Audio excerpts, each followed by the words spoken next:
Hello, hello. How is everybody doing today?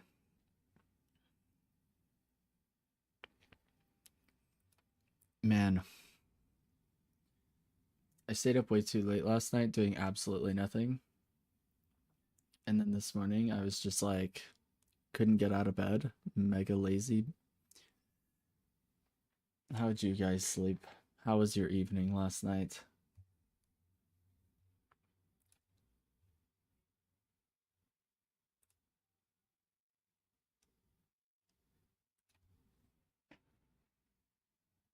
Oh, I hope the games have been going well for you guys as well. I was playing some games off stream yesterday, and they're pretty wild. Had some pretty crazy games last night. One of them, I swear I dropped into Oracle because we were just owning. I almost considered showing you guys the laning phase for my game last night because my Great Talent and I were the only Eternus players, I think, in the lobby. And it was like a high Ascendant lobby or something like that, but one of my teammates said he was Phantom.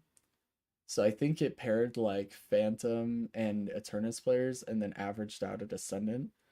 But me and Great Talon were having a blast in lane phase, man. We were owning. Hey Heather, how's it going? How are you doing today?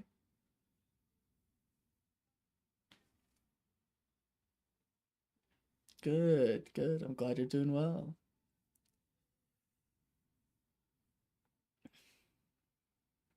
Rage cleaning? That's awesome. Oh, man. Yeah, maybe I will show the game from last night and show the lane phase because it went pretty well. But yeah, and purging the X, lol. Oh, I get that. Yeah, the necessary purge. Fair enough, fair enough.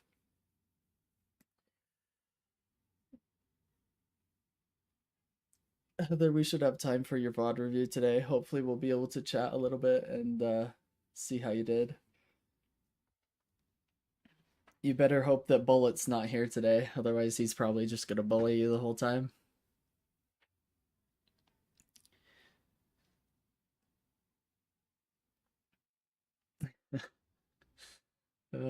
Yeah. Anyways, he would bully you for sure. For sure. Um,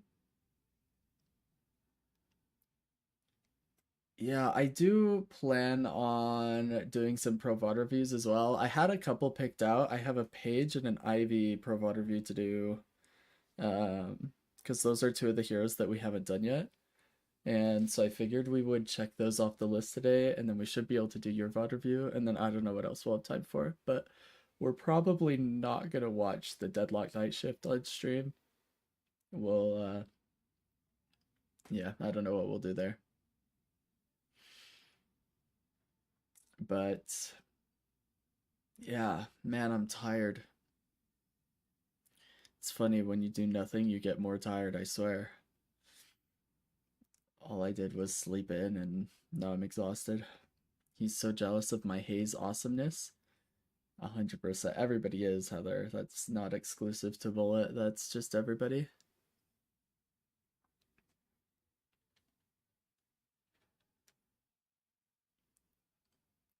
I played Haze last night, I think. I don't know that it went well, but it happened. I'm just a natural. Agreed. You are just a natural. The goaded. The goaded type. Oh man. Yeah, Haze is a lot of fun. I've been playing Haze and really enjoying her, but man, it's rough when you can't hit a sleep dagger. Like every single time I miss that sleep dart, I'm like, oh, it's over. This fight has been lost. Last night, me and so Viper was my top souls and me, and then the rest of my team were just absolute garbage. and my Lash like gave up near the end and would stop like playing with the team and stopped ulting, and we had Lash Dynamo, so we definitely should have won. And so I would like go in, kill the Venator, get out alive, go back in and get another kill, and then we would just lose the fight. Like everybody would die after I got 2 kills. Viper would get a kill, and then the last 3 would just like take an objective or take our base or whatever. And that just happened like 4 times in a row, and eventually they just won. It was really sad, but it's still fun. Like I was still enjoying myself. It just sucks we couldn't win. We should have won, but it was what it was. I had some crazy games yesterday. Nice. Holy Smurfs? Oh no. That sucks. I imagine smurfing is a huge issue. Like it always is, like in any game you play, smurfing is an issue, um but yeah, I think it's something I haven't had to deal with a whole lot, obviously. You can't really smurf in Eternus unless you're a pro player. The only time it feels like I'm dealing with a smurf is when I queue into like if I have to queue into like Ido or Lomain or something, where it's like these really, really good players that are just owning.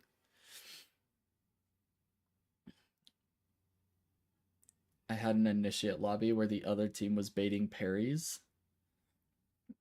Maybe they're just huge brain, Heather. Maybe they're just big, fat, massive brains baiting parries. I was like, I see you. Nice. Well, I'm sorry you had to deal with Smurfs. Smurfs are miserable, man.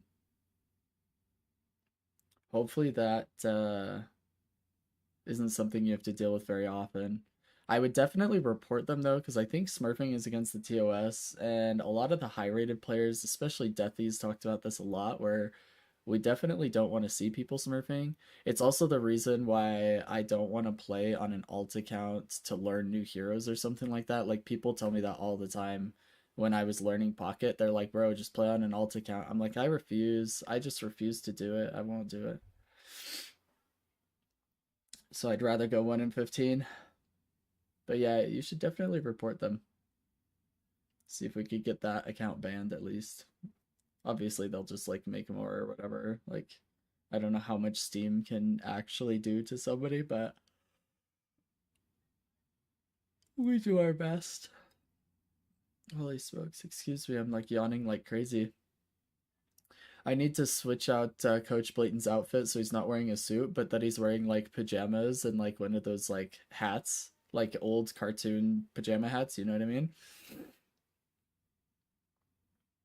Yeah, that's what we need to get going here. That's the vibes today. Sleepy vibes.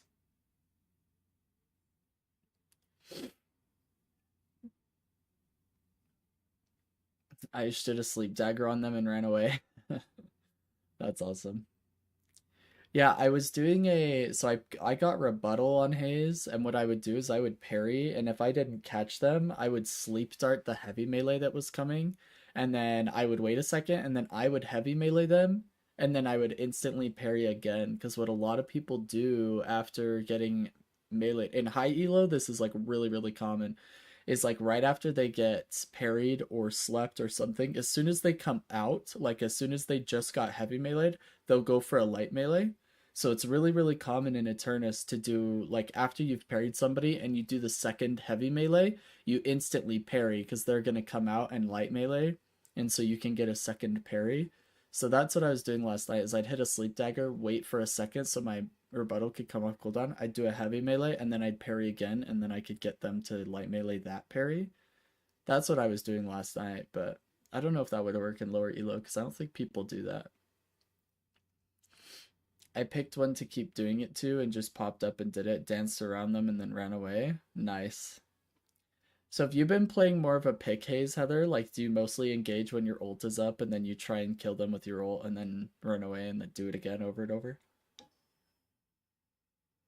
Yes. Okay. Yeah. I think that's probably the easiest way to get high value with haze. I've been trying to play hyper carry haze, which is much harder. But it's what I've been needing to practice because I don't play M1s a lot. But yeah, I try and pick them out and murder them. Yeah. Are you building things like Slowing Hex and Curse and stuff so that you can use it while you're in your ult and make sure they can't get away from you? I go after higher targets too. So you're trying to take their best players out, kind of a deal. I haven't. I think I should though. I think you should too. There's a build from Parzelian that goes over like pick haze options that you can buy later in the game. But I think ultimately, I think oh, who is it? Generic Ed Boy has a haze build that is mainly pick haze as well. You could look at those and kind of take a look at what they're different from what you've been looking at. But yeah. I have a pretty good build I've been using so far. Good, good. Keep using it. Keep using what works, you know?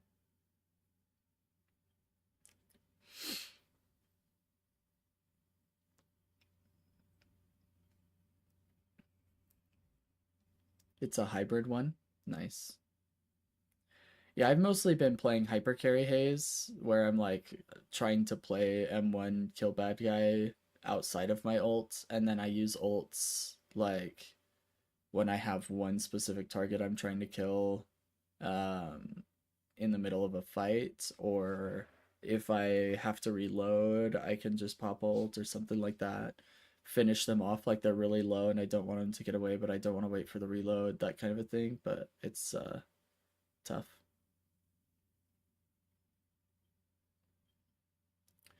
It's a hybrid one. Oh wait, maybe that is me then. Well, okay, so pick haze is mostly defined by Haze, who's trying to find 1v1s across the map, primarily using her ult to kill 100 to 0. That's pick haze. Now M1s can do that too in general, but they're not always committing ult to it. M1 is more like trying to kill the entire enemy team with your ult on cooldown, just using your gun damage. Then for sure that isn't me. I can 100 to 0 without ult. Alice says at work on lunch, but hope the stream goes well today. Hey, thanks Alice. I appreciate you popping in and saying hi. We miss you. We will see you on another day. I do a ton of damage. Yeah, Haze is doing a ton of damage right now, Heather, in general, so you're probably just experiencing Haze, but I don't know, I guess I'd have to see you play it. Is the VOD review that you put in for today, is that a Haze game? Because we can take a look at it and I can tell you.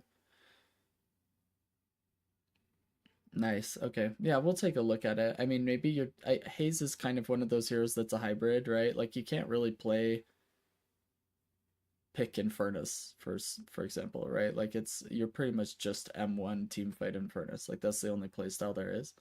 But Haze is a hybrid because her ult can be single target. But we'll see. It was like one of my first 5 ever games. Oh, okay. Nice. We'll see how it goes. We'll take a look at it. That's weird. Did Alice's message not show up on the stream? Like on the chat in the water? I see her name, but I don't see the message showing up.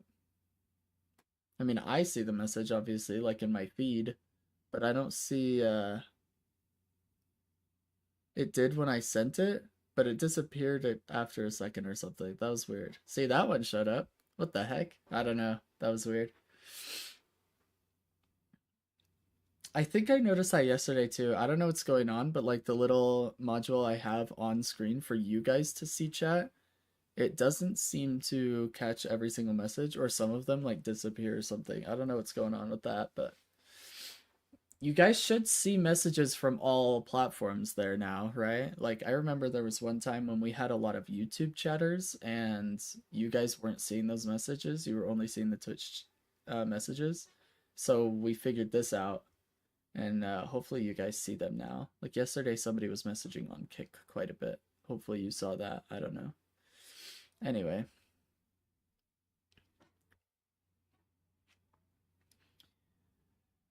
Oh man. Oh, should we get started on Pro VOD reviews? I kind of wanted to start the day with Pro VOD reviews. Do you think we should send one? Do you guys prefer to see Ivy or Paige first?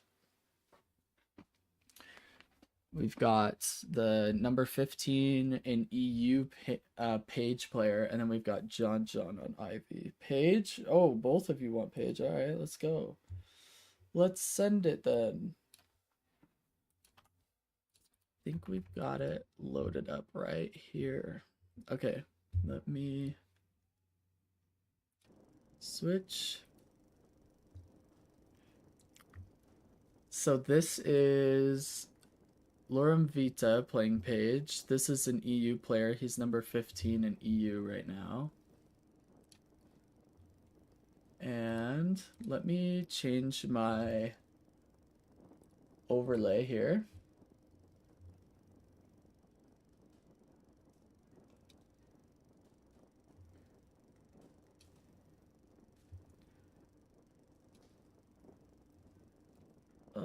Pro VOD review.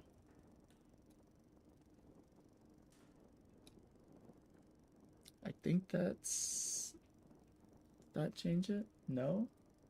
Oh no. I need the other one. Hold up.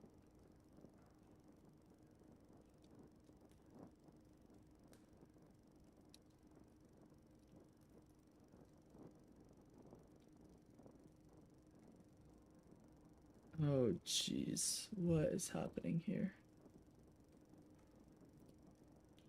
Oh, I know what's going wrong. Sorry, give me a second.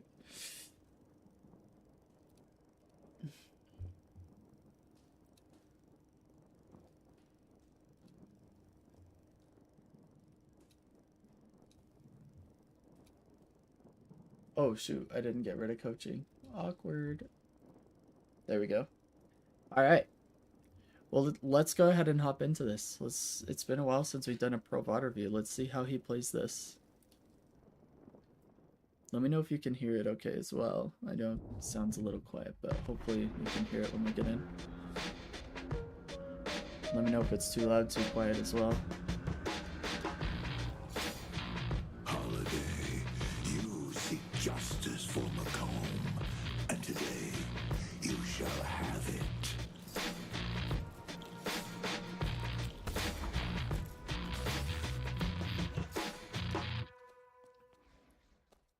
Alright. Starting out with plot armor.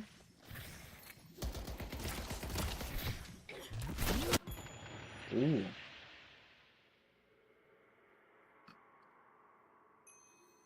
Dang, is Viscous AFK or something? What's going on in blue?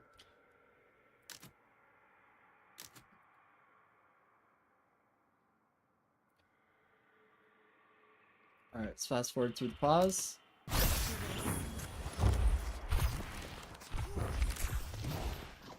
Nice work. He got hit by Light Eater, which is a lot of damage if he were to take that. You don't want to try and trade a Celeste while she has Light Eater on you, so if you use his movement to get away, it reduces the amount of damage he'll take, and now Celeste has very, very, very low damage until that is back off field.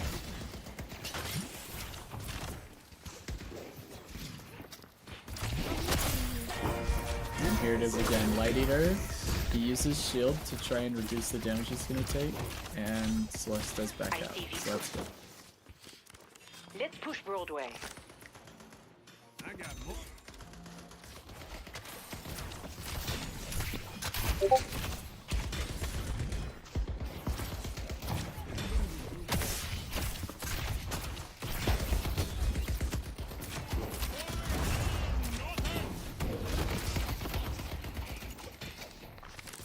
Quite a bit of punching going on here. Good job baiting the parries, trying to get as much damage as possible, trying to hit this Celeste.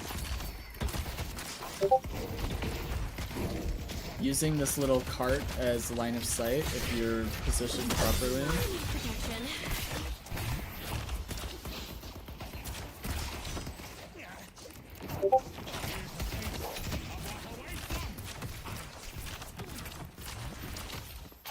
He needs to be killing this heal minion as soon as possible so he and Apollo can get the heal and get aggressive so that they can try and get that kill before the enemy team gets their heal minion. See, now they can pressure them because they haven't gotten their kill yet. Gonna get aggressive here on the side. Sounds good. Nice. We do get that Venator kill. Pull back. Very well played. This is about how I play Page. Very, very aggressive in the lane. Need to steal their minis. Yep.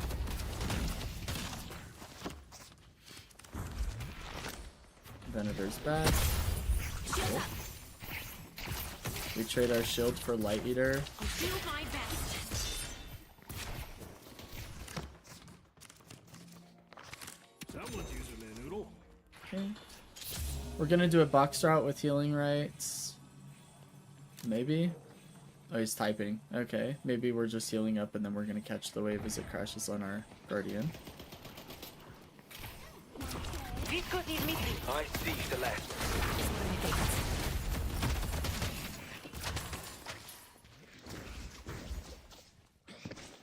Melee will help. Viscos is missing. Steal these boxes from the enemy. Those neutral Viscos is boxes. missing. Any advantage you can get over the enemy team is great. Get ults first. There's that pile of goo. This Celeste just staying in the air for forever. Story for you.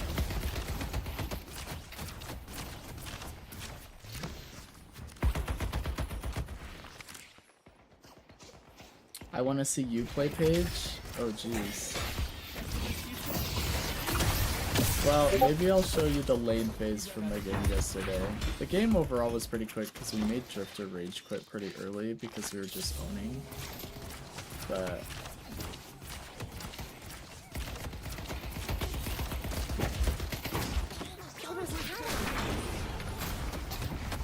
trying to bait that parry, and there it is. Well done. Steal the minis again. Need to head for bridge buffs to see if he makes it in time. Might be time to spend souls.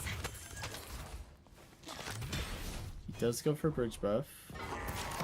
Now he was actually late to bridge buff. Oh, gun buff for Page is so good. It's my favorite buff for 5 minutes. Because I built gun first. Damage is just so good. I hate that. I don't know what it is about Page autos and Venator trap, but it's like impossible to hit.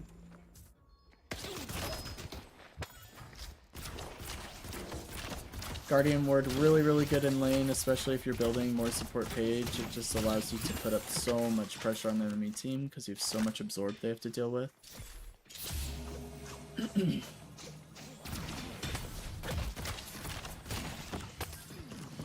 I don't like him reloading there without securing the orb. Ready to call in the cavalry. Should be able to take the Guardian here. We're expending all our resources on it, and now we can push them. I love this part. Nice ult. Give Apollo shield so he can keep getting aggressive. Communicate that he's backing up. We can start roaming now because we took our Guardian. Apollo can just do his thing here for a minute. Eventually either Seven or Geist will probably come side lane here for the solo farm. I'll drag them kicking and screaming.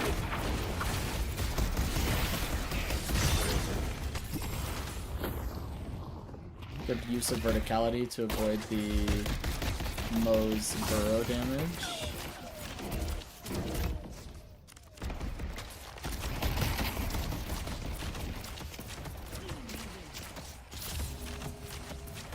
I love his use of healing right. I can't remember who it was that I talked to about this.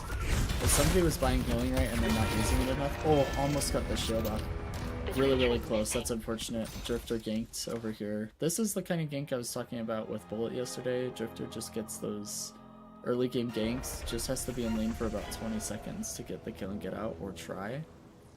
That's what I'm talking about. Nice kill on Celeste.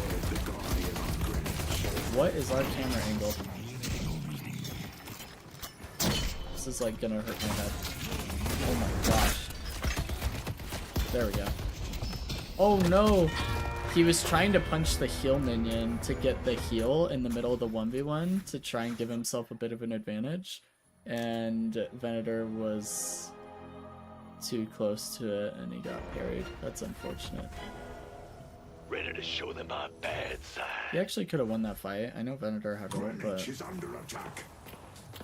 he could have won that.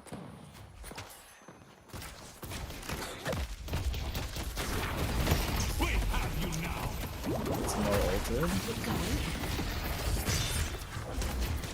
Nice root. Gonna heal up a little bit. I don't like how aggressive he got just now. Gets no value out of the healing ray. Almost no value. It's interesting because this is like a high Eternus top 15 EU player, but there's actually a lot of things that I don't like about the way he's playing this. Nice swap from Geist. Lasso's almost ready. Maybe we should have watched me play Page. Maybe I should have been the Pro VOD review today.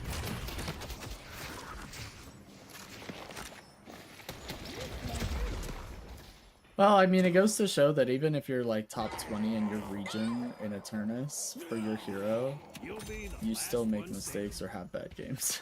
Maybe that's the overarching lesson today. Yep, don't get hit by Celeste while she has Light Eater on you. Good movement to avoid that damage.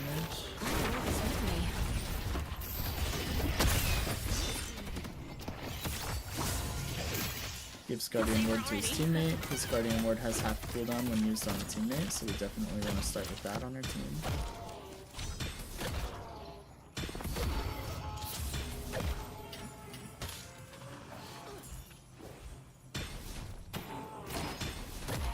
Our team has blue prio and our 7 is pushed up in right lane, so stealing the Sinners is actually fairly low risk. Very, very good for him to be getting this.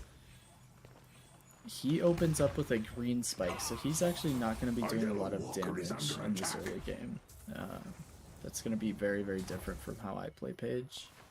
I'm super, super hyper aggressive, high damage in the early game. Oh, we got outmaneuvered there.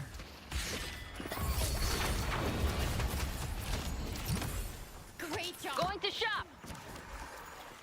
We're gonna try and deny this urn. Normally you would want like your Geist running this. You want like your off carry to run it. But pick heroes and supports, off supports, other roles can run the urn. You just don't want the enemy team to get it. I mean, that's like the #1 priority, right? As long as your team is getting the souls. If I remember correctly and based on my testing, if 7 helps secure the souls after Page delivers it, he'll get half the souls. So it's a good way to share the souls between 2 different people.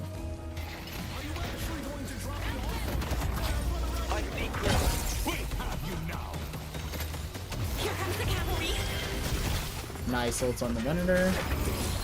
Oh, don't get that back. Yep, good job.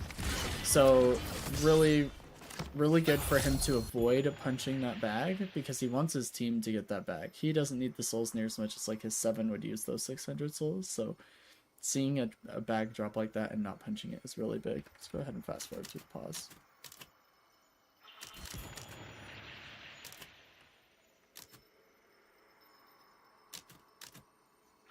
Lasso's on cooldown. Using healing rate for Sinners is so cool. Our Yellow Walker is Yep, under attack. glad he's using healing rate a lot. He's actually getting a lot of value out of healing They rate, destroyed the which is Guardian good, on blue. necessary.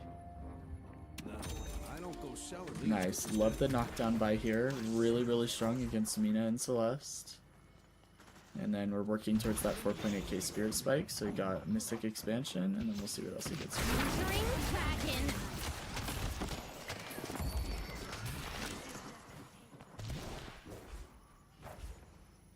I'll keep hiding. I'd like to see him only kill one of these minions. If you only kill one of them, then this doesn't respawn for a long Greenwich is time. under attack. Should have light melee'd it. Awkward.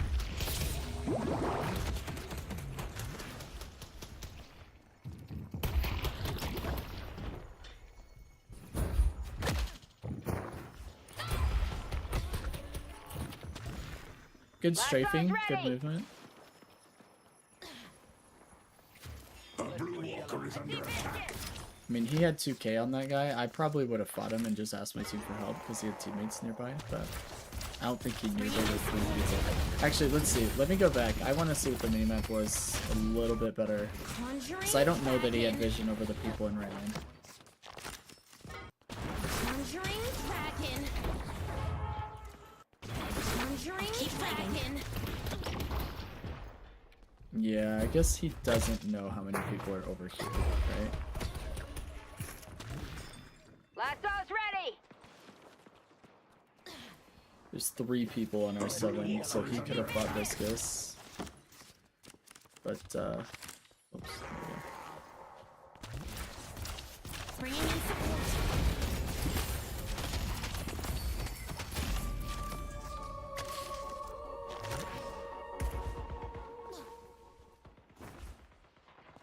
Gonna head to Rift. Let's go to York.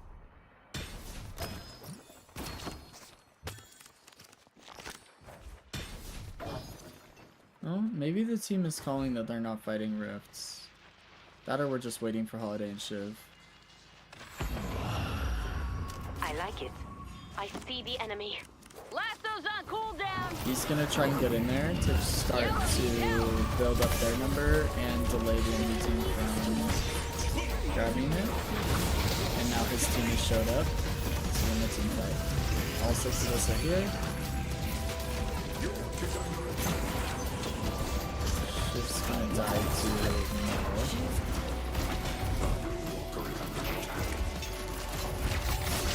Nice finish on the Mo, and great team fight. Yeah, W. Let's push green. I don't know what that was. Work hard. Did we? Oh, okay, never mind.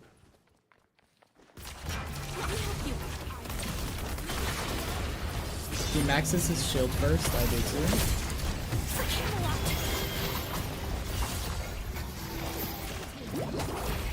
Love to see that. Allows him to shield 3 teammates really early on. Very high pressure.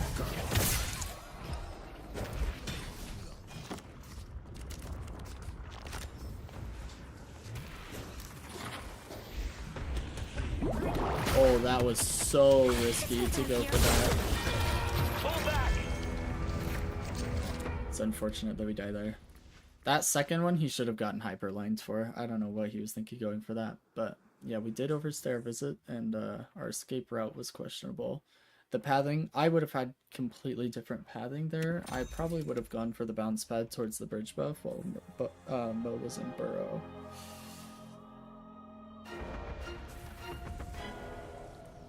And now we're probably going to miss the 15-minute bridge buff, but hopefully we're coming into our team here.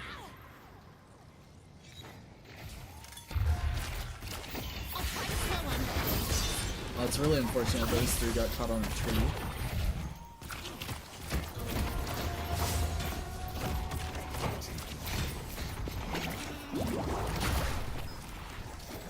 Nice bait on the parry.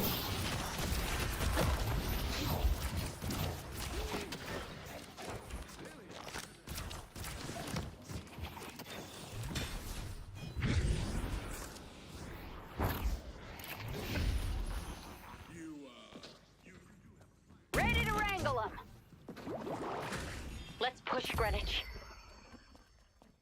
I see Viscous. So he's looking to ignore the fight breaking out in mid and just trade a walker. So he and Geist are going to see if they can trade this walker, but there's 2 here. And now we're running away from our As long as I Geist. can. So Mo ult.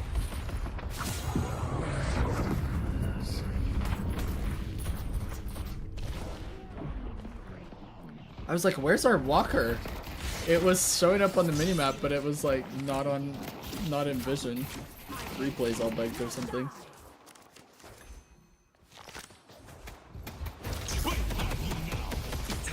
Yeah, that's really unfortunate.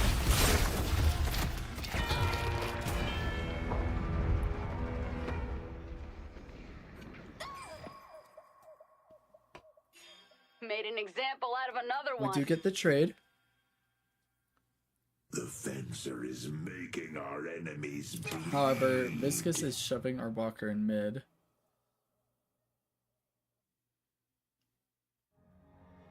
If we can pressure them back, we can trade the walker in right. Broadway is under attack. Celeste getting a lot of damage on our blue walker is not good.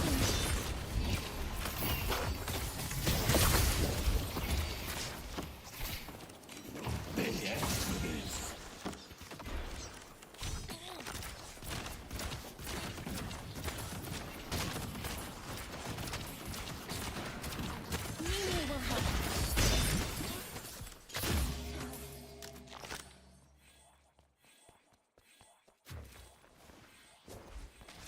Pull back. So Shiv is still chasing Celeste. He finally gets her. We're now trying to fight this Drifter. We're spending way too long buying items. Maybe EU is just worse than My NA. friends. This is like not what I would normally expect from this Eternus players. Oh nice, it's a kill there.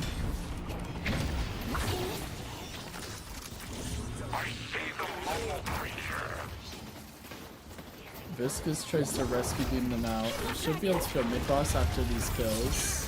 Nice. Hopefully we drop mid. Think it's time to remind them who the law is around here. Surely. Alright. Pull back. You heard it here first. EU is trolling. Is that Viscous Metro? Be blessed. Is that Metro's name in Steam now? Going back to work. See y'all next time. Thanks for being here, Alice. Sorry if I missed your message and you're already gone, but we appreciate you. Have a good day at work.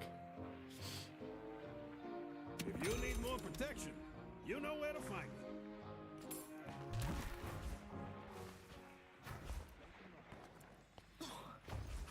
Lasso's on cooldown.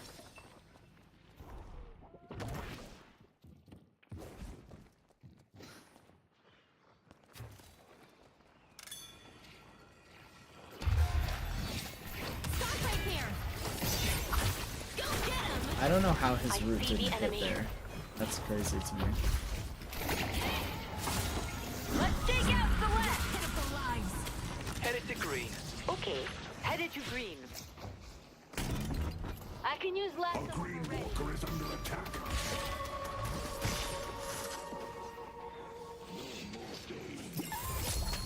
Nice kill from Shiv. Now we need Headed to to go green. over I to see Celeste. Rift. This one is one of my favorites. Nice work. It's a pleasure watching you work, Seven. Unfortunately, it looks like Geist gets soloed by Drifter.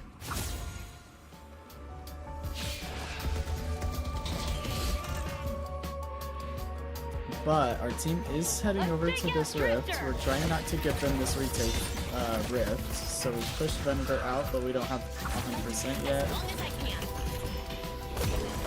Oh, Fight for Avalon.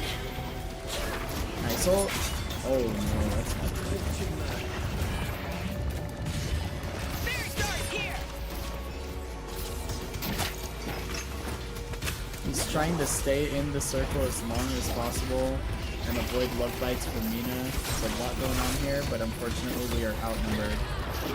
They are going to win this fight unless Shiv can hold on for quite a long time. But I don't see how they can win this. Even Geist with the backup and then Holiday, it's not going to be enough. 7 does get Blue Walker, so we do get a Walker for Rift, which is actually really good because Blue Walker is mega important. And 7 got the kill. We'll fast forward. We got a kill on Mina and Viscous. I see Drifter. And it looks like Holiday and Geist are going to get out.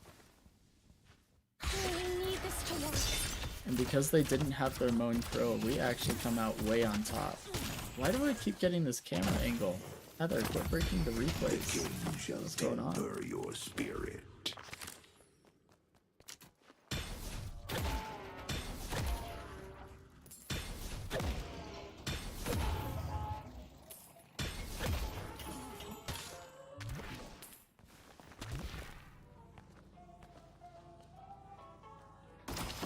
I'm like highly unsatisfied with this pro VOD review so far. I feel like he's not playing Paige very well. It's right down here. Want me to dragon?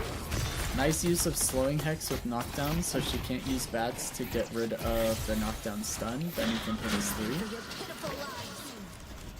Oh my gosh, what a lasso. I'm trying to change the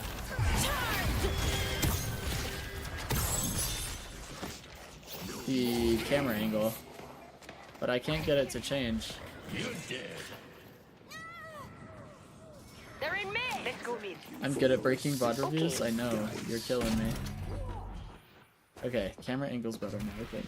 We'll be okay. We'll live. We need to defend this blue walker from Venator. Looks like he's gonna get it.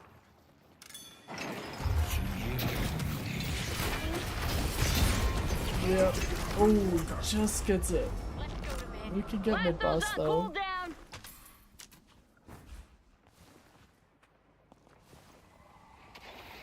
I'll take care of you.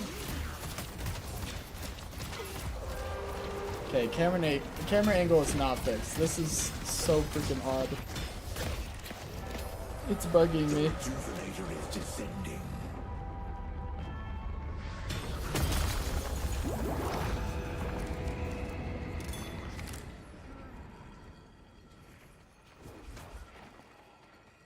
Trying to get to our 7 and help out. Good shields. The other thing that slowing Hex helps out a lot with is, well, A, he's probably building into Vortex Web so he can pull people into his 3, which is really, really common. But it also helps with dash distance, so you can throw slowing Hex on somebody and then use your 3, and it makes it much, much harder for them to just dash out of it using stamina. So you should get more value. This camera angle is gonna kill me.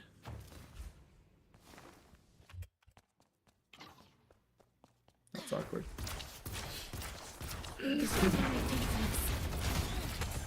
I like it. Thanks. No point in saving more souls than this. I need to go shopping.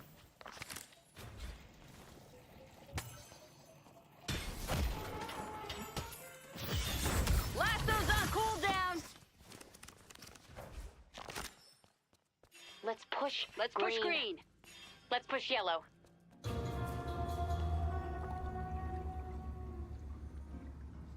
Tell your pops I said hi.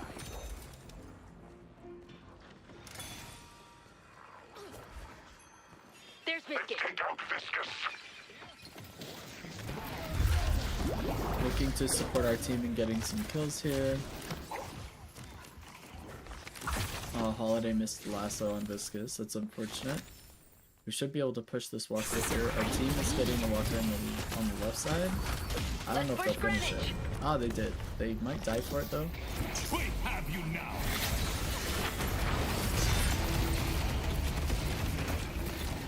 Wow, huge damage on the lane kill for my team. That was beautiful. And we're going to get the final walker here.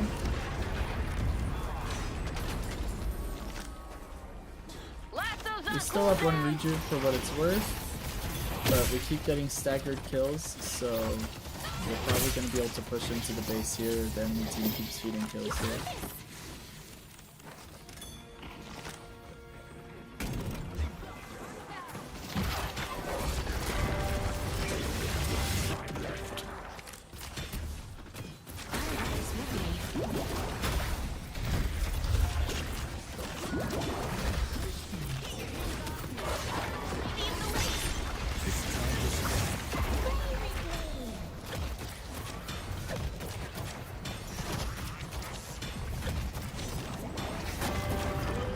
There's Biscuit.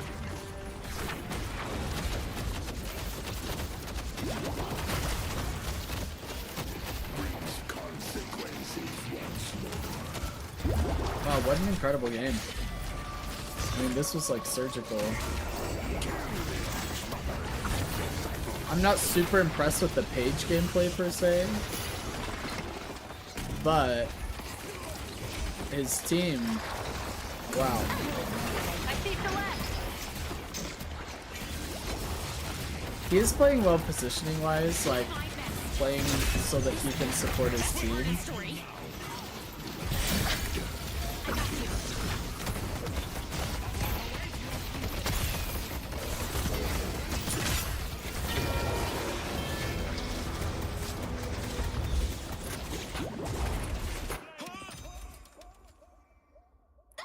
Let's get this show on the road. And GG, I think, right?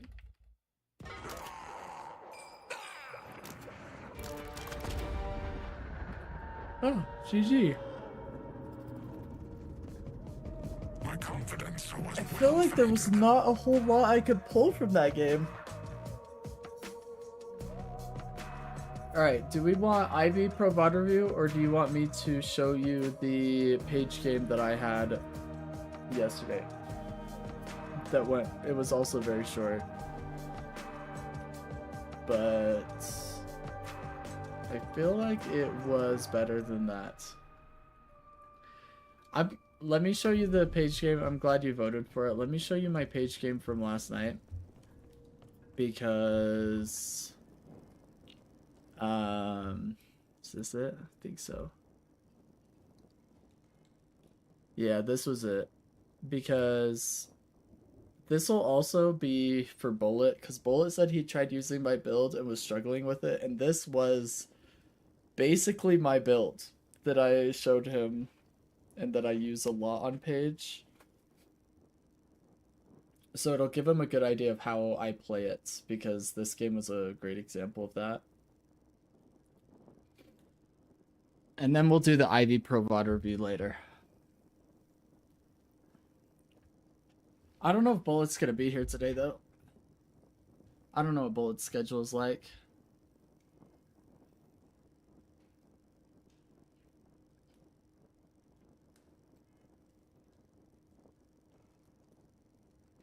He's at work right now? Yeah, go figure. Well, he can see the recording, I suppose, but...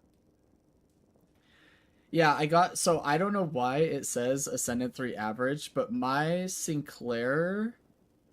I think it was my Sinclair said he was Phantom. And then somebody else said they were Oracle, but I think they were trolling. But maybe they weren't. Like, maybe they legitimately were Oracle. And then me and Grey Talon were Eternus. So, like, I don't know how they matched us up this way, but apparently that's Ascendant 3 average. So, yeah, me and Grey Talon just made them miserable, and then Drifter rage quit pretty early. Mo DC'd for like a little bit and then came back. It was a weird game, but let me show you the lane phase, because lane phase was pretty normal in terms of like who was here and how it was playing out. But oops, what just happened? Oh no, don't tell me that I'm breaking it again. I'm freaking breaking Deadlock. Actually, it's probably Heather's fault. I think we can agree, if we all put our heads together, it's probably Heather breaking the game.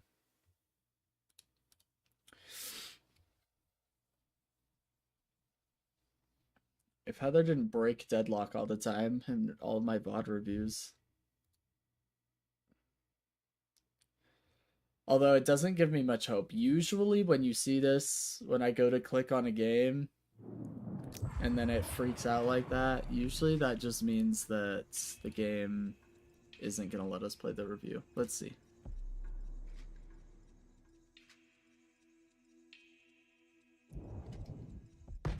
Oh, I was wrong. Okay, here we go. Enjoy yourself, Drifter. Rend their flesh and complete the ritual. My Grey Talon was such a great lane partner. He was owning. It was fantastic to have him on here.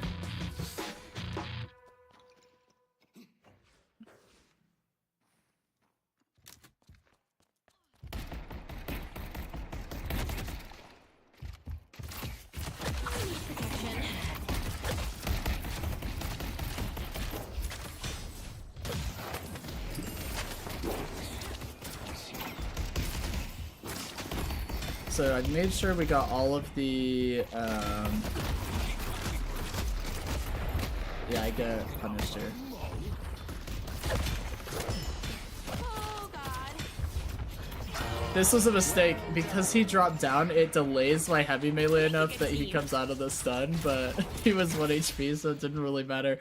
But I remember thinking, as soon as he dropped down and I was heavy meleeing, I was like, uh-oh, I'm gonna get buried.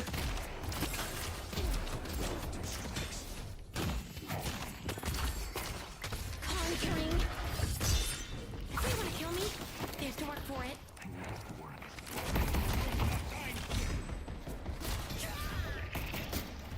I'm hovering around this low health minion because I was hoping he would come try and melee it and I could parry him, but it didn't work out. But Grey Talon gets the pocket kill. Grey Talon's 2-0 right now. Guys own it. I see the robot. Our minis are up, but I'm gonna buy first because I still have 10 seconds. We live in interesting times, don't we?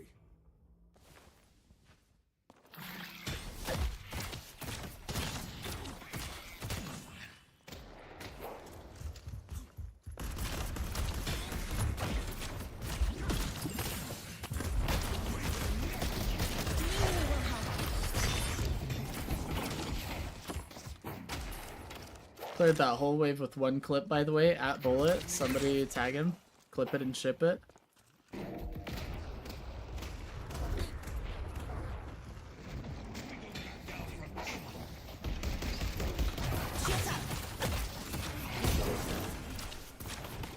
I take such a bad trade there, but it is what it is.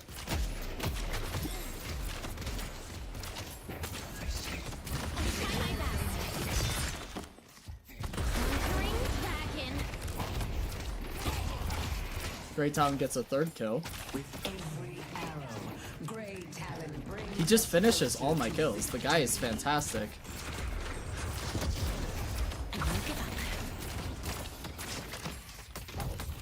So I won't let this slide. I'm like, nah. You don't get out of this. And my Grey Talon, by the way, in comms is saying, yo, you're crazy.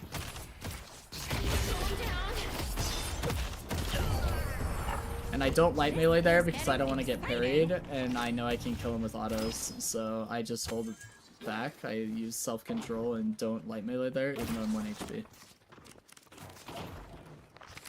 Hey, Samurai, welcome in, welcome in. God, that Yeah, was it's scary. been a long time, dude. Long time no see. And then I get this solo heal, and now I don't have to reset.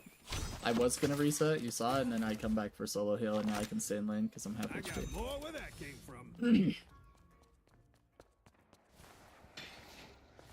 Did you know Pocket didn't have cloak up there? I actually don't remember. I don't think he had cloak because he just used it on wave, so when I dove him, he didn't have cloak. Let me actually, we can go back if you want. Hold up. Blocked. That's the cloak.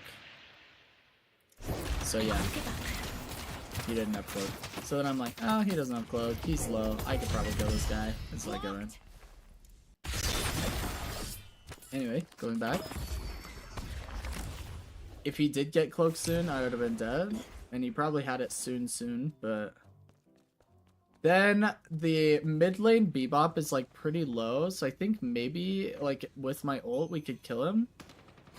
But then I just try and stop the healing right and fail, and I'm like, alright, this isn't happening. They're not pushed up at all, like they're under their guardian. I'm just wasting time.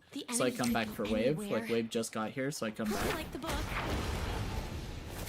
I'll try to slow them.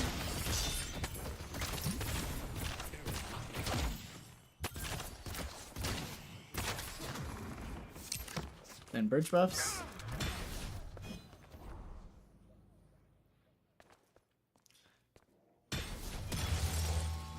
And then still enemy farm because we're ahead and they can't actually challenge me. I'm like literally twice most souls.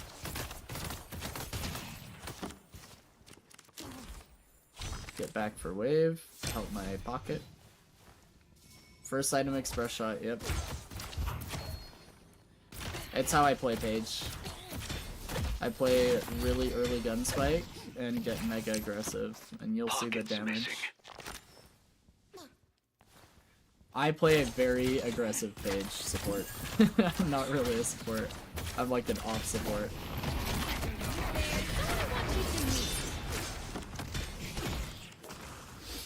Page autos hurt, but they're really strong early too. I don't want to talk about what you just witnessed right there, by the way. I was supposed to hit an edge boost, and it didn't happen, and my brain literally turned off after.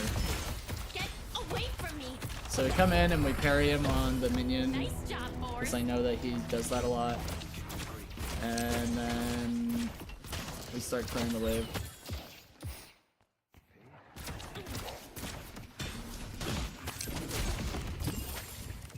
Express shot proccing there actually screws me because I can't actually kill the thing. Keep going. When we kill this, I go over to secret shop to buy because I'm sitting on a lot of souls, and then I go to blue to gank, I think. Because I'm thinking in my brain, hey, I can roam and kill more bad guys across the map. I'm at 6k souls and Mo's at 2.9k. Then Wraith says, yeah, I have ult. Because I asked him, I'm like, do we have kill potential? And Wraith's like, yeah, I have ult. And then she waits this long to ult. So I was like, bruh, I'm under their guardian. Can we ult, like, not then? So I get him. It was kind of sad, because Wraith had him, like, on the bridge and said, I have ult, and then waited for him to get under guardian. But I was like, whatever, I'm committing. So I just go for it, and it was bad. I shouldn't have committed there. I should have realized, like, okay, Wraith didn't ult, or this isn't a kill anymore. But I come back and tell them, hey, we can turn this fight, and then I do this. I need this to work. This is pretty fun and criminal. So I use infinite ammo to get that kill, then I'm using infinite ammo to kill the turret. Then I get pocket afflicted. And I get out. This is the craziest escape of all time. I don't know where Mo went, to be honest. I have no idea how I get out here, but it's insane. Oh. My team is glazing me right here, too. They're like, Paige, what just happened? I get 3 kills and get out with 1 HP after pocket afflict. Oh my gosh, that was That was a fun. little too exciting for me. And that's why we get 4.8k gun spike right there. That's why I do it.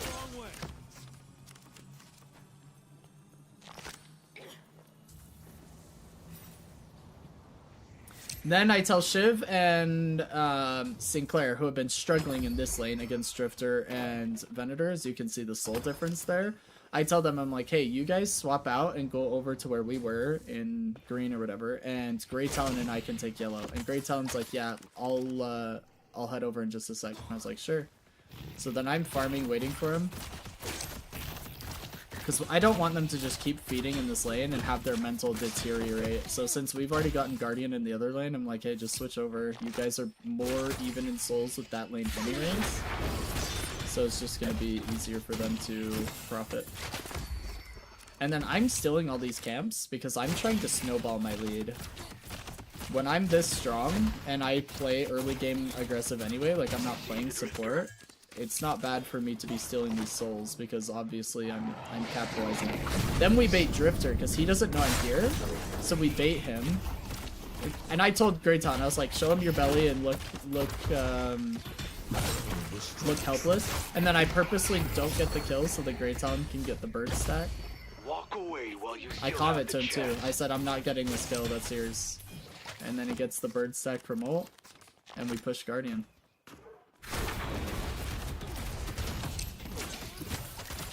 All because we swapped lanes with some teammates that were struggling. And we baited Drifter into a really, really bad fight. Because he's under the impression that he can just ult and kill bad guys, because that's what he's been doing this whole time. Then I tell Greyton, I'm like, bro, I've got nothing for us. I don't have ult, I don't have shield, I got nothing. So he's dead, he gets Mo ulted. I'm just out of here as fast as I can. Unfortunately, we get caught there. Then I decide, I'm like, I'll do this camp really quick before the wave crashes the walker.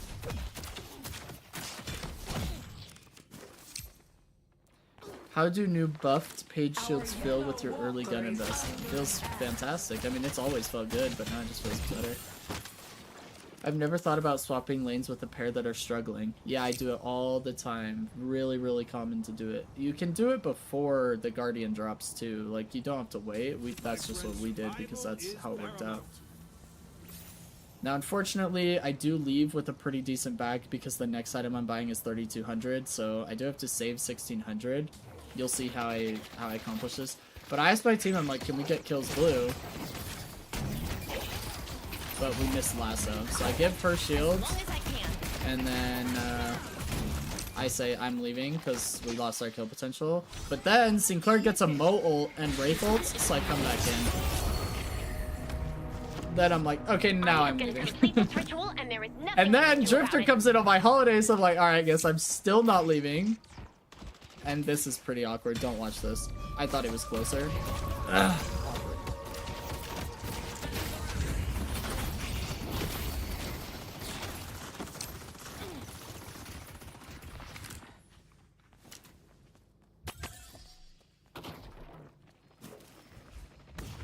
Then we have to go over to Rift, so I was on the wrong side of the map farming, so I cleared this wave or most of it, and then I used my one to kill the turret and the last minion.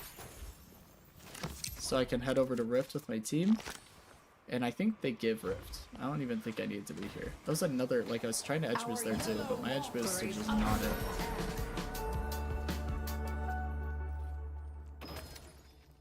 So we're stealing farm on the enemy side of the map anytime we can.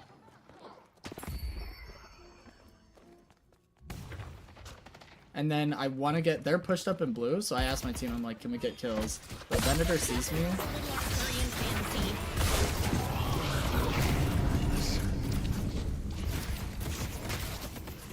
There will be no escape. I see Grill.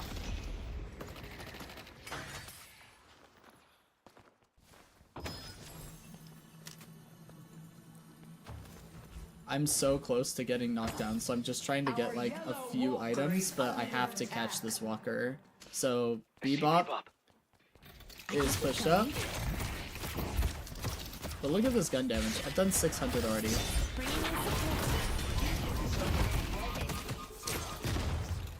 So I used melee there. Okay, so this accomplished a couple of things. So first off, there's a lot that happened here that I kind of want to break down for you guys. So first off, when you're ever moving in any direction and you use a heavy melee, it stops your movement. So uppercut sends me pretty far, but I heavy melee to stop the uppercut from sending me as far instead of using stamina to do it. So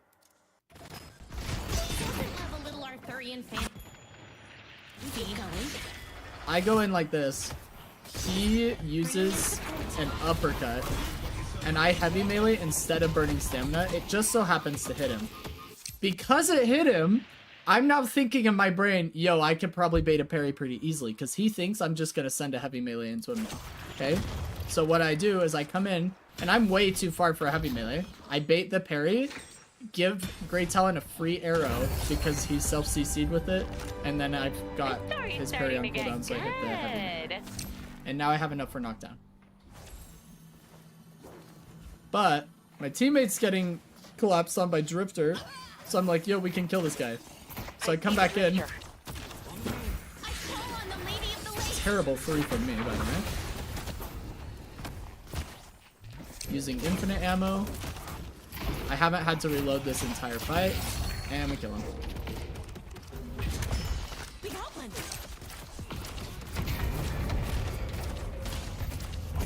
You were just trying to bait the parry there. It's okay, lol. On the Moa in blue, for sure that's what was happening. Then I'm like, oh, there's a Sinners here to steal. So I'm just constantly sitting on a ton of souls because there's always more to do. I'm always killing somebody or stealing farm. But I think I go by now. See? It's just more farm to get. But now I'm sitting on a bunch of souls still because my next item is also 3,200. Then I fail this. Oh, so close though. I finished this because they can't contest me. I got 15k souls. What are they gonna do?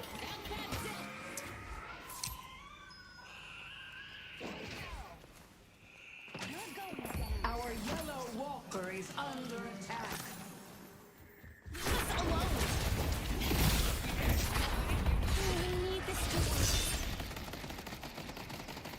Protection. I'm just looking at my minimap here, by the way.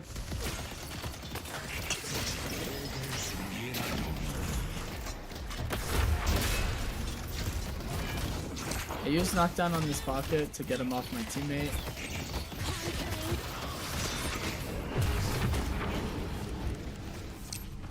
Now my team does say they're coming in to fight this. That is the comms. Sinclair's boosting in right now. So I send ult, which was useless because we killed them. And then we decide to chase the Venator. Then we're gonna push blue because we just killed a bunch of people. My team pushes and gets Guardian for free. They've stopped contesting.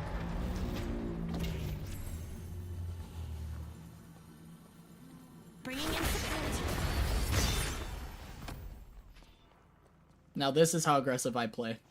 I'm stealing farm this deep. And then I steal more. Pretty sure. Oh wait, no I don't. There's nothing here to steal. When I'm this far ahead, I'm stealing everything on their side of the map. They just don't get to farm.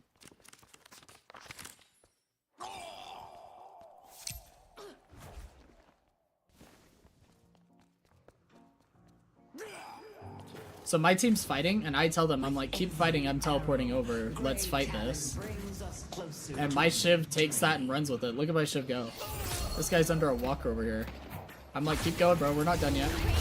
Knockdown, decay, root, one, he dies. I tell Shiv to grab this bag, but he doesn't for whatever reason, and Venator takes it. I'm trying to bait the walker stomp, but it's doing that thing where like fake stomps. So now we're taking this.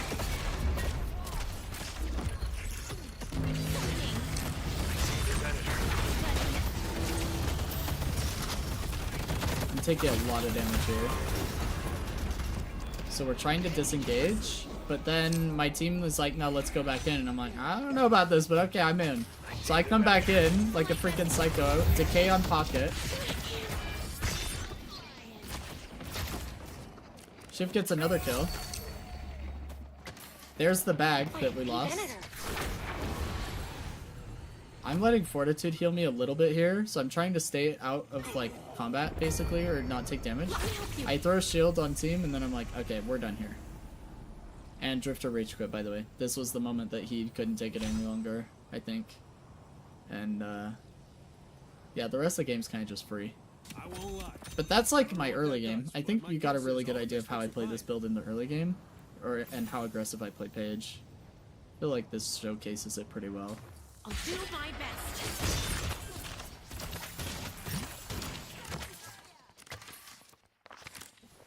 I considered going gun Page because of how far ahead I was and just playing it like hyper carry, but I wait for Burrow to send knockdown, but Mimi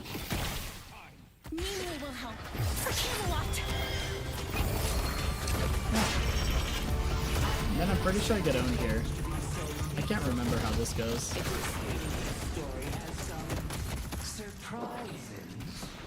I try to get up here, but I'm bad. Good fight. And then Pocket's on me. It's really bad, so I use Decay on him. Then I get afflicted. And then Pocket's 1 HP, and I think I might be able to get out. And Venator shows up. It's so sad. But then Grey Talon finishes my pocket kill, because Grey Talon finishes all my kills, because he's the best ever. And then Moan Krill DCs for a bit. We'll kind of fast forward through this death.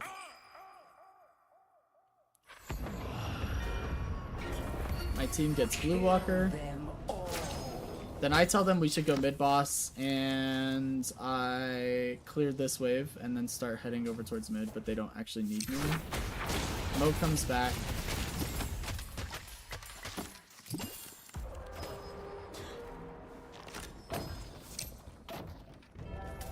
I skipped the centers because I'm under the impression that I should be with my team and getting mid-boss, but the enemy team doesn't contest at all because they can't really. We're 30k souls ahead. And so then I'm like, I'm stealing their doubles.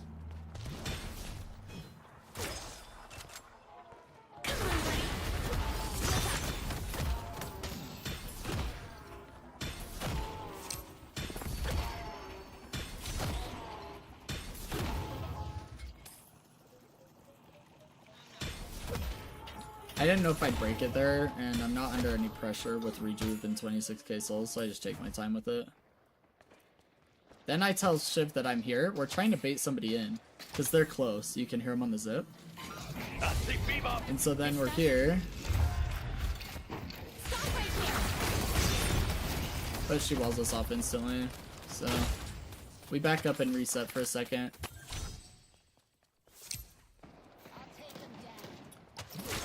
They back up like crazy into their base, so we just take base guardians for free.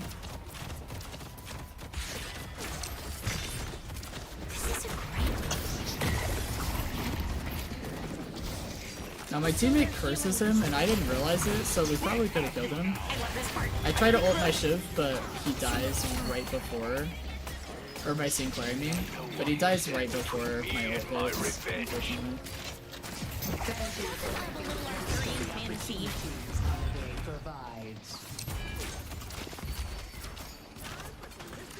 And then for Crab Shack, if he's watching this or recording, see how these turrets are on top of trucks all the time? So I have to like intentionally shoot them on top of the trucks. I can't kill at them with minions or heroes. That's what we're talking about. I do a ton of damage to this Mo. He's still taking damage, and then we finally get the kill. So that's good. Nice teamwork.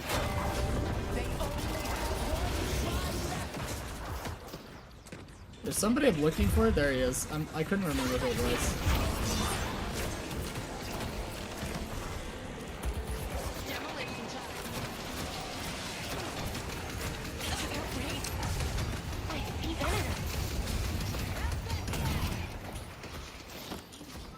So then I've got no abilities, so I decide to get some verticality here.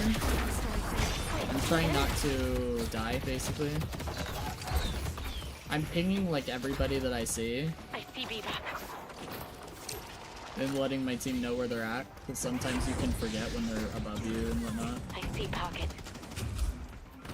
He doesn't TP to his cloak. This time he doesn't have Warpstone. And I miss my 3 like an absolute scrub.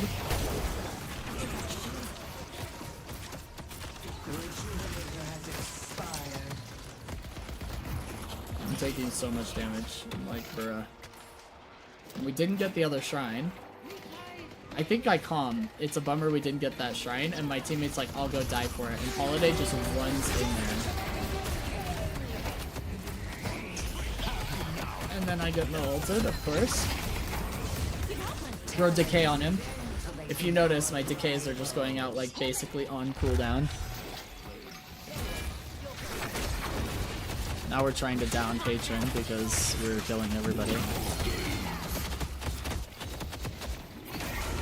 I'm so freaking low, and then I die to a turret because I'm terrible. I'm just here lurking. Hey, Crab Shack.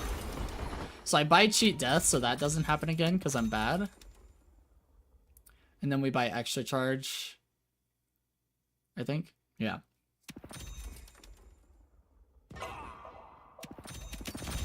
These other buys on the right of the screen are not me, so I don't know who it is that it's tracking. Must be my team. I buy extra charge because rapid recharge is really good on page late game, and then I go get, I think I'm getting bridge whip here. I hope. I think I'm looking for an enemy. I should have gotten bridge whip.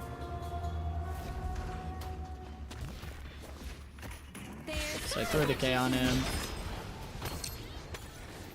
She misses her lasso, or he uses his case on it, which is really sad.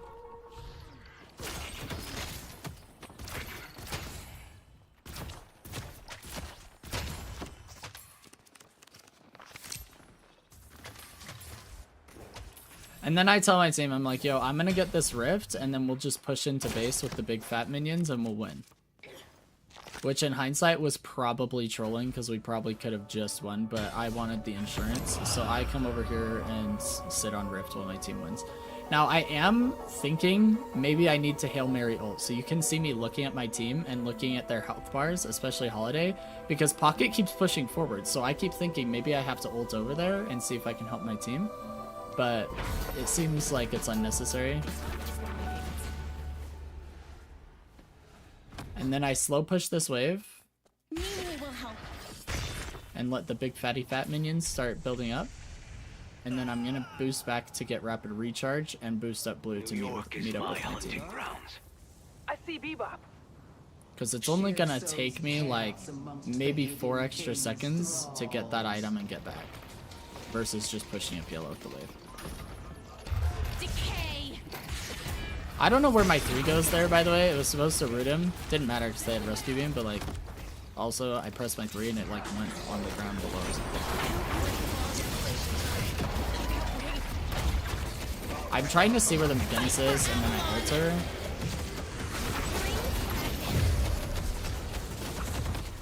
I get cursed by Mo. Can we play together? I'm Phantom 3. Probably not. Because I don't really play on stream.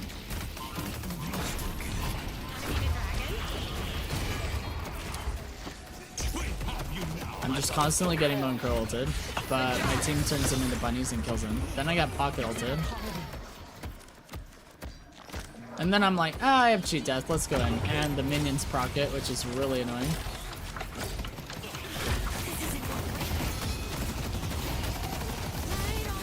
Use decay on her, she dies, we end the game. GG. What an ending. Tough fight. And then I tell Grey Talon that it was an absolute pleasure laning with him because it was awesome. He was finishing every kill. It was fantastic. So this is a good example as to why I play Paige the way I play. The way I play her. Jeez. Is because this gun damage at Express Shot is 18,000 damage that some people are just not getting out of their gun. So, and then Decay, just pressing it off cooldown, ends up doing more damage than my Bookworm, even though we start transitioning into Spirit. The game didn't go long enough for Spirit to really ramp up and for me to start doing big damage with Bookworm, but you can see why I buy Decay. Not only is it great anti-heal, but if you use it enough, or if you use it properly, it's basically a whole other ability. I mean, Decay is doing as much damage as Captivating Read and my ult combined. So my 3 and my ult from damage combined. And then Tank Buster also almost doing as much damage as my 3. So just a really solid build in my opinion overall. The gun spike just does a lot of gun damage. It gives me spirit power. I'm getting souls from Trophy Collector even if I'm not the one finishing the kills. I still was top assists in the game, right? Like second highest kills in the game, but also top assists. So my kill participation is just insane. We're still doing top healing. However, Fortitude is inflating this. So you'll see that Fortitude is 4,500 roughly of the healing done, and then Rallying Charge is the rest, and then the rest is absorbed from shield, right? So you're seeing a little bit of inflation. It really should be closer to like 13k or 12k-ish if you're not counting Fortitude healing. But still, even at 13k, I think it's top of the lobby, right? Yeah. So like even if Fortitude isn't inflating it, but Fortitude allows me to maintain this aggressive positioning throughout the entire map because I can go like clear some of their camps or, you know, clear some of our camps or whatever, to rotate across the entire map and just let Fortitude top me, and I don't have to I don't have to reset as much because of Fortitude. And then Knockdown makes it easier for me to land my 3. It makes it annoying for Mo and Krill because it gets him out of burrow. It stops McGinnis ult before she gets what's it called, Indomitable. It stops her ult. It stops Bebop ult until he gets Indomitable or Unstopped. So I had a few reasons to get Knockdown outside of just using it for my 3. And then Cheat Death is to make it so that they can't shut me down as easily, because I'm obviously getting pretty fed. So comeback souls are going to be worth a lot if they kill me. And it also allows me to like maybe get off one more ult or one more shield before I back out. Because it gives me those few seconds to maybe get some cooldowns back up and further support my team. And people don't expect it on Paige, so after they get me to 0 health, they literally just disengage, and it gives me like a 2-second head start on my escape. And then these are just high damage moving into Spirit, because I start gun early game, but damage is Spirit. Oh, and then these two are mostly for my team. So I get BRS so that anytime I hit them with my root or my 1, they're instantly reducing their bullet resist. It also gives me weapon damage, but it's mainly for my team. It's so that, you know, my M1s, like in late game, this stacks like with other BRSs. So like even if somebody else gets BRS, we're stacking bullet resist. And then Mystic Vulnerability is also for my team. This is for like Grey Talon or any other Spirit Nukers. It just helps them do a little bit more damage. And so I get both of these. This is kind of like hybrid support, and it helps me do more damage. This is because we're moving into Spirit damage late game. Anyway, I really like the build, and I think it does really well, but you have to play it really aggressively, otherwise it's a terrible build. So hopefully that showcased it a little bit better. I don't know. You guys can judge for yourselves whether you liked that one or the other guy's Pro VOD review better. Yes, you can ask me about your favorite character. Go for it. And yes, Samurai, I did get the multi-chat working, so you guys can see YouTube, Kick chatters, and eventually TikTok once we are able to stream on TikTok.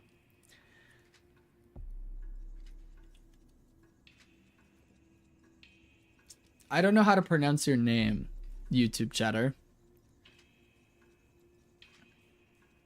You'll have to spell it out like phonetically for me in English so that I know how to pronounce it. But yes, you can ask me anything. I'm happy to answer any questions you have. But yeah, this was a fun game we had last night. I was just chilling. I think this was my last game of the night too, wasn't it? I think after this I was like, yeah, we're done. We'll end on a good note. Yeah. That was my last one of the night.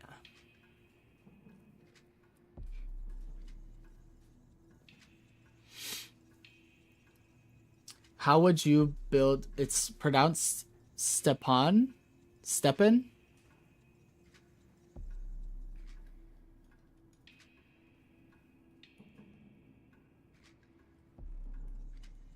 Stepan, I'm gonna call it. Yeah? You tell me. How would I build Moen Krill? I would build him as a... Well, I mean, I would just build him a lot of green items and a lot of counter building. So it depends on the enemy composition is how I'd build him. But there's going to be a little bit of spirit damage because you definitely want to be getting value out of like Torment Pulse for your ult and things like that. And you're going to want to be taking advantage of duration extension on both your disarm and your ultimate. So, you saw those, did you? You saw those? Yeah. You should see more. Look at this. This was a rough streak. 1, 2, 3, 4, 5, 6 games that I lost in a row. I think these 4 were with my brother, and it was just, we couldn't do anything right. Maybe all 5. This Vindicta game was just something else, man. I don't even want to talk about that. This was the game I was talking about where me and Viper were the only ones with like a high soul count. But we just couldn't do anything. 1 in 15 Dynamo and 4 in 11 Billy, 1 in 7 Drifter, and 2 in 6 Slash. And he like kind of gave up. He stopped playing with the team. This was a rough game.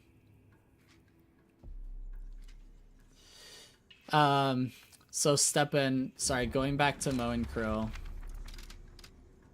Maurice and I got your back. Moen Krill is going to be like, let me see if I can find. So Palmer's probably my favorite Moen Krill. Maybe. He's really good anyway. So getting items that Veilwalker's really good on him. Getting items that you're going to be able to get high value out of. So Fortitude for roaming. You know, he gets greater expansion. This is going to make it easier to catch people with your ults. He gets a little bit more aggressive items than I probably would. Like Radiant Regen is interesting. I don't think I've ever seen that built on Mo.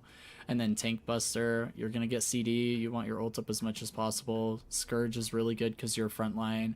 Escalating Exposure is really good because you're stacking it. I would put Torment Pulse in here probably. Frenzy's really good. I mean, this is an interesting builds here. But you're mainly wanting to take advantage of your disarm and your ult as much as possible.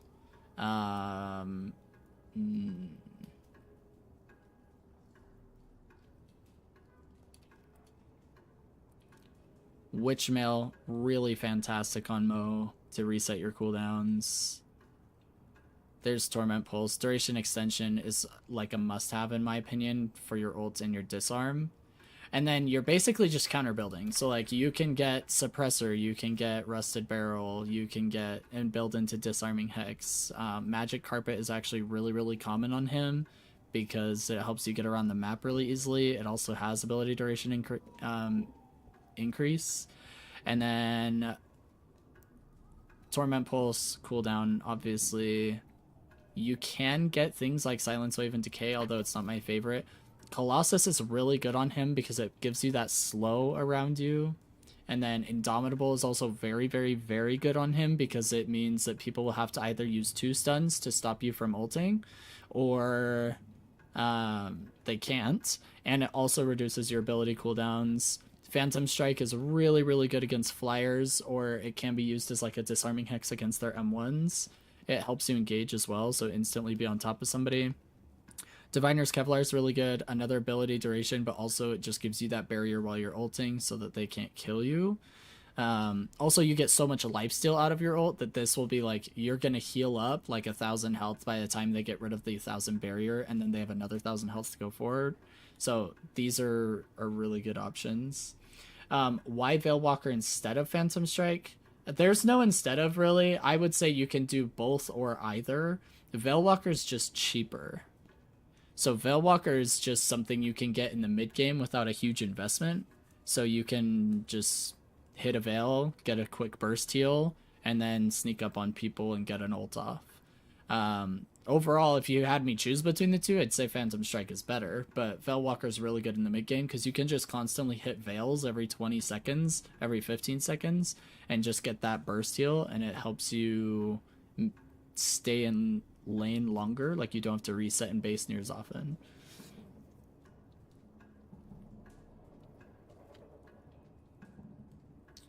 If I need bullet resistance on the front line, what would you recommend getting? My first recommendation is Return Fire because it's 10% and also has a very short cooldown. So every 23 seconds you can pop this, and it really does hurt the enemy team when they're shooting at you, both with spirit and bullet damage. So Return Fire is going to be the easiest and cheapest option that I would suggest for you.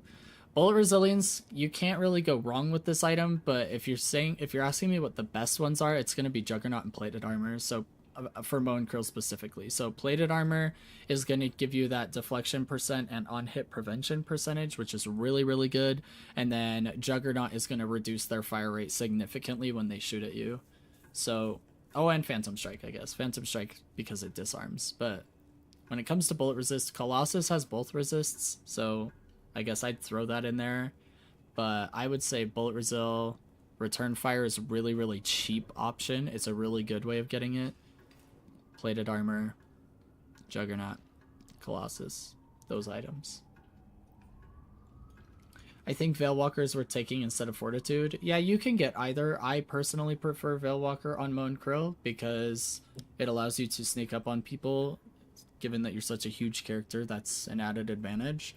It just isn't going to give you quite as much healing as Fortitude, but the added spirit power and everything else that it gives you, the movement speed, etc., that's all really good for Moe and Krill. So I personally prefer Veilwalker, but Fortitude's good. You could get both of them, I suppose. I just wouldn't personally. Radiant Regen plus Fortitude and a ton of greens.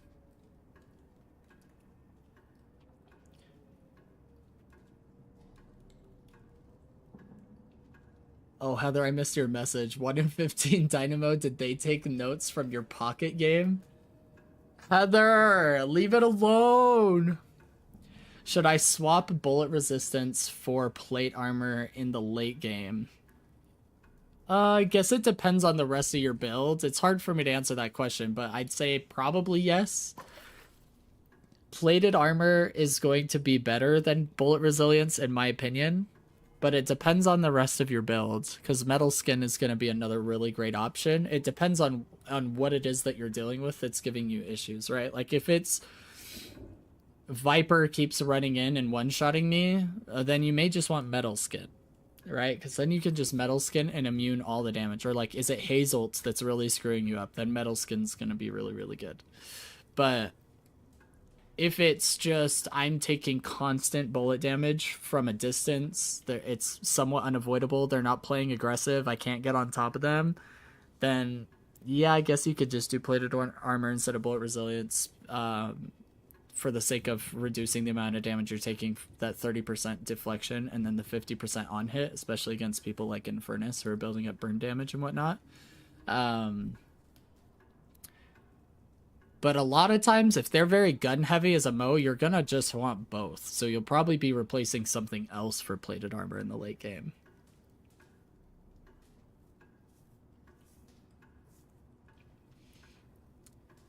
You know I love you, I just need to throw more healing barrels and dominate more walls. I think that would improve your pocket play so much. Yeah, I think that's what I'm lacking for sure.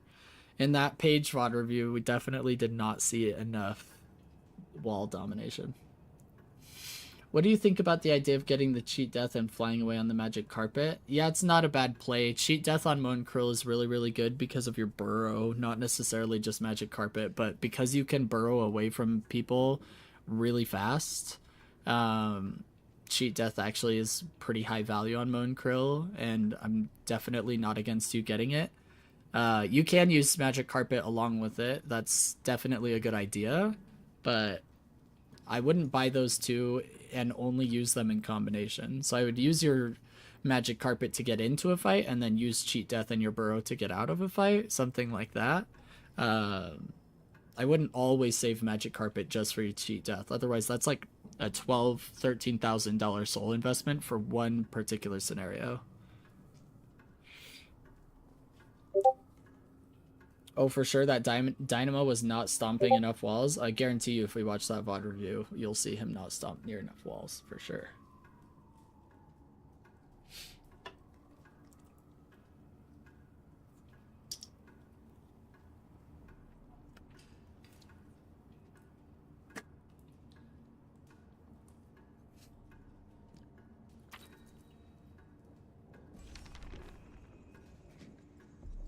Step in. I hope that answered some of your questions. Obviously, if you have more, let me know, but hopefully that helped a little bit.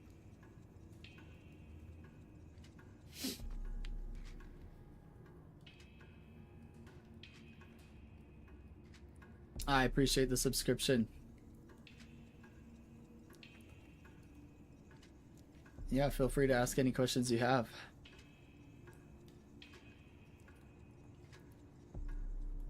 All right.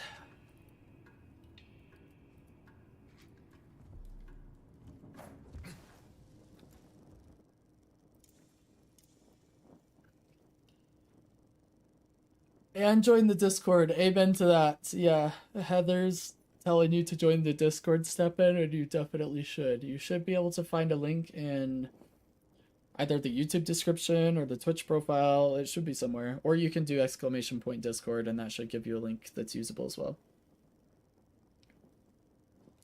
I'd like to see you play Lady Geist in the future, not a gun build if possible. I don't do a whole lot of playing on stream, so you probably won't see my gameplay, but I'm happy to do a review of a Lady Geist game, like a pro VOD review of somebody playing Lady Geist. But I wouldn't be able to guarantee what build they're using. I guess I'd have to filter it out. But you probably wouldn't see me play it. I mostly just coach. I don't really show my gameplay a whole lot. Today was kind of an exception to show a game I played, just because I wasn't super satisfied with the page we were watching. But yeah, unfortunately you probably won't see me play Lady Geist. Plus, you don't want to see me play Lady Geist. My Lady Geist is like emissary level, and it's pretty horrendous to watch. It's emissary level in Eternus lobbies, which makes it even worse. If it was emissary in adversary lobbies, it'd probably be fine.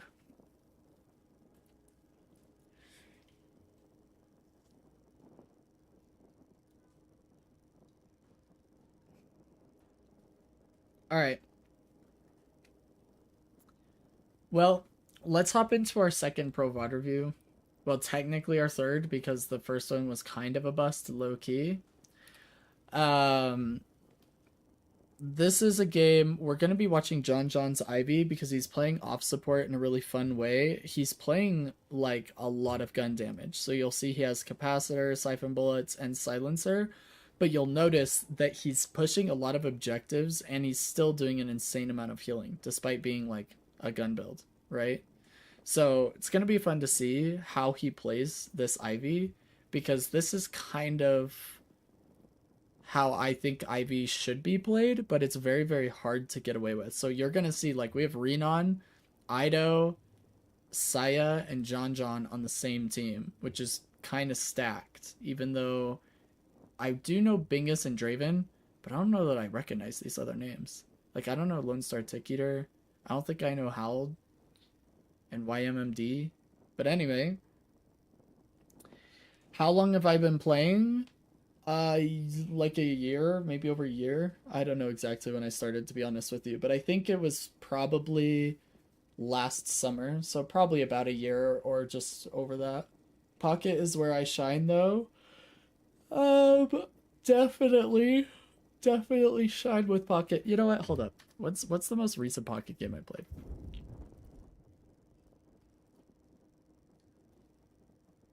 I was a key player the last time I played Pocket. Look at that. This is what we call improvement. We lost, though. It's kind of sad. This is my brother. And, things didn't go very well here. Paige was not playing Paige like I play Paige. And, Seven did less damage than Mo and Krill and barely more than Paige. So overall, it was pretty rough. But hey, yeah. Take a look at that. The CAPTCHA won't let me join Discord. I'll try a different way. Try !Discord and it should pick it up for you. Hold up. I may be able to type it into the live chat for you as well. Let me see if I can pull up my YouTube stream. Oh, dang. I'm not dual streaming today, I don't think, on YouTube. Let's see if this works. YouTube's looking weird for me. Yeah, Heather did it for you in Twitch, but I don't know if it's going to work in YouTube right now. It should. I mean, Stream Elements bot is set up for it, but I don't know.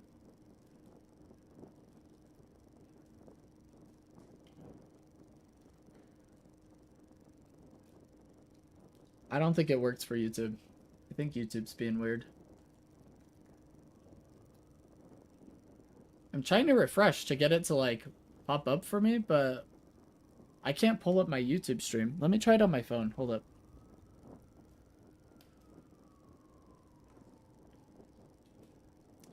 Let's pull it up on the phone.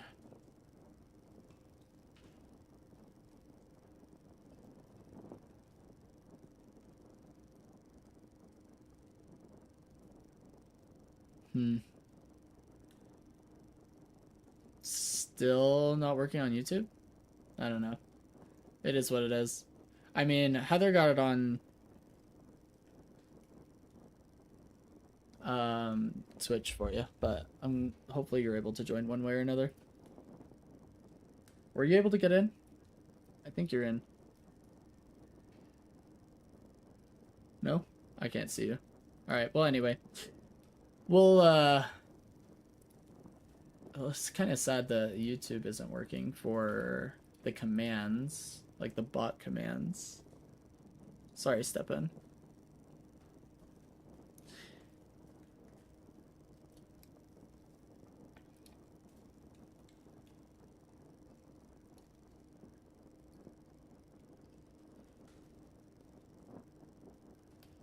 Okay. Let's go ahead and send the IV. It's empty on YouTube. Yeah, I don't know what's going on. Sorry, fam. You'll have to... You can come over to the Twitch stream, because it is working there. Heather even posted it. Or you should be able to find it in the YouTube description. Either, like, my profile on YouTube, or any of the videos. It should be in the description. There should be links for the Discord there. and then you can join the community that way.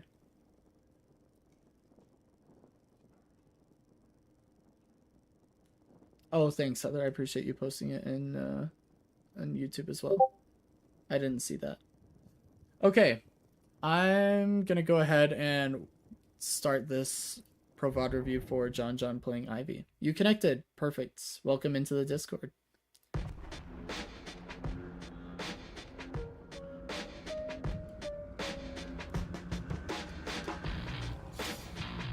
They underestimate you. Alright, let's see how Ivy plays lane, because Ivy's lane is pretty garbage. And your triumph. Oops.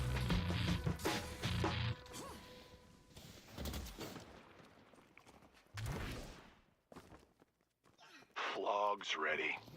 So he's laning with Saya.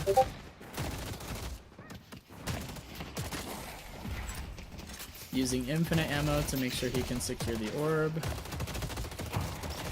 Started with the heal minion to try and give themselves any advantage they can, because their lane is kind of garbage. Although 7's lane is kind of garbage too, so they might be okay. It's basically just Viscous and Holiday brawling.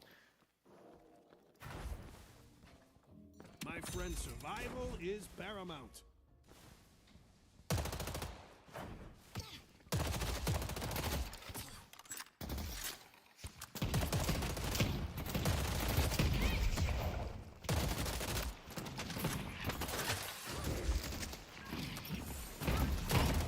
I see Holiday. So I actually don't love him using his one for poke there, because it probably did like 4 damage, but it is what it is. I'd rather him use it to help him clear the wave a little bit faster so he can get pressure and poke with his gun.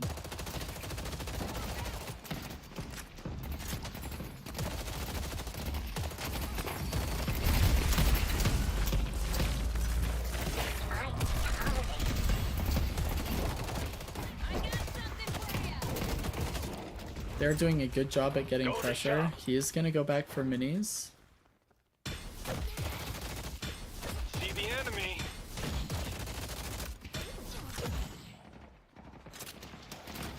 Slow him down.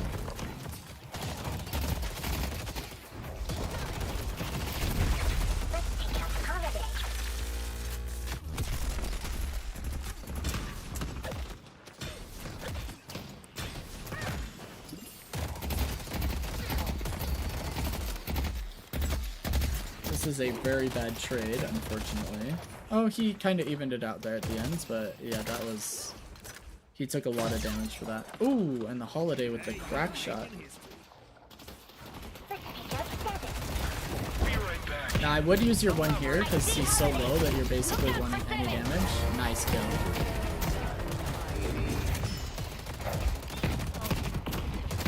This is so mega aggressive. Look at that infinite ammo.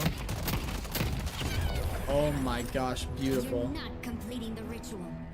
Calico's missing. Saya helping him out with the punch. Somebody's behind him. Yep. Let's push Broadway. Going in. This is really bad because he doesn't have stone flame. Seven.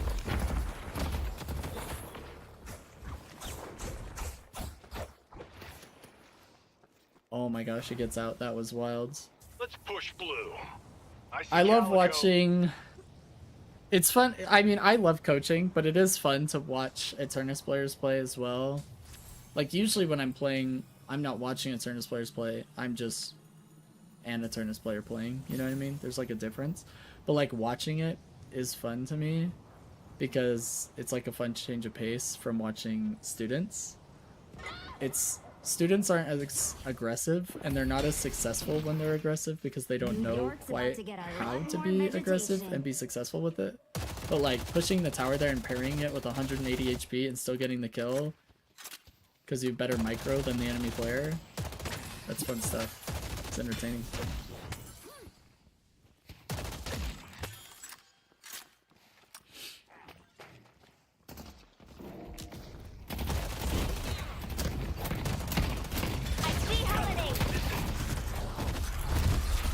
Ooh, taking a lot of damage here.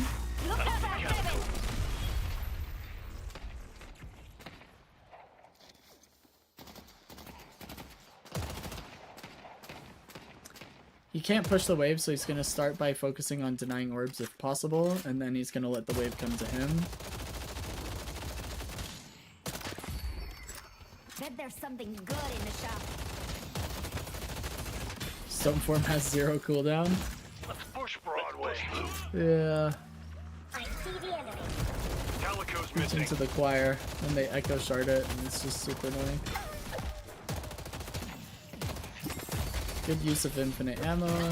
Sometimes friends need a lift. Let's push Saya green. does die across the map. John John's getting a lot of solo fun here, which is really quite interesting. Does first level reduce CD on it or something? No, I think first level just gives healing. Holiday's missing. He got second level, which reduces the cooldown. I'm going in.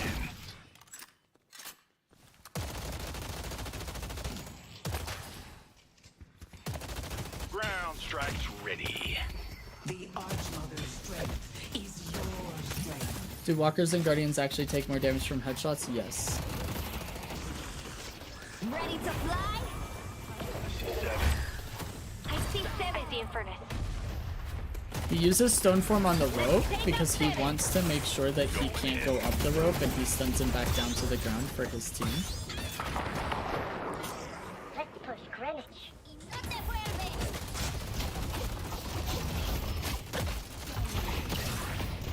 Let's push Greenwich. Headed to green. I'm going in. And we're dead, but we got the Guardian. I mean, maybe worth. I see Calico. We got Tesla bullets, so we're rushing that 4.8k gun spike. We're gonna get back to this lane. We're gonna boost over, see if we can help. Calico. Oh, I'll give nope, my we eye communicated out with the our chance team, to and Shiv shine. said that he's going over there, so we'll cover blue. We're gonna get aggressive here. Look out for 7.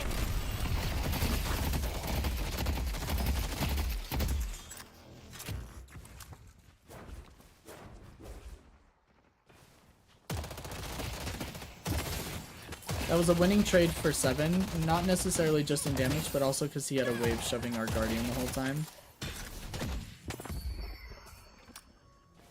So between damage on the Guardian and damage on us, that was definitely a positive trade for him. Some team players. I'll do my part. He's gonna use the stairs for infinite ammo, then he'll use stamina, Let's push. and he can start rotating I'm over. going in. To strike true, Shiv. Saya is literally on the enemy blue walker right now, fighting and getting kills. That's insane.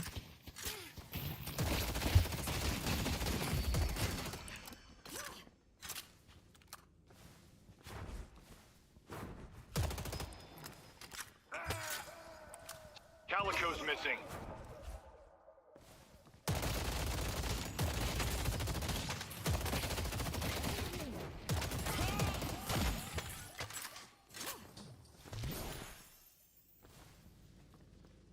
Headed to York. I'm going in. I see 7. Necesitas mucho más que eso para Let's take out Holiday. Hope you don't mind the pickup.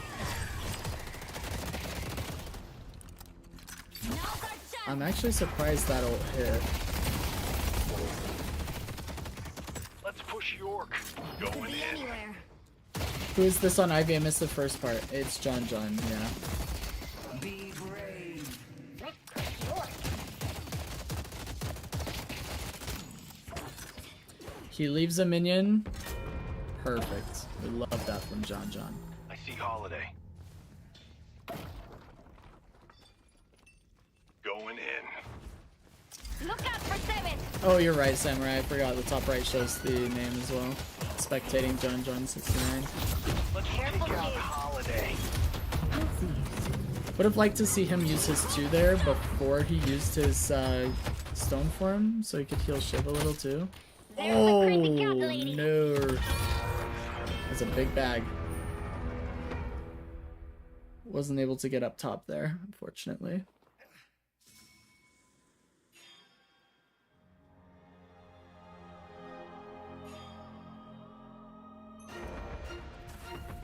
Let's take out Infinite.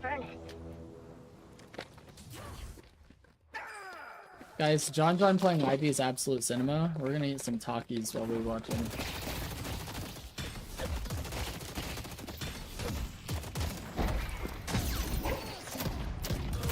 I see Holiday. They think they're in control? Headed blue. Oh my gosh, Calpo just blew him up.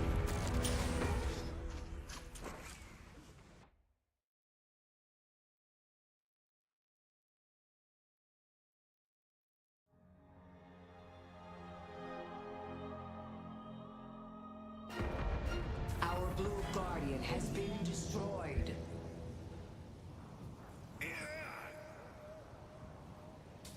Headed to blue.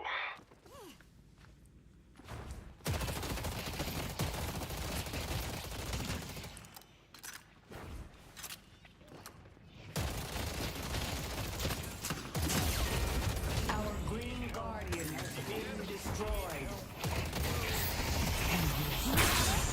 Our protector is under attack. Beautiful kill there. Thank you. Let's push yellow. So, They think they're in control? They think they're in control? Our green guardian what he does here for his teammate is he grabs her to give her the shield, because he gives 300 barrier. And then he's able to push the Apollo back and get the kill. Thank you. Let's push yellow. Beautiful. I'm headed to Greenwich.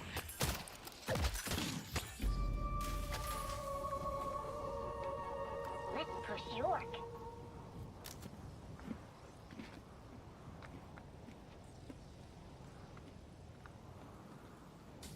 Let's push yellow. Capacitor. 4th item. Let's push yellow. Holy smokes. What a build. I am surprised we're not going over to the Rift.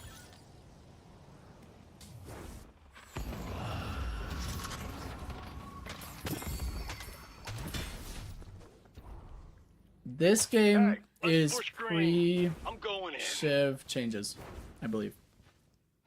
I think this game is 2 weeks ago. 7th Mythic.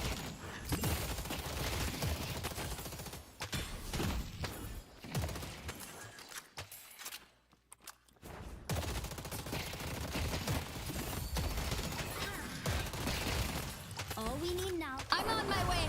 I thought they put up a fight. I guess I can be one.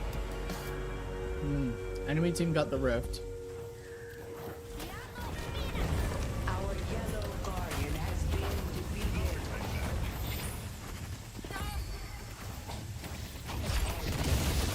There's the barkeep. Finished yet. This isn't looking good. Oh, the cube changes everything. Nice try, Inferno. My proving grounds. Headed to yellow. Going in. Our blue walker is under attack. Let's push yellow. I'm going in.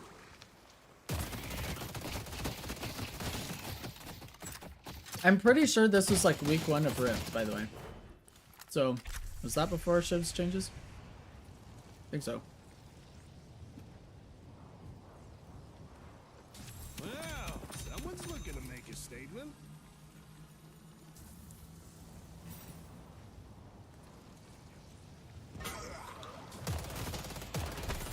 Our green walker is under attack.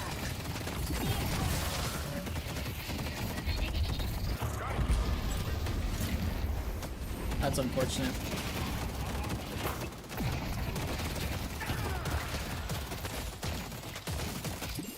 All right. Headed to Broadway. Yep. It's the attack damage. Auto damage. Or melee damage. Our yellow walker is under attack. Broadway. Some kind of damage. Hang on.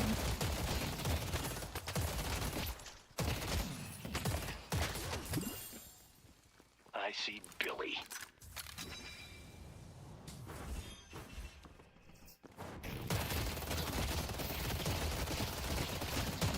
I see Calico.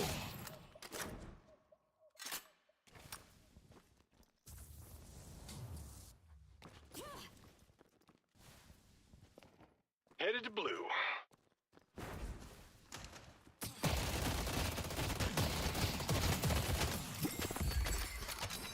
I see Calico.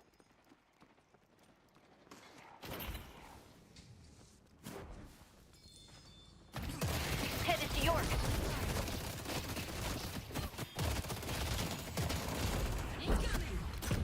Steals farm. Tries to leave some small minions.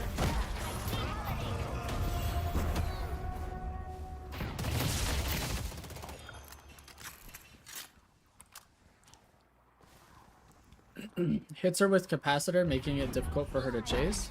The Infernus. To the skies.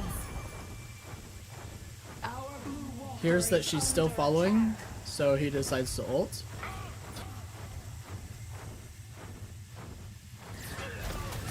Headed to Broadway. And then he's gonna get solo heal plus his stone form heal. In. Now he's feeling much healthier. Ready to show him what Lash is all about. And Lash is able to come take over for him. See the enemy. So great delay, basically. Stay safe out there.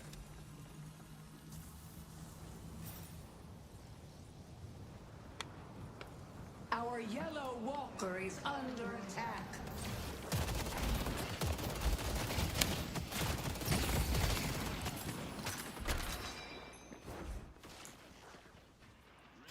Let's take out Calico. He's doing a good job of just constantly shoving the waves. He's playing more as an off carry than an off support here.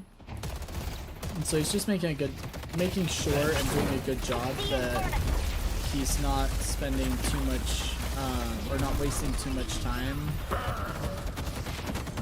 like overfighting, and he's trying to make sure these waves get cleared first. Unfortunately, he gets caught in 1v3 here. But you notice how he's constantly looking at his walkers and shoving waves, doing a good job of paying attention to that minimap.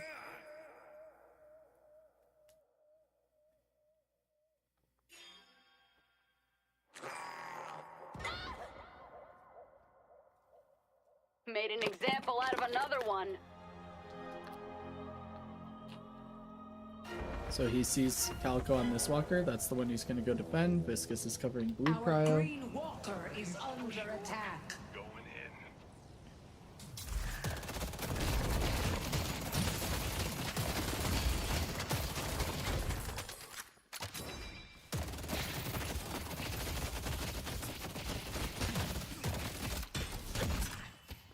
Our blue walker is under attack.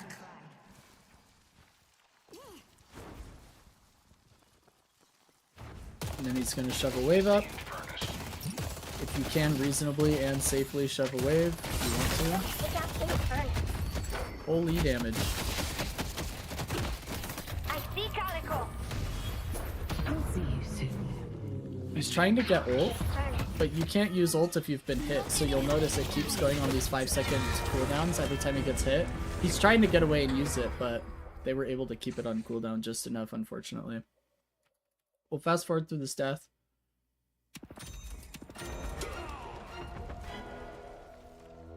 You have no idea who you're up against. I'll be right back. What's your guys' favorite kind of chip?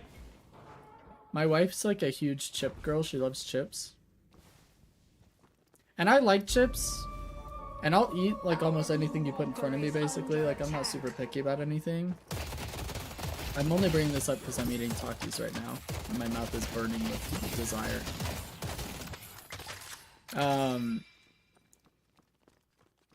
But I'm like, I don't know what my favorite kind of chips are. Like, I'm not eating Takis because they're my favorite. We just have them. Do you guys have favorites? Like, you guys are eating at a barbecue, and there's always some kind of food and chips at a barbecue, right? Unless they're just the worst barbecue ever. And like some sort of like salad and that kind of salad, right? What chips are you hoping are at the barbecue?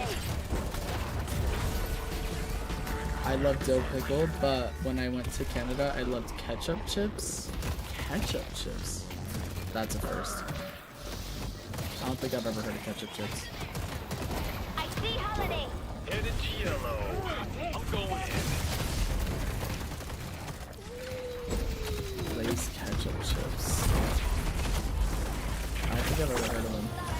Dang, these freaking cubes from Sire are so glitched. Now we got our stone form back.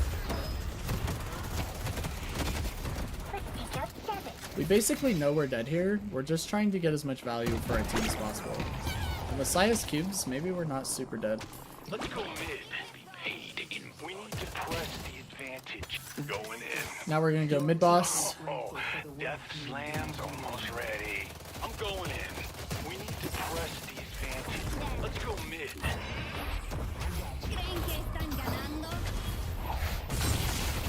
He uses capacitor every chance he's got in these fights, and then he's gonna try and meet up with his team for mid boss. I'm gonna have to try Lay's ketchup chips. So my wife likes eating potato chips with ketchup, like they're French fries. It's like a thing her family does. And, like, it's okay. It's not my favorite. Like, it's good, but it's not like the greatest thing in the world.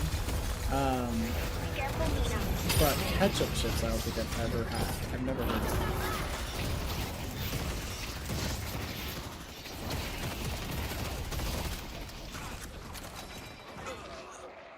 Pull back!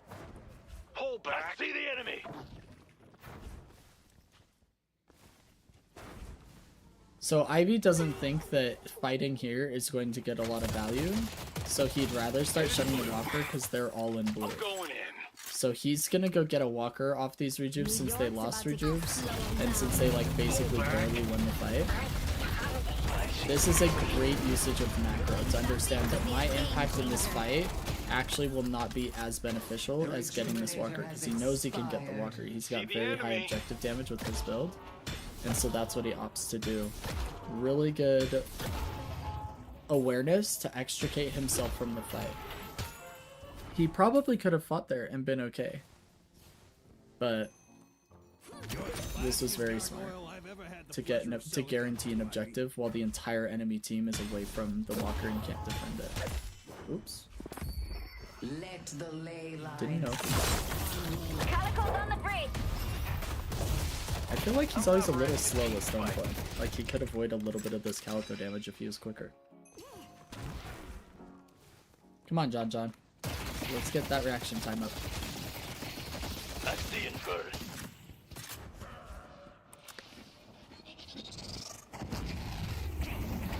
I got you! He drops the camp to see if he can save his teammate, but he can't. He tries dropping him immediately from airdrop to give him the shield, but he still dies.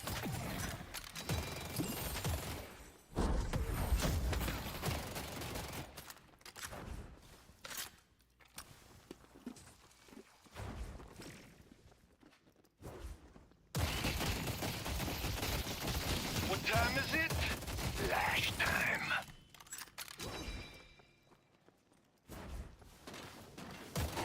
Going in. So Siphon Bullets is a massive increase to survivability in these fights because he can start stealing health. And we're getting no purple items. Pure green gun ivy. There's the bar piece! Let's take out Eternus.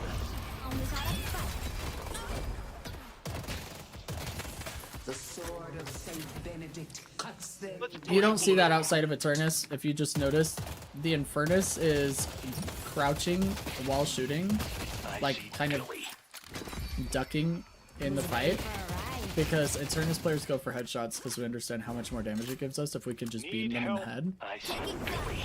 Only in high level Eternus do you see people take gunfights like that and purposefully start crouching. I see the enemy. Really well done. Got capacitor up any second. Head in blue. Going in. Push Broadway. Let's take out Eternus. We need to press the advantage. And because of capacitor, we can kill him under walker because the bullets are just gonna shock around even if he's hitting the objective. Using infinite ammo, active reload. Pull back. He's probably gonna go up and try and cancel the 7-ult with Stoneform, but 7-ult ended.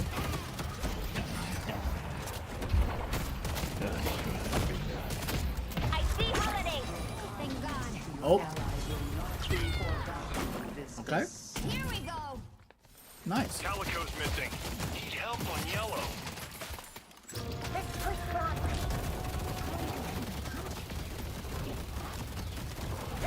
That's the inverse. Let's push Broadway. There's a soul jar here. Going in. There's the crazy gout lady. It's unfortunate.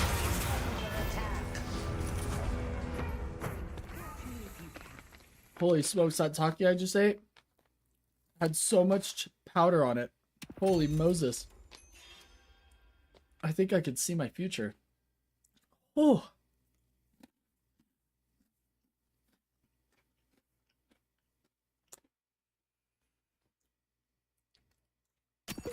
So John was beaming the base guardians during that fight because blue base guardians are the most important set of base guardians you can get because it gives you fast zipline on the most important lane, the lane that contests mid boss and opens up the most amount of map. So he was trying desperately to get the base guardians there. Holy smokes, sorry, that Taki is kicking my trash right now. But unfortunately, yeah, Billy dealing a casual 2k damage in 0.5 seconds disrupted that plan, but that was his goal.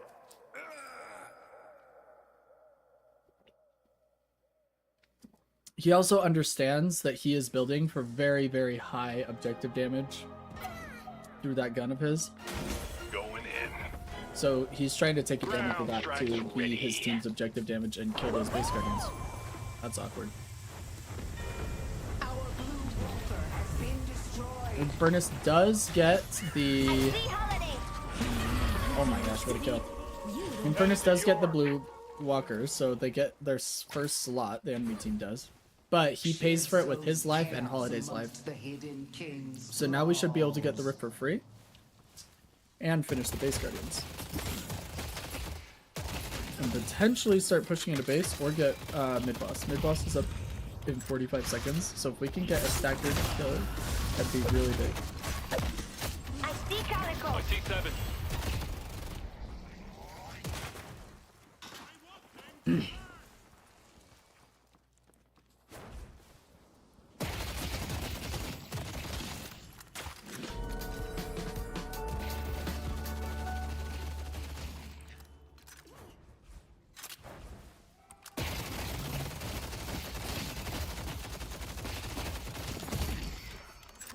It's like gardening, but violent.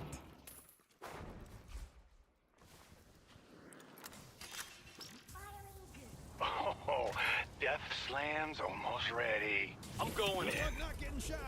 Mid-boss has arrived. He's able to get Dispel Magic for Infernus Burns or 7 stun, whatever he needs it for.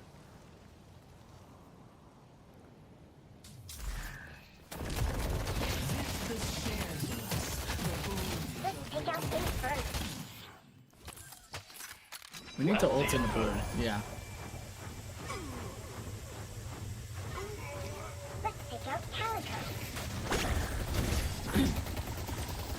It's an interesting cube.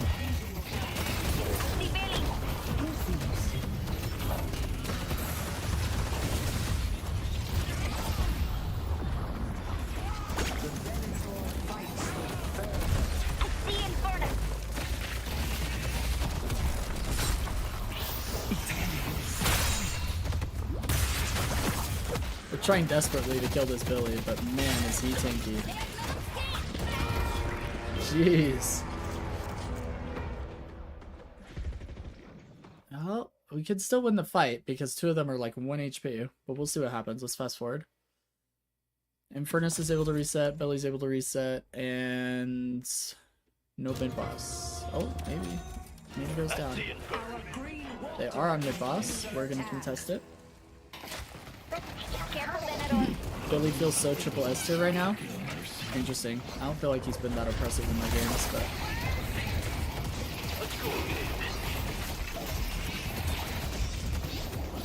He's strong, don't get me wrong. I just don't feel like he's been super oppressive.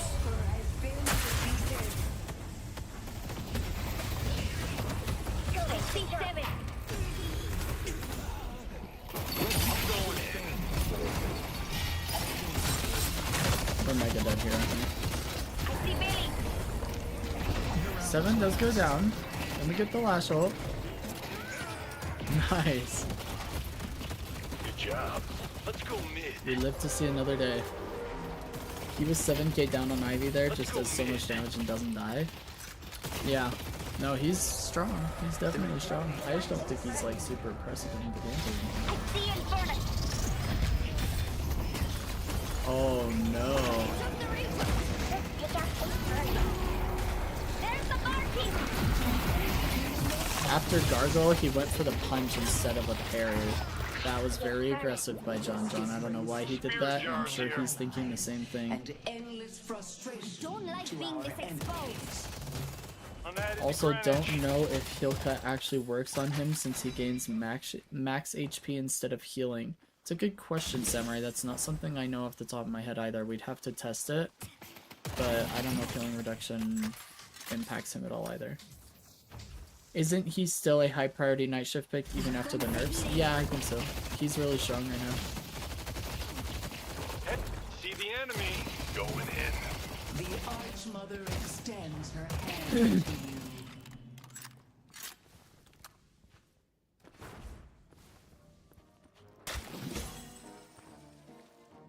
Bad boy since you took out the Mendoza syndicate.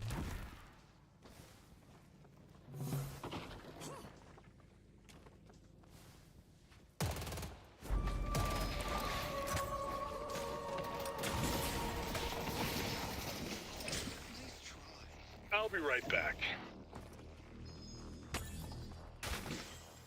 I remember testing it a few weeks back, and his max HP gain wasn't cut from heal cut. It was just other sources of healing that were like life strike. Yeah, those would definitely be impacted. But you're talking about his blasted passive healing like from melees, right? Where he steals max HP.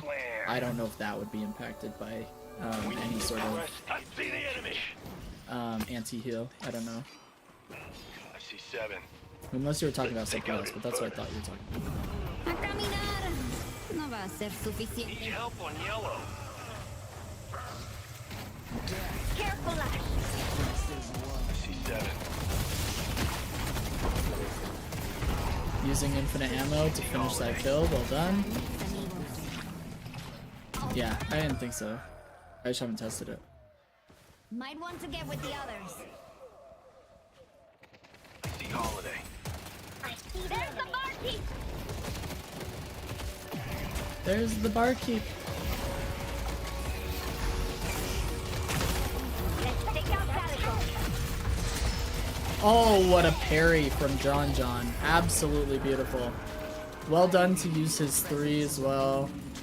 He's focusing the souls from Rift because he understands that like 7,000 souls are up in the air there.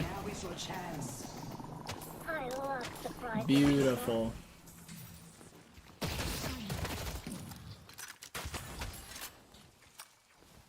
How would you guys feel about me doing... So, we've talked about this in the past, where I talk about silent streams, and I set up bot commands for it, so you can do ! silent stream, and you'll see what it is. But essentially, I would open up a stream, and the stream title would be ! silent stream. Let's push York. And essentially, I would just be gaming, or doing my thing. But I wouldn't really be interacting with you guys. You guys could all just come hang out and watch what I'm doing. And sometimes I'll be playing Deadlock, sometimes I'll be playing CS, sometimes I'll be playing WoW, sometimes I'll be playing Smite. Like, I have no idea. It would just be me doing my thing, but I would just be streaming. I'm wondering if you guys would enjoy them, and I'm wondering if I should do them even on, oh nice rescue beam here. Get him out of the 7 ult.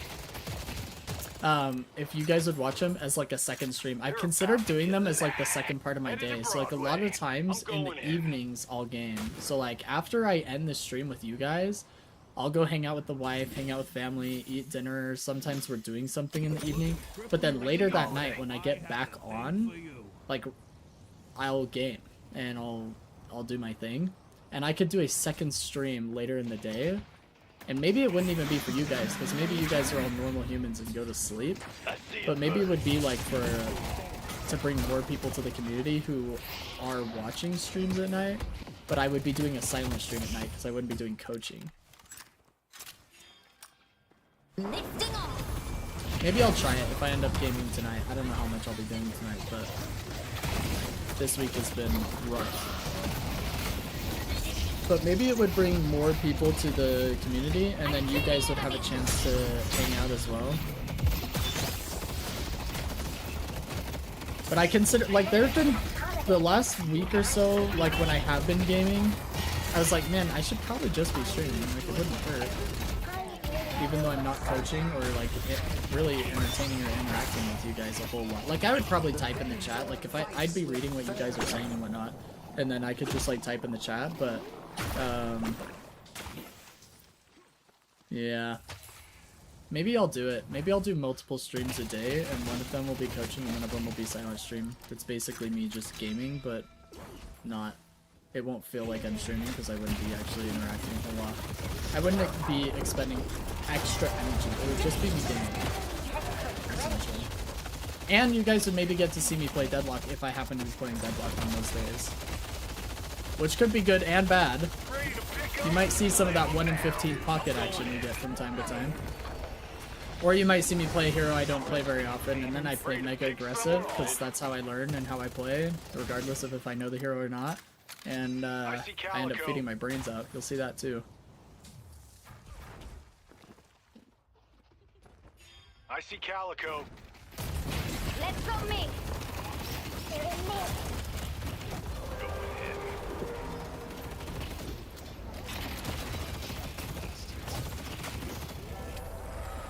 Don't got time to walk.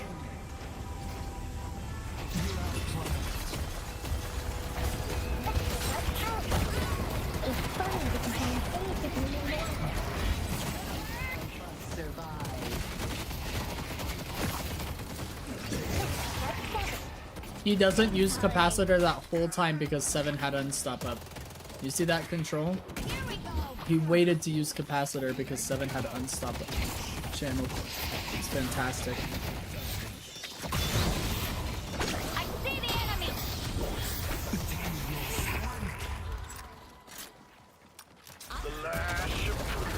What a beautiful game.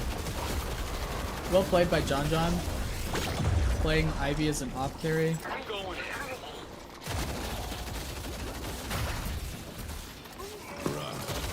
Excellent self-control, excellent macro, constantly pushing up waves off walkers, good usage of stone form, good ults into fights, rotating around the map. I love it. No price was too high.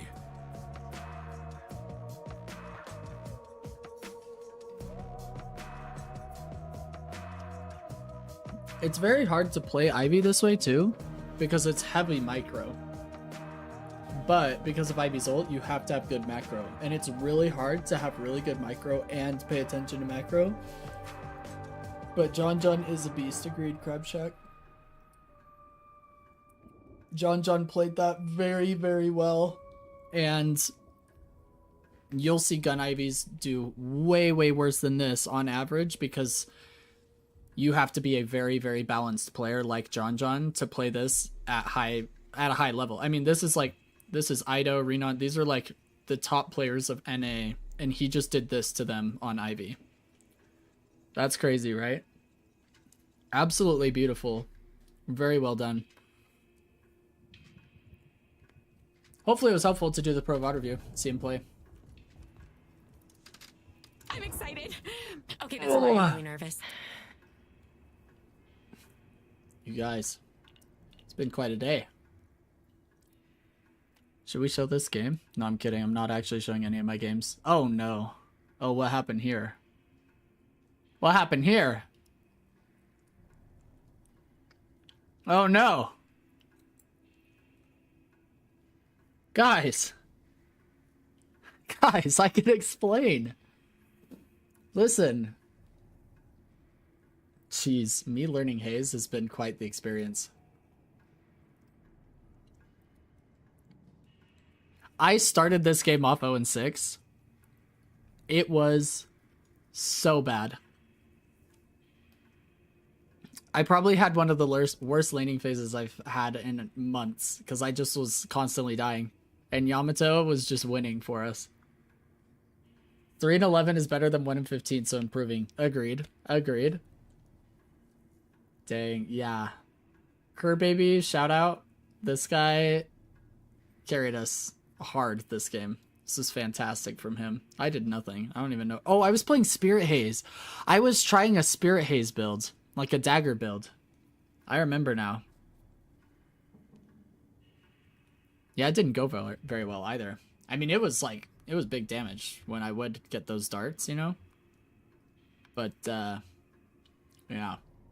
Yeah, not good.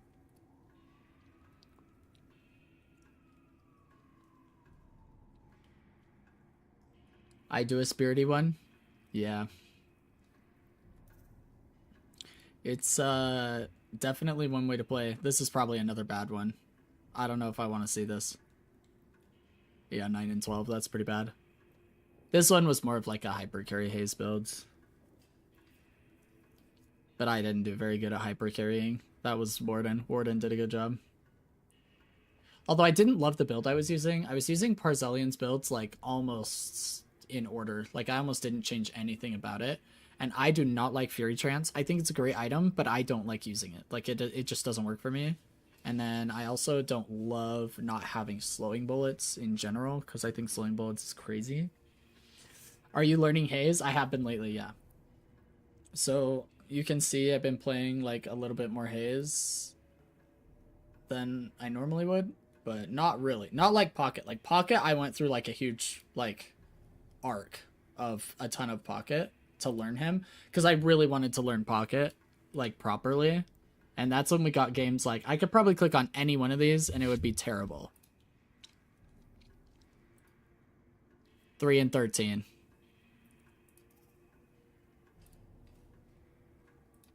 Oops. What? Hey, there's my 1 and 15 game. I found it.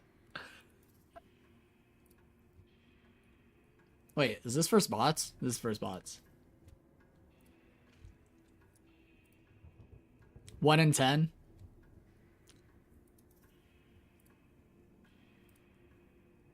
Three and 12.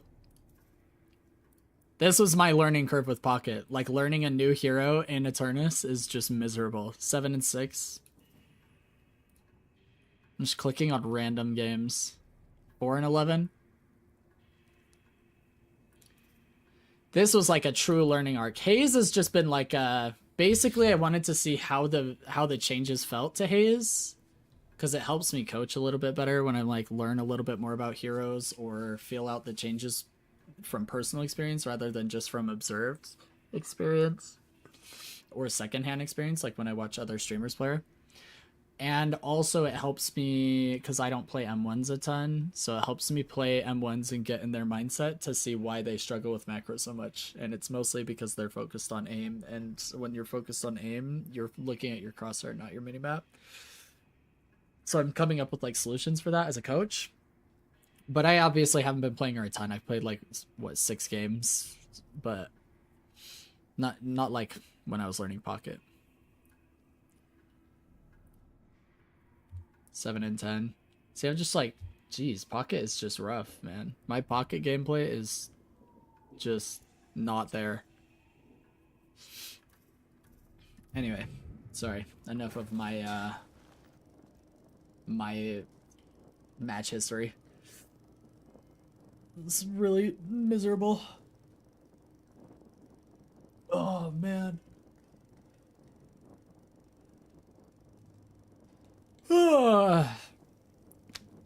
Sorry.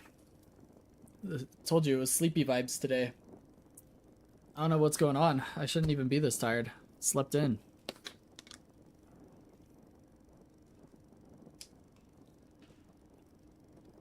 But it is what it is. We watched Top Gun last night. Top Gun is just such an amazing classic movie. If you haven't seen Top Gun, you're just not living. That's my opinion. Take it or leave it. We're probably gonna watch the second one soon too, because that's what my wife and I do. Is we just like, we'll watch movies in a series close together. And yeah. So we watched Top Gun last night. And Goose is just like the best side character of any movie ever. I absolutely love him.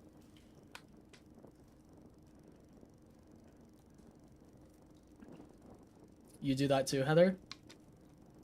Yeah, we do it with like almost every movie series that we love.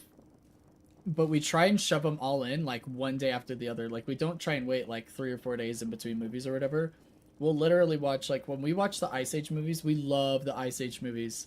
And I do a really good Sid impression, and my wife thinks it's hilarious. But we just love those movies. So we watch them often, and we'll watch them like one after the other every single day. So like we'll watch just for 5 straight days, we'll watch 5 different Ice Age movies. OMG, I want to hear it. Okay, hold up. Let me lock in. Do you have a phrase from Sid that's your favorite? Because we have a few.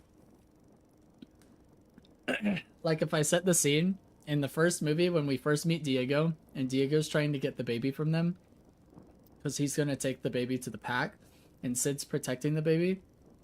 And Sid doesn't trust Diego, so he says this. He goes, "I don't like this tiger. He reads minds." So I say that to my wife all the time, and she laughs so hard. Or like in the 4th movie, Diego meets the other saber-tooth tiger, and it's a girl, and he like has a crush on her, and Manny and Sid are making fun of him because they're saying that he's in love. And then Manny says, "Diego's got the L word." And Sid goes, "Leprosy." And then Manny says, "Nope, it's 4 letters, starts with an L, ends with an E." And Sid says, "Lice." We say that all the time. Oh man, we love the Ice Age movies. Ice Age 1 is just a forever classic for me. Sorry, you guys probably hear me crush my water bottles all the time as I finish one off and then throw it away. That probably comes through the mic all loud and annoying, but yeah. But then we'll watch like all the Ice Age movies like one day after another. We just do it with like everything. Or the Cars movies. We love the Cars series. We'll watch all 3 of them in 3 days, just one each day. I don't know, I guess it just helps it stay fresh for us. But it's harder with longer series, right? So like when we watch the Marvel movies in order, like timeline order for the first time from Captain America through Endgame, because after Endgame I literally just stopped caring about Marvel. I don't know what it is, but nothing just like hit the right way. It just wasn't the same. I think Marvel has been like too Disney-fied and isn't like as fun as it used to be, at least for me. So everything after Endgame we like really don't care about a whole lot. Even a few of the movies before then, but still. But like when we watched the Marvel movies in timeline order for the first time, that took a while, obviously, right? Because there's like 26 movies or whatever. We didn't do it in 26 days, but we try and get it as close together as possible. Because then my wife will be like, "Okay, wait, what happened in the last movie? Who's that person? I don't remember them." And I'm like, "Yeah, they're from 17 movies ago." And she's like, "Okay, I don't remember anything." I'm like, "I don't blame you." But with the shorter series we do, like we watched Hunger Games not too long ago, and we watched those 4 movies like in 4 days, or sometimes 2 of the movies in 1 day or whatever. And we always do it leading up to like a new movie coming out from a series that's not complete. So like the Avatar movies, like Blue People Avatar, not The Last Airbender. We'll watch like we watched the first 2 movies in the same day prior to the 3rd one releasing, and then we went and saw it in theaters the next day.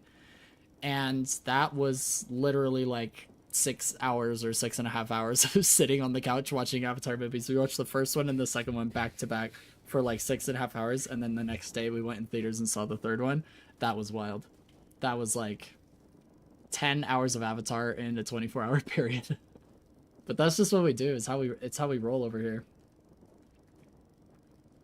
I haven't had much time for movies since this class started. It's been a beast of a class. Summer semesters suck, lol. I need a movie day. Oh, dude, you need a movie day for sure. Movie days save lives. You'll just never change my mind. Movie days are fantastic. Most of the time my wife and I are like watching a show together, like some sort of show that we're enjoying or a rewatch, like we're rewatching one of the sitcoms that we love. Like right now we're rewatching Friends for the umpteenth time. But movie nights, they hit different. I don't know what it is, but it's like for us, movie nights are probably our favorite form of date night. Like it's fun to go on a date night, like go out, eat dinner, go see a show, or go mini golfing or top golf or bowling, or like whatever date night looks like. It's fun. But for us, when we sit and watch like 6 hours worth of movies on the couch together after eating dinner, that's like our favorite thing. Have you seen Ted Lasso? I have not. Do you recommend it? Is this a recommendation coming in? I should? We'll look into it. We haven't seen any new movies recently, like, that have been coming out, so we really want to see the one with Ryan Gosling, the Project Hail Mary. We heard that one was pretty good, and so we want to watch that. And then Alice recommended the Minions movie that just came out, so we want to watch that as well. But we haven't, like, watched any new movies. We've been rewatching old movies, like Top Gun last night, and Top Gun Maverick will probably be tonight or tomorrow, and I didn't think I would like a show about sports so much. Oh, we love sports movies. I don't know if it's going to be similar to that or not, because I don't know much about Ted Lasso, but like Forever Strong, or Remember the Titans, or dang, what's the one with Mark Wahlberg that I can't remember where he plays football? Jeez, now I can't even remember the name of it. The Blind Side, movies like that. We love sports movies, but I don't think we've seen many sports shows. But the deeper meanings hit hard and are so well done. You'll love it. Watch it. You'll be hooked. All right, we'll take a look at it.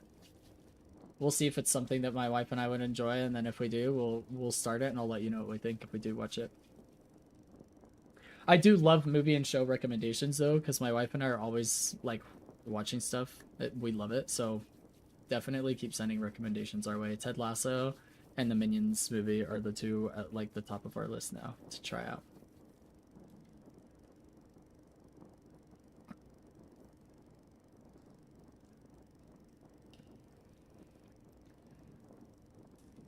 I've now watched it twice, and the new season is coming up, and I'm excited. That's awesome.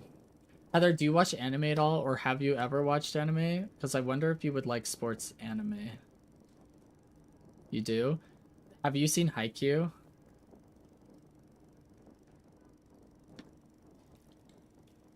Because if you haven't seen Haikyuu, I highly, highly recommend it. So yeah, it's just a sports anime about volleyball, but it was so well done. Even so, my wife doesn't love anime. Like, well, I guess I should say, like, she doesn't like the anime that I like for the most part, right? Like, most of the anime that I watch is more in the shonen genre, and so she doesn't love it. So, like, she doesn't love One Piece, and she doesn't love Solo Leveling, and she doesn't love Sword Art Online, and, like, you know, these different anime that I've watched, Hunter x Hunter. She knows them. Like, I've seen them so many times, she'll be like, oh, are you watching Hunter x Hunter or whatever? And so she knows them, but she doesn't love sitting down and watching them with me. They're things that I watch by myself. Last one I've watched through was Solo Leveling. Yeah, Solo Leveling was so good. It's a lot of fun.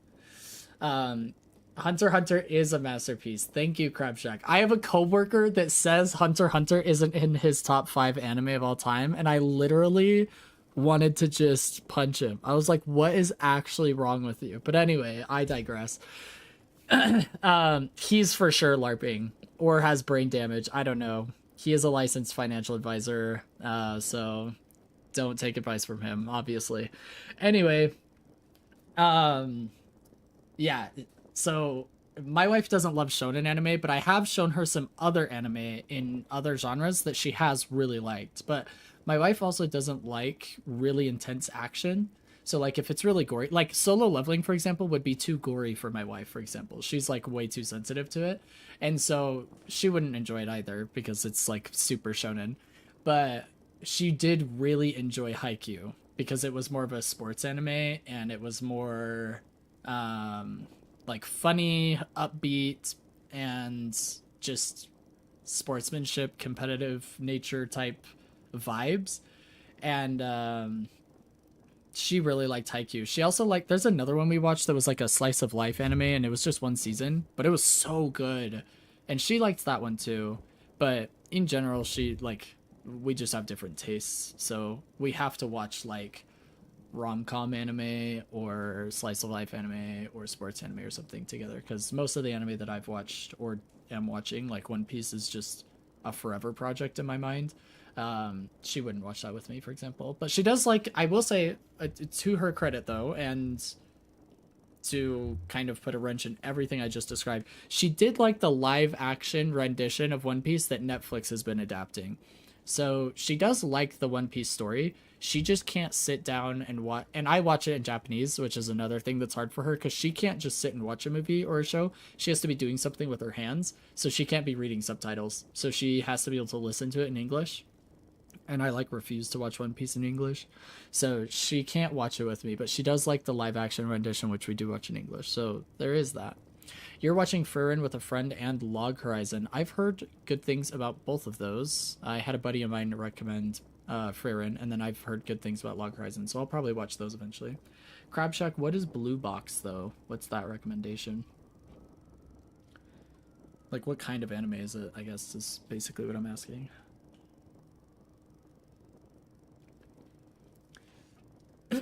Yeah, I loved Solo Leveling, too. I'm glad that you are enjoying Frieren and Log Horizon as well, Heather. Sports plus romance, it's cute. Which sport, by the way, just out of curiosity? We'll have to look into it, because my wife was one of the people who thought anime was a genre. Like, she didn't understand that it was actually just an animation style. So she was like, I don't like anime. And I was like, I don't know if that's a fair thing to say. There's like a zillion. It's like saying I don't like movies. It's like, well, maybe you just don't like the genre of movies you've watched before. Like, if all you've seen are horror movies and you're a Disney princess at heart, like, yeah, maybe you're not gonna like movies, quote unquote. But now that I've shown her that anime is an animation style and there's like a gazillion genres just like movies, then she can try and like watch different anime with me that are of a genre she would enjoy. But sports and romance sounds right up her alley. The MC plays badminton and his love interest plays basketball. I see. No, you're good, Crab Shack. Nothing really sounds weird to me. Usually when you try and sum up a series, it can sound weird no matter how good it is. I mean, Solo Leveling probably sounds weird to people too if you try and describe it, but it was really good. I'm excited for aren't they making like a Solo Leveling movie for the 3rd season? Like in place of the 3rd season? I think that's what I heard. I'm excited for that. I also need to keep watching One Piece. Daddy Jinu has my heart. Oh, that's so funny. Yeah, I'm only like halfway through One Piece in terms of getting up to date, so like there's just so much to watch, man. I don't know if I'll ever catch up. My goal was to catch up before it's finished, because I really don't want it to be spoiled for me. That's like my biggest worry, is like one of the greatest and longest animes of all time just being completely ruined by the internet, because you know the week that like the anime finishes that it's just gonna blow up the internet and everybody's gonna know exactly what happens. And I don't want that. I want to experience it firsthand. So I have to catch up, but yeah, I don't know.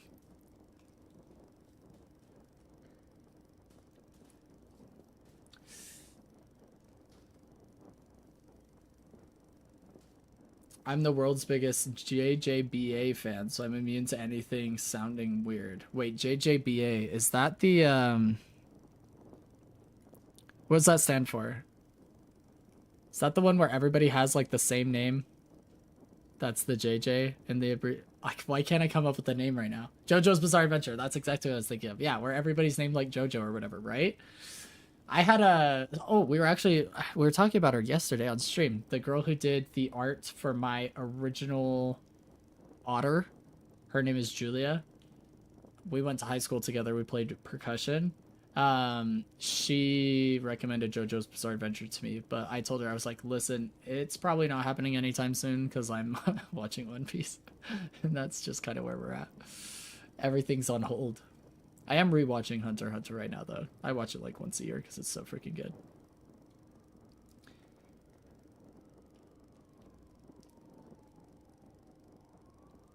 I've heard really good thing about JoJo's. Yeah.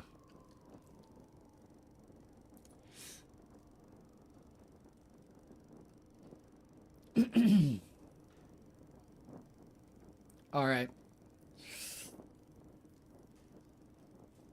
I've watched Hunter x Hunter like 5 times. It's the best. Oh yeah, same. I don't know how many times I've watched it. I kind of lost count. I know. So for me, I've only really seen the entire Chimera Ant arc like twice because it is so slow. So usually when I rewatch Hunter x Hunter, I actually skip the Chimera Ant arc. And I just skip straight into the last arc of the anime. But yeah, I think I've only ever seen the Chimera Ant arc twice. Try reading it. Oh my gosh, I could not.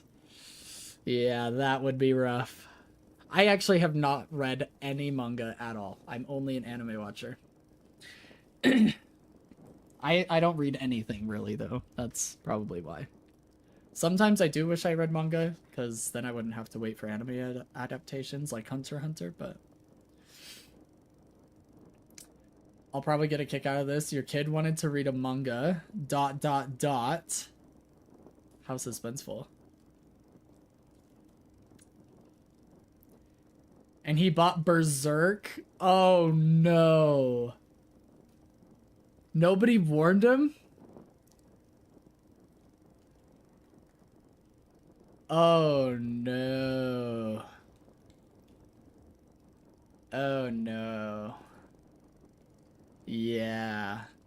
So I haven't seen or read Berserk, but I know the reputation, and I know that like the first chapter or whatever, or even like the first page of Berserk is like traumatizing, but I haven't seen any of it. Let's just say I was mad at his dad. That's hilarious. Yeah, not child friendly at all. That's crazy. Skipped a bunch of anime because I read them before the adaptations. Yeah, that's understandable, Crab Shack. I kind of wish I was you, but I just can't handle it. Kid is 13? Jeez, man. I normally don't enjoy super dark anime like that. It really depends. Like, it has to be super niche. Like, there was an anime that I watched that was so good, but I would never rewatch it because it was so dark. Like, there were times when it made me physically sick watching it. And now I can't remember what it's called. Akame ga Kill, I think. Is that the name? I think so.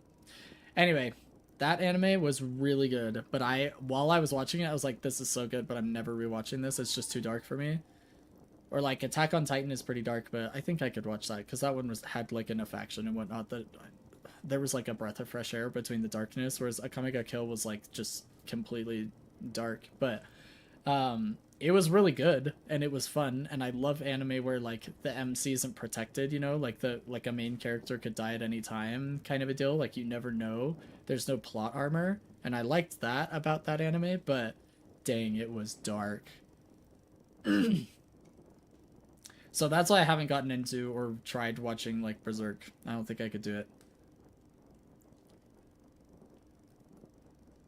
But that's crazy that a 13-year-old tried. That's traumatizing. That's crazy.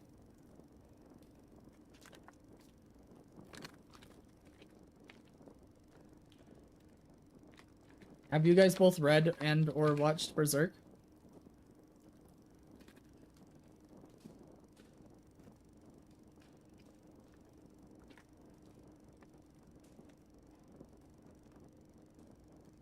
I don't blame you, Heather.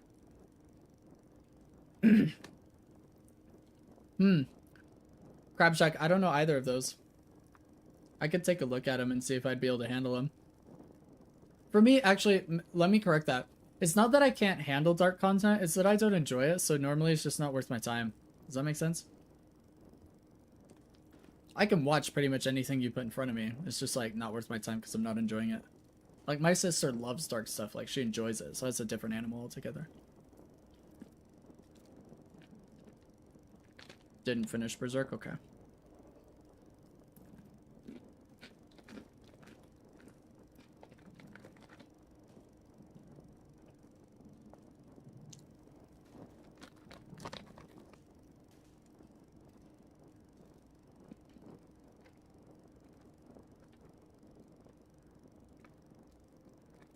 Luckily, Kid went another direction and is obsessed with Call of the Night and Bleach. Oh, okay. Bleach is another thing that's on my list. I really want to watch it sometime. But again, low priority because I'm only halfway through One Piece.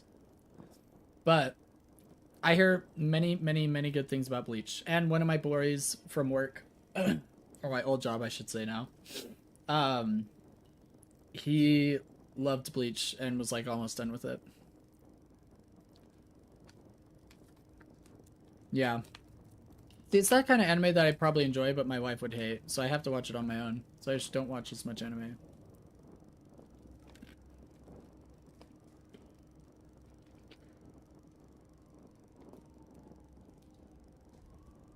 Pluto's a mystery thriller, well written. I'll take a look at it. Thanks for the recommendation. Oh, JJK, I've really wanted to watch it. Okay, so I have this problem. Dark but not needlessly dark? Okay, Crabshack. I'll take a look at it and I'll let you know what I think if I end up watching it. I have this thing about watching anime that aren't finished, and it's really hard for me to do. Because I was traumatized when I was watching Full Metal Alchemist, not FMA Brotherhood, but just FMA. And it doesn't, like, have an ending.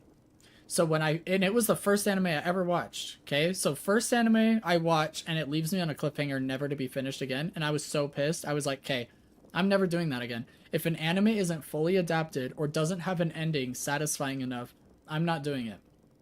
So I, since then, literally have never started an anime that wasn't finished or close enough to being finished that I was like, I'm willing to watch this. Like Hunter x Hunter has a satisfying enough ending at the end of that arc that I'm okay waiting for further adaptation. Or Solo Leveling, for example, had a good enough ending that I was like, okay, I've heard enough about this ending. I'm willing to do it. I'll watch it without having to worry about the next season, and that's fine. Oh, Full Metal Alchemist was your first one too, Heather. Yeah. I ended up going back and watching Full Metal Alchemist Brotherhood later, which does have a great ending. Fantastic anime. Loved it. And I wish I had watched that one instead, but it scarred me. So now, like, I haven't even started Demon Slayer, for example, and for years I've wanted to watch Demon Slayer, but I'm not going to start it until the last movie comes out, because they're currently making those, like, the final, like, trilogy of movies to finish off the anime. And I think they already released the first one. We're waiting on the next two or something like that. I haven't started Demon Slayer for that one reason. It's the only reason I haven't done it. And that's the reason, and the reason I bring this up is because I really want to watch JJK, but I have a feeling that I'm going to love that anime so much that I have to wait for it to be fully adapted first. It's also the reason why I'm not restarting One Punch Man. Because when I originally watched, Attack on Titan, it also was not fully adapted. So I had only seen the first season before season 2 was released. And since then, I haven't gone back and rewatched it, even though it's finished now. I just haven't put the time into it. But that was a mistake. Soul Eater and My Hero Academia were some of my faves, too. My Hero Academia isn't finished yet, right? Because I haven't started that one either for that reason. Unless it has been finished since somewhat recently, and I didn't know it. Pluto is finished, though, so I don't have to worry about that. W. I'll take a look at Pluto. I read FMA when I was like 12 or something. Yeah, FMA was really, really good. Loved it. It was also my sister's first anime, I think. I suggested it to her and she loved it.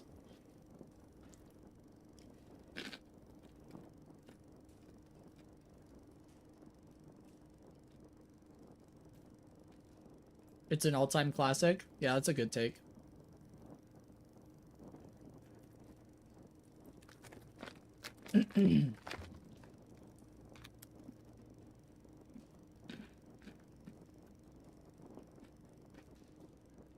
Wait, My Hero is finished? It was fully adapted? I didn't know that.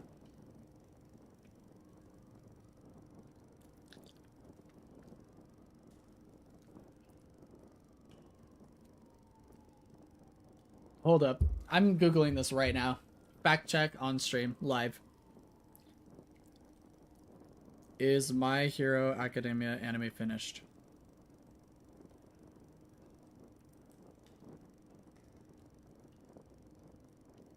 Oh my gosh. The story was officially capped off with a special epilogue episode on May 2nd, 2026. I'm gonna have to go watch it. I've been wanting to watch it, but I didn't know it was finished. I'm gonna have to watch it because I've heard so many good things about My Hero. I never read it. I just have friends who did. Yeah.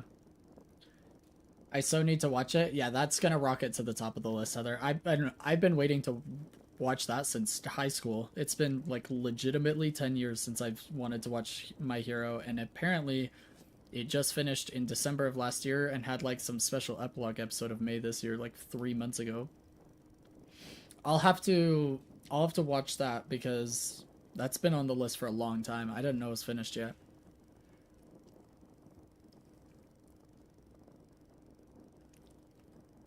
But yeah, that's the reason why I'm not watching Jujutsu Kaisen yet, is because I have a feeling I'm gonna love it, and I need it to be finished first, which is hard for me.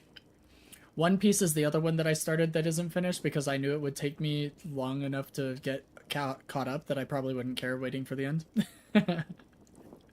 And so far I was right. I started One Piece in like 2021 or something like that, 2020 maybe.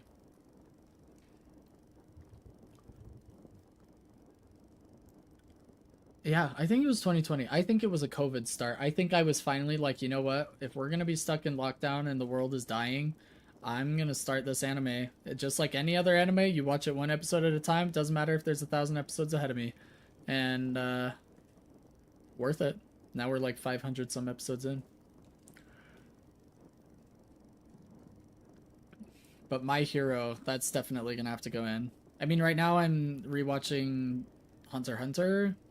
So I'll probably have to finish that, and then I'll watch My Hero, and then I'll watch more One Piece in between all of that. What's your guys' top 3 anime go? Like, if you had to pick top 3, they're the only 3 you get to watch moving forward. No other anime will be released. Top 3. There's a Dynamo being played in Night Shift right now? What the heck? Dang, that's wild.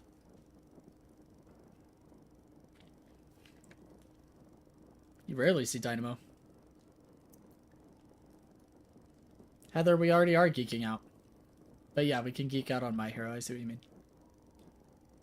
Hey, Bullet! Welcome in, welcome in.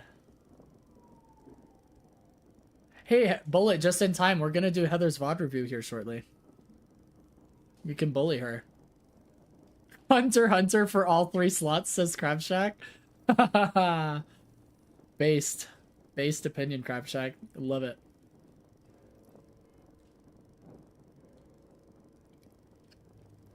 Hunter x Hunter is probably one of my top 2.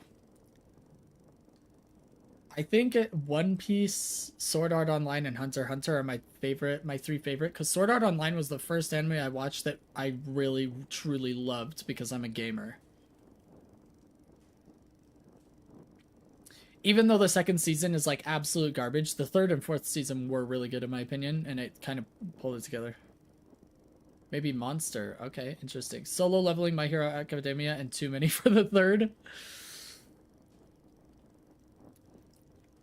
Bullet says he's got food and almost got into a wreck because my car shut down for a second. Holy smokes, Bullet. Be careful out there, brother. We don't want to lose you. Glad you got home safe. You read Monsters, so I don't know if that counts. Oh, I think it counts if you read it, like manga and anime. SAO season 1 was amazing. Everything afterwards even were kind of bad. Bullet, did you finish like the whole Underworlds arc, like seasons 3 and 4? And you really didn't like how it came together? Did you watch all the movies too?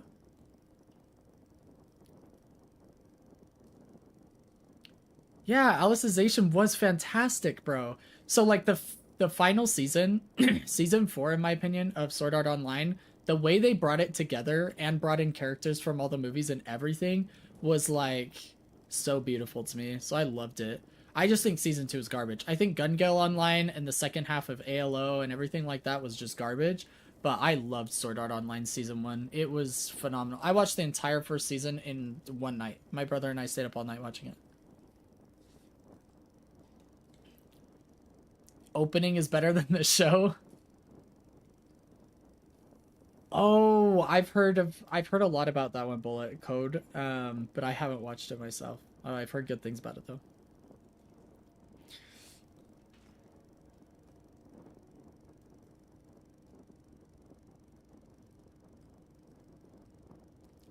Code Geist, is that how it's pronounced? It's really good. Sadly, the newer stuff is fan service. It's unfortunate.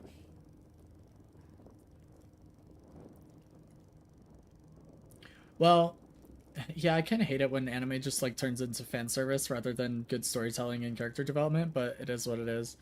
I think that one's on my list as well. Is Code Geass finished? Is that anime fully adapted from manga, or is it not done? Oh, it is finished. Oh, maybe I'll watch it then, because I've heard good things about it. They might be doing a reboot. Interesting.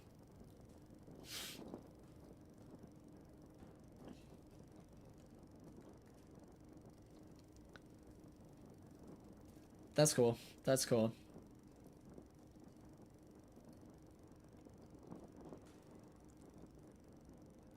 If you're interested, watch the movie version. Is the movie a replacement of the anime? It's not part of the series like the SAO or Demon Slayer movies where it's like integrated? Because it's the version that they removed everything that isn't canon. Oh, okay.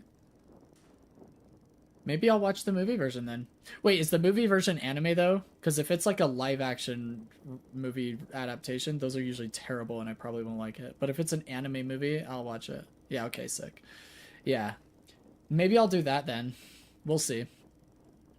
You know what? Speaking of something that needed to remain canon, have you guys seen Tokyo Ghoul?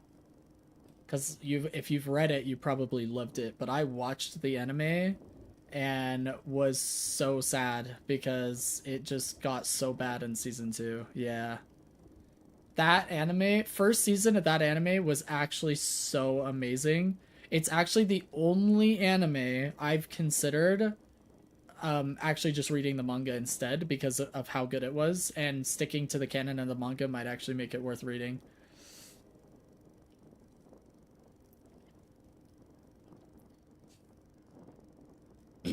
I read the manga because of that. Yeah, I've never read manga. Like, I've never had a desire to do it because I don't love reading in general, but I've heard that Tokyo Ghoul is one of the few that might be worth it for people like me who hate reading and don't do a whole lot of manga reading, but Tokyo Ghoul was so good. I've been watching, like, Tokyo Ghoul edits on YouTube. Like, they'll just pop up in my YouTube shorts when I'm just, like, scrolling. Bro, it makes me miss that anime and wish that it was a better adaptation because it was so good. I wish they didn't go off like all crazy.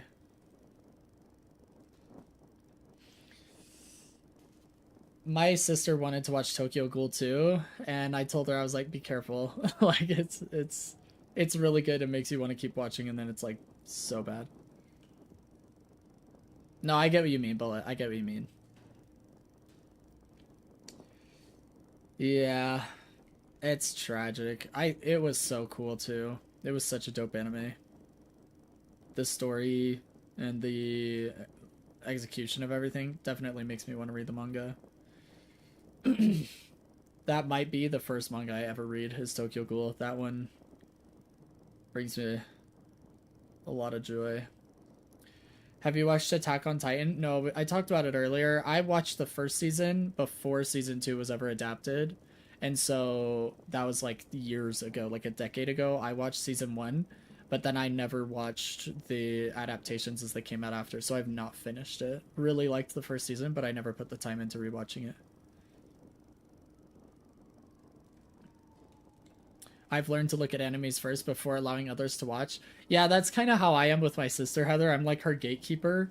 Like, for example, I don't know if you guys have seen Black Butler, but for me, season 1 of Black Butler was so incredibly good. Absolutely loved it. And then the last episode, like, ruined it for me. It was like, I don't know why, but I wish that the last episode of season 1 didn't exist. And then I wish they never made more of it. I wish it just ended with the second to last episode of Black Butler.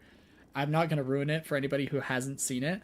But all I'm saying is when my brother and I both love Black Butler. And we suggested my sister watch it, but we told her, we're like, just don't watch the last episode. Just the second to last episode. That's the final episode for you. And then just pretend nothing else exists after that. And she did it and loved it. And I was like, I wish somebody had done that for me. I'm missing out because every season is better than the last. Yeah, my sister finished Attack on Titan Bullet and she said the same thing. Bullet says I've never gotten into that anime. Same thing I suggest to my sister. I suggest you watch the first season, but do not watch the last episode. Just end it after the second to last episode, and it's like, it's awesome. I loved it. It was a lot of fun.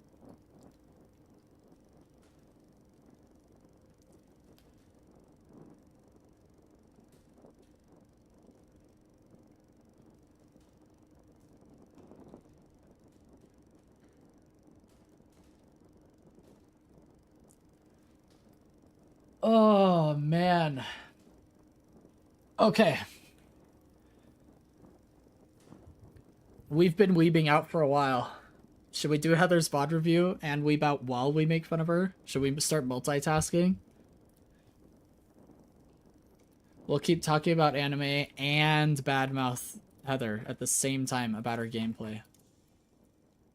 Roast Heather time. Heck yeah.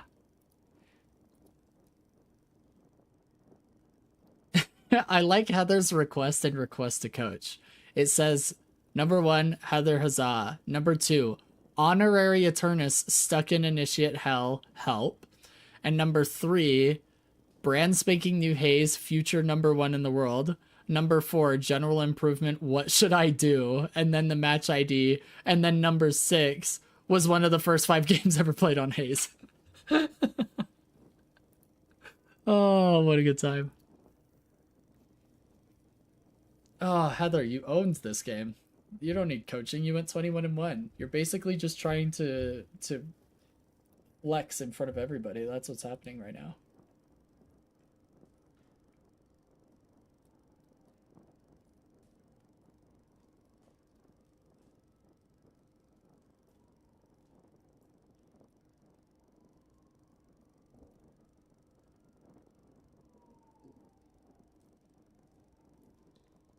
If they're trying to aura farm, agreed. You made 3 friends that game?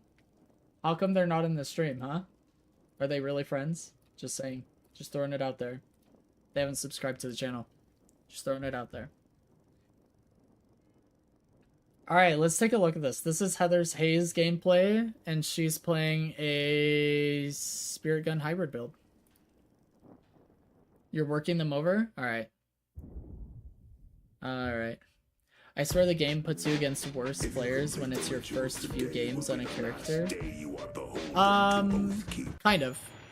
Not as much as it should. I think you should have hero-based elo. I think if it's your first game on a hero, it should put you at like half your rank. Like, I think my first game on Pocket shouldn't have been in like low ascendant, it should have been in like a ritualist.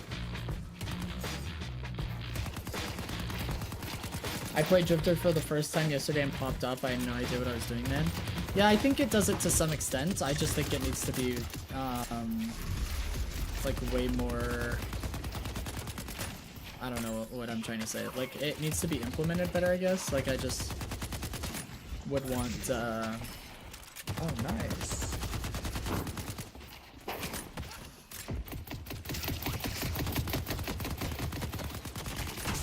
Oh!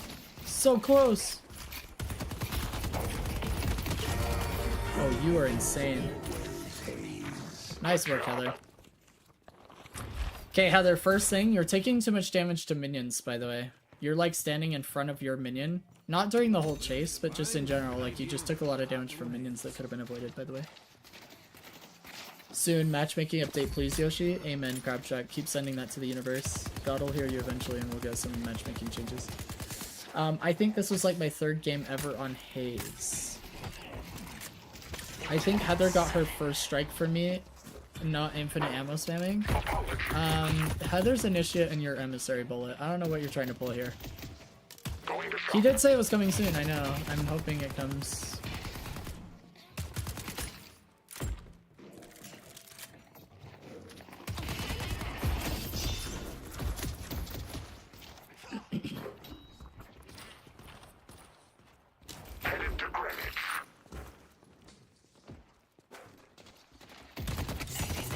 Did you literally forget that?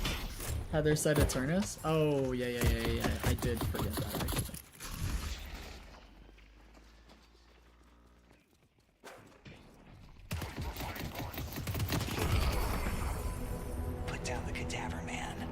Yeah, I get so wanting to murder them all and go in front, lol. I get it. I get it. But yeah, you diving the tower would have been way more manageable if you had like 90 more HP because you didn't take 90 damage from the minions. That's all I'm saying. Like, because what you played was actually really smart, and staying aggressive under the tower to get the kill was really good. You're just taking too much damage from minions. I did see that kill. Bullet is ready to unleash hell after yesterday. Oh yeah. Bullet's never gonna forget yesterday.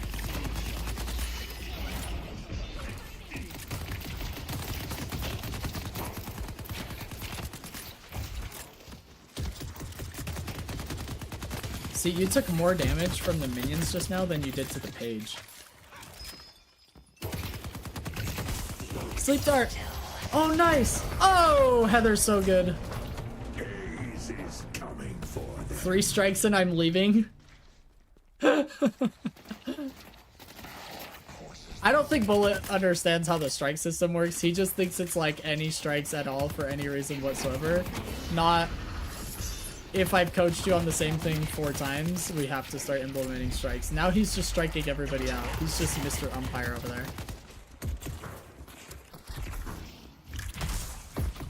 Why can I not get this victor against me when I play? Because you're not an initiate, I think, is the answer there.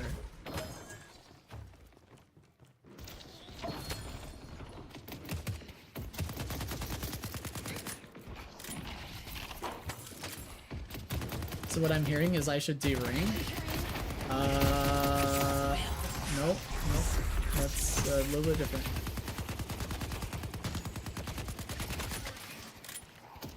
Make sure we're securing orbs, Heather.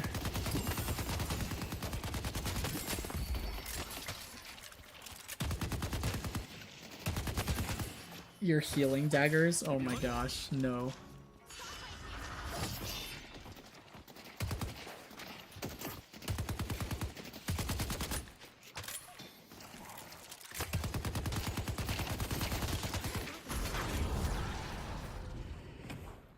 Okay. Going for the bridge buff. Better than everybody below Oracle. Actually, I even have to call out bridge buffs for my Ascendant players. It's tragic. Bad route, strike 2. Bullet, chill out.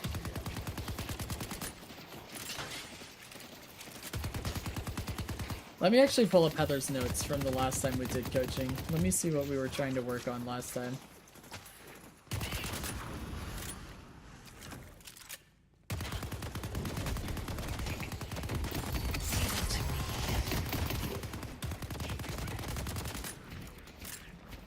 I have been working on slide shooting. Good. Keep working on it. Keep working on it. No one can resist my will.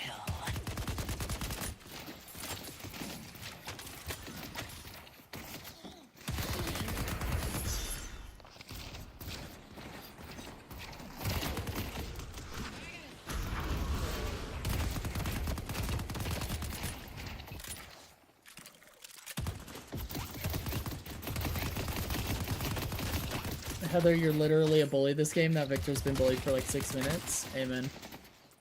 I'm just a doorman player now. I don't take the vents to buff anymore. Oh man, doorman players.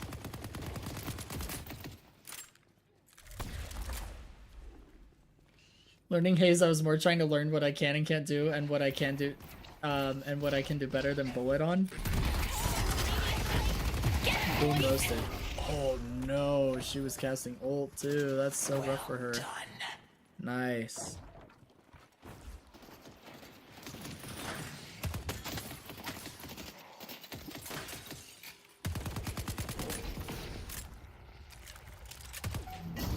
I have so much fun on him, man. I buy Veilwalker and act like a little freak in enemy jungle.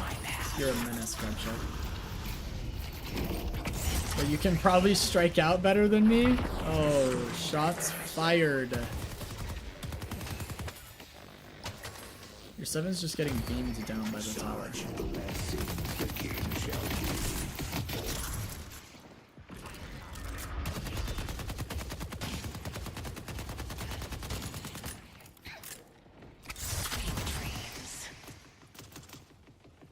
Save your dart for if an enemy pushes you. Going to shop. On Haze, it's literally just using your gun to kill camps.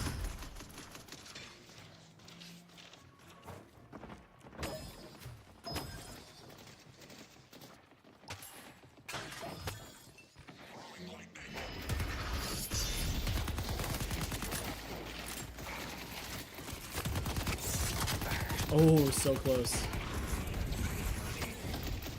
But look at how much damage you took from minions. 250 damage. That's almost your entire health bar was just from minions because you're playing too far forward. We did just hit Spirit Spike though, so these daggers are gonna hit hard. Are we gonna steal enemy centers right now? Is Heather just an absolute menace to the enemy team? Oh my gosh. They don't even know what a sinner's sacrifice is and you're stealing it. Also, reload when you have this downtime, like when you're punching sinners and stuff. Oh, so close. Nice try. Wow.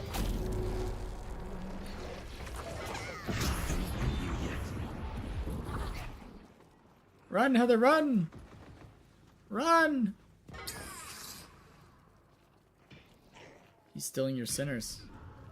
Oh no, he stole it right back. They destroyed the Guardian on Greenwich.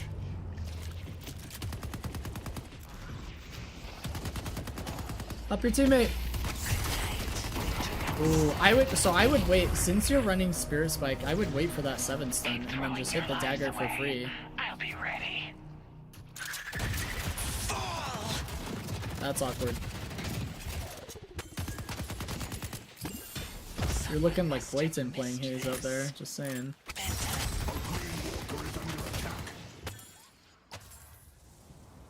That was a Blatant Haze moment.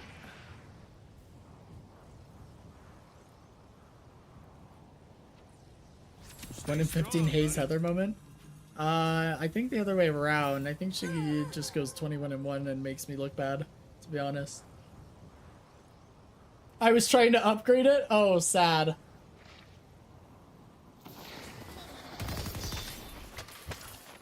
You learned this thing recently. Tell me more. To be late to bridge buffs? Is that what you learned? Unbelievable. Just kidding, you kind of just spawned. I'll give it to you.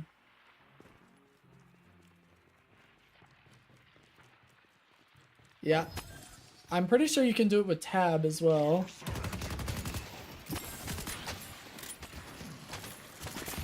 I'm trying to think. It's a habit, so it's like hard for me to think of it off the top of my head. But I'm pretty sure it works with tab. I'm pretty sure that's how I do it. I tab and then hit the ability.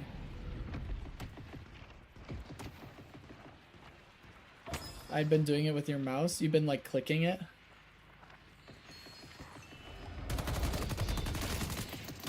Yeah. It's good that you're building the habit of alts. It's really bad to click it. Not pre-coming Rift.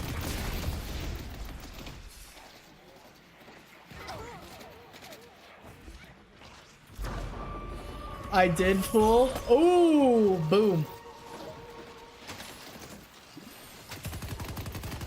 What you gotta say about that, Bullet, huh? He just didn't come? Oh my gosh, that dagger damage. Let's go. Oh my gosh. Just beaming him.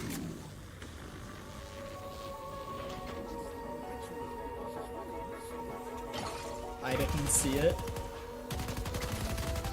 Bullet didn't hear the comms, therefore they didn't happen.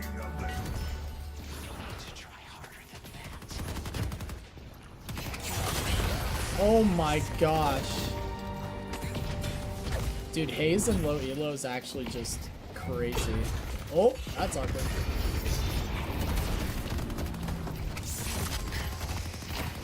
Heather literally discovered new meta. Heather's owning.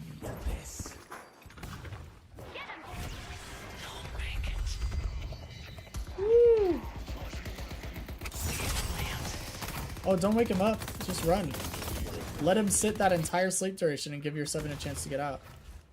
Looks like he gets out anyway, but still.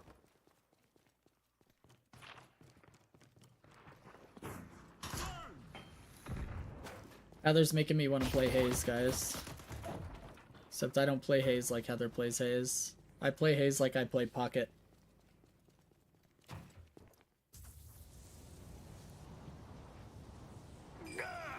A blue walker is under attack. To go with your gun? I have to play ult build, otherwise I'm bad. And then I'm still bad.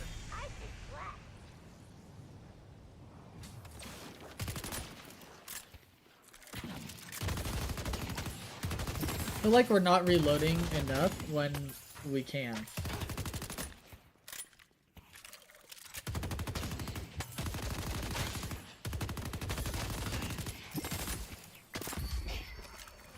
Its healing dagger make you go sleepy for good. Now we got gun and spear spikes, that's good.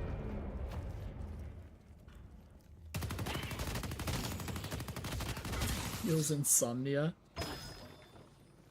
Oh, that's for sure.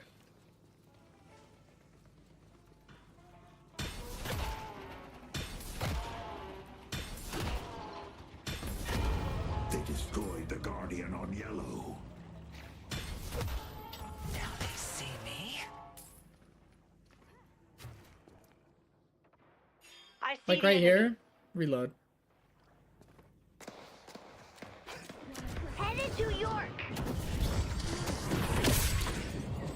I'll get as many as I can.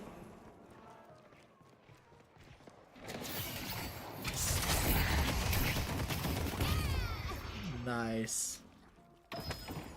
Exquisite. The wave is crashing our walker though. We need to be checking the minimap right now. Our wave is pushed up here and it's gonna lose. This wave will beat it. Minimap and clock, Heather. Now we got bridge buffs in 15. Disappear.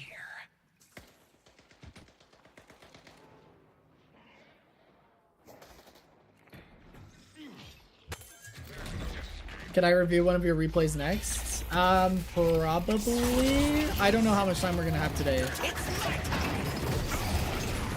But you can join the Discord and throw in the request there as well, and we can get it. If I don't get it today, we'll get it on another stream for sure. Absolutely. I actually think Samurai has priority, because Samurai made his request like forever ago, and then I didn't stream it all last week. Probably should have done Samurai's before Heather's, to be honest. Is Samurai even here still? Samurai, are you lurking? Will survive. Because Samurai was busy yesterday. But yeah, I'm happy to do your review. I just don't know if I'll get it today, for sure.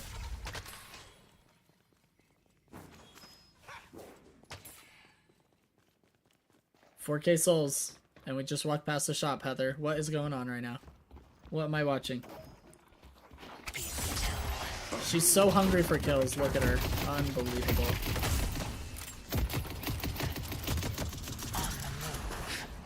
But you can win this. Yeah. Oh! Wait a second. Holy smokes. Haze will dance. I can message him, but he's usually eating dinner around now. It's not a problem. I'll probably have to catch him another day. I won't. Heather's VOD review might be our last one of the day. I don't know what's going on. We have my uncle's coming over for dinner Steps ahead of death, my in friend. like an hour and a half. You're gonna have to So, do a hell of a lot better than we'll that see, if you we'll want to see. stop me. You were murderous, Heather, for sure.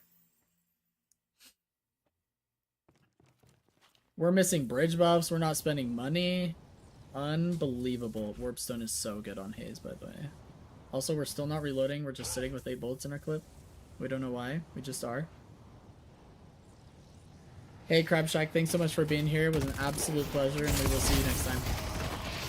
Have a great rest of your day. See, if you slide down those stairs for infinite ammo, you get a lot going.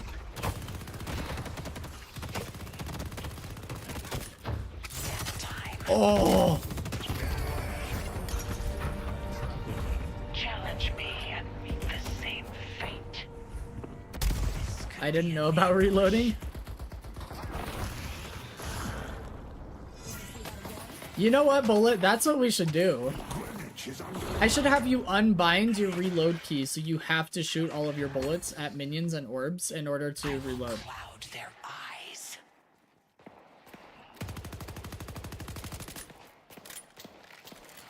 Because all you do is panic reload in lane phase. I know, I need you to stop playing COD and Deadlock. That's why I should have you unbind it. Which COD do you play? Holy smokes. Guys just got zombified.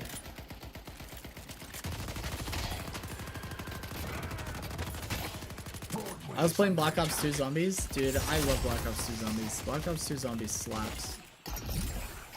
We should. Do you play on PS? Like, are you playing the new one, or do you play on PC, or how do you play it?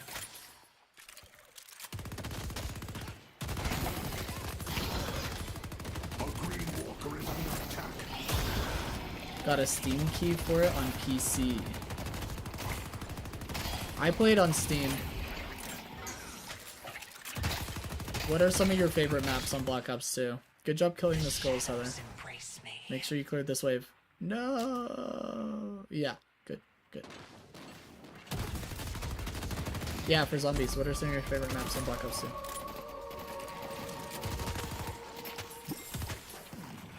And also, do you like doing the Easter eggs, or do you just like rounding? Like, you just want to hit like rounds 50 plus, or do you want to, like, do you need something to keep your brain occupied by doing the Easter eggs? Like, what's your favorite way of doing it?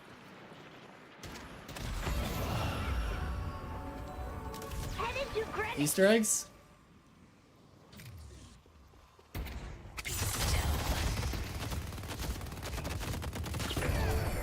Dang, these people just have no idea what to do against you, do they, Heather?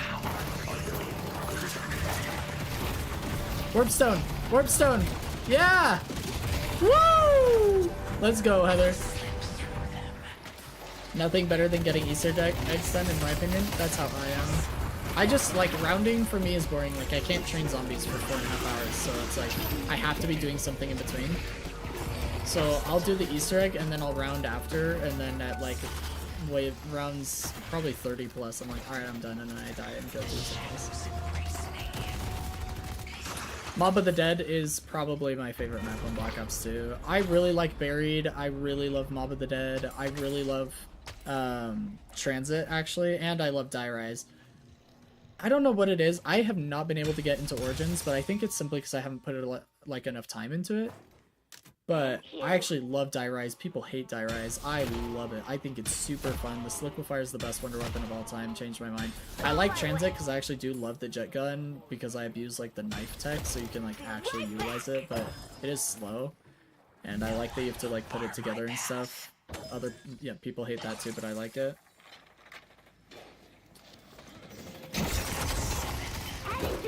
And I love Buried, because the Paralyzer is another one of my favorite weapons.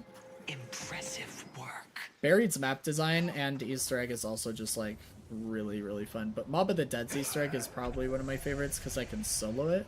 Broadway is under attack. And other Easter eggs, it requires help, which is annoying because then I have to try and like get people to help me, which can be annoying.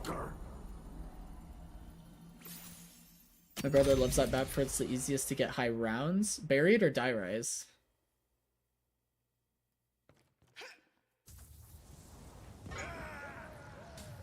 Die Rise? Is it though? I mean, it's like, what does he mean by high rounds? Does he mean like after round 75? Because like Buried is the easiest to get to round 75 by far. The spot where you can glitch into. Oh, maybe I don't know what you're talking about. For me, high rounding on Die Rise is using this Liquefier in the room below Galvanibles. And then you just, like, the zombies just slide into the poison and die over and over again. I don't know about a spot you can glitch into. Well, we should play Black Ops 2 Zombies. Zombies is so fun. I could never get over round 20.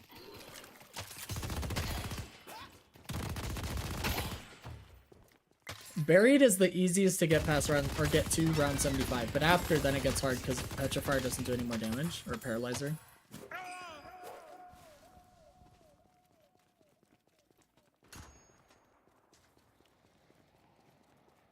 Time to disappear. Okay, Heather, really quick, just a few things. I do want you prioritizing wave like a little bit more, and I do want you reloading in moments like this where you can reload a little bit more. We're not reloading enough, and I want you infinite sliding more even though you're learning a new hero. I feel like there's a lot of times when you're going downstairs or you use stamina and you're shooting at somebody and you don't slide after. So I just want you to slide more in general. The other thing with your ult is you're a little bit slow on using your ultimate in fights like these. Like I would have used ult and killed her already. Like that's what it's for. And then the last thing when it comes to your ult is warp stone needs to be like, you need to be really ready to press your trigger finger on the warp stone. So like as soon as you ult and they get out of range, you instantly warp stone. Or you warp stone before they get out of range to keep them in range. You need to be like way ready for it. You're using warp stone, but you're using it like a little slow. Almost like you forgot you bought it. Does that make sense? Stupid question, how do I reload? The default keybind is R. Or you shoot everything. And there's no stupid questions. But the default keybind should be R, right? Unless I change the keybind to R because that's what I use in other games, but I'm pretty sure that's the default. Somebody correct me if I'm wrong.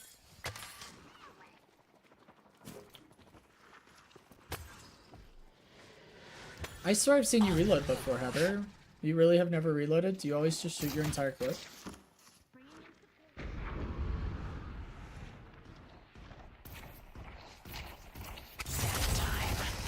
Oh, okay. I see. Nice kill, by the way. Really big. I'm sneaking back. Work is dead today. Alice, welcome back. Welcome back. Yeah, the 9k souls is a little much.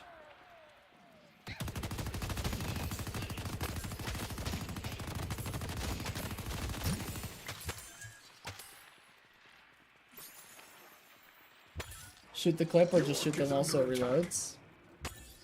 Banned, Heather says. Unbelievable. Okay, Heather, a few things really quick. I want to go over notes before the end of the VOD because so far you're just killing everybody and I also don't want to forget anything. So here we go. Give me 1 second.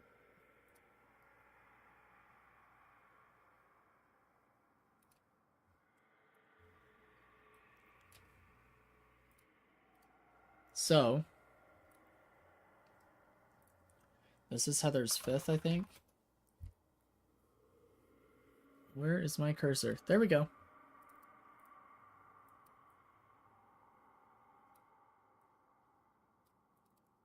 Okay, so Heather, so far for laning. Okay, hold up. Actually, let's go. Let me show you your old notes. This is what you should have been working on, but this is for Dynamo, right? So let's just kind of keep that in mind, but let's take a look at it. So first, we want to be killing the heal minion first every wave, and then we want to focus our energy on stealing orbs. We're basically taking advantage of the fact that the enemy team is bad, okay? Normally, I want you to worry about your own, like, killing the enemy minions first, but for you, I want you to focus on taking advantage of the enemy players being bad. So you're going to steal enemy orbs, okay? This is for Dynamo. Be intentional with your ammo is still true. Don't just hold left click until you're forced to reload. This now makes more sense as to why I was saying this before, right? Because I want you to now be intentional, but also reload when you need to press R, right? Practice infinite ammo during slides, even if you use stamina and then slide right after for sliding out of the dash. Alice, you said less than 20 patients in 8 hours. Spent most of the day adding movies to my watch list on Letterboxd. That's wild. Alice, what is it that you do for work? Heather, when we're looking at this training regiment was the thing I wanted to look at. I said I want you to kill a minion wave either in training or in a bot lobby if you have to, with 1 magazine, no reloading for all 4 minions, and no melees. Did you do this?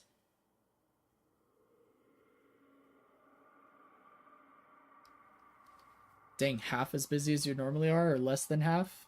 That's wild. Hey, sometimes that's a good thing. I'm glad you're sneaking back into the stream, though. We're happy to have you.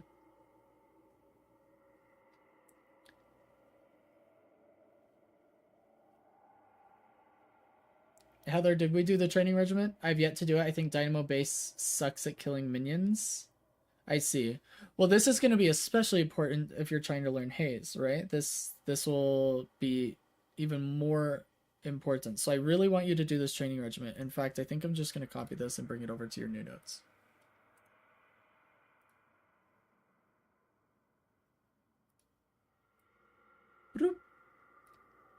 Okay. Now, don't dominate a sinners when there's a bridge buff up. W. But very nice job grabbing sinners and stealing enemy sinners. Prioritize enemy sinners. They're free for you. Positioning is strong in general. This is more dynamo stuff, though. Yeah. Okay, awesome. I really just wanted to go over this briefly, but training regiment is going to stay the same because this is going to be even more important on Haze. I feel like I can kill a minion better with Haze than I could with Dynamo. That's true. I was also like Dynamo, I played more back, yeah. Maybe try stomping on them more. Yes, Haze does play way different than Dynamo, of course. She's a completely different role. So in laning, first, focus enemy minions first, but don't take damage from them, okay? Play behind your minions. So in your training regiment, I want you to implement this.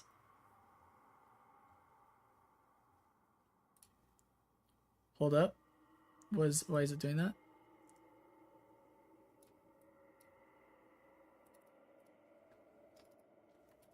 Take no damage from enemy minions. Okay, so I want you to pay really close attention in your bot lobby, which is where I suggest you do this, to not take any damage from minions.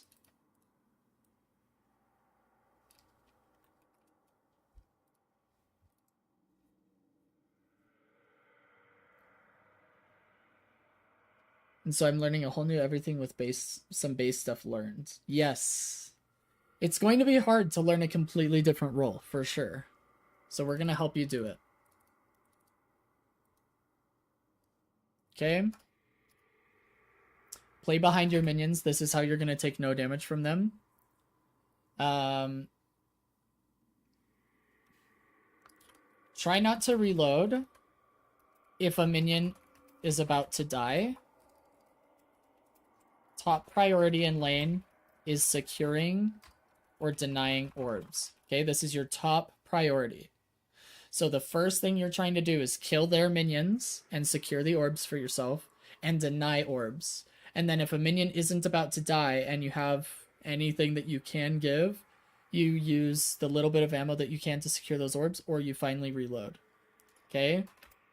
Use infinite sliding in lane.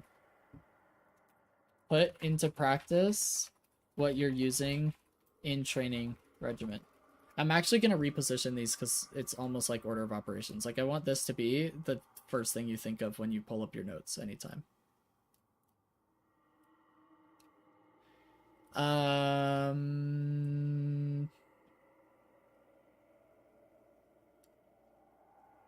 Yeah, I think this is okay for now. The other thing I want you to do for mid-game primarily, when it comes to builds, I want you to know which item, I want you to know which item, oh my gosh, comes next. So you know when to buy. This is going to accomplish the idea of I have 30,000 souls, but my next item is 3,200. So I'm going to try and farm a camp to get to 3,200, and then I can go buy that item. So I want you to know what comes next in your build. Now you can, this is something you can do, is in, okay, we're 25 minutes in. We'll be back. Give me a second. What I want to show you, what you can do, and what I would maybe suggest you do this for a game or two, is if we go to your match. Oh, that's not the right one. Hold up.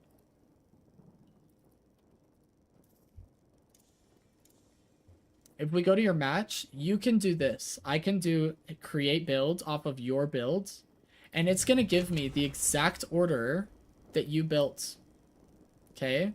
So it's giving me a copy of your build, and I could just do this.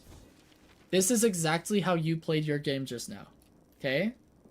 So now, if you want to try and replicate this 21-in-1 game with the exact build that you had and the exact build order, you can do this. You can just queue your build from this game, and then you can get used to what comes next.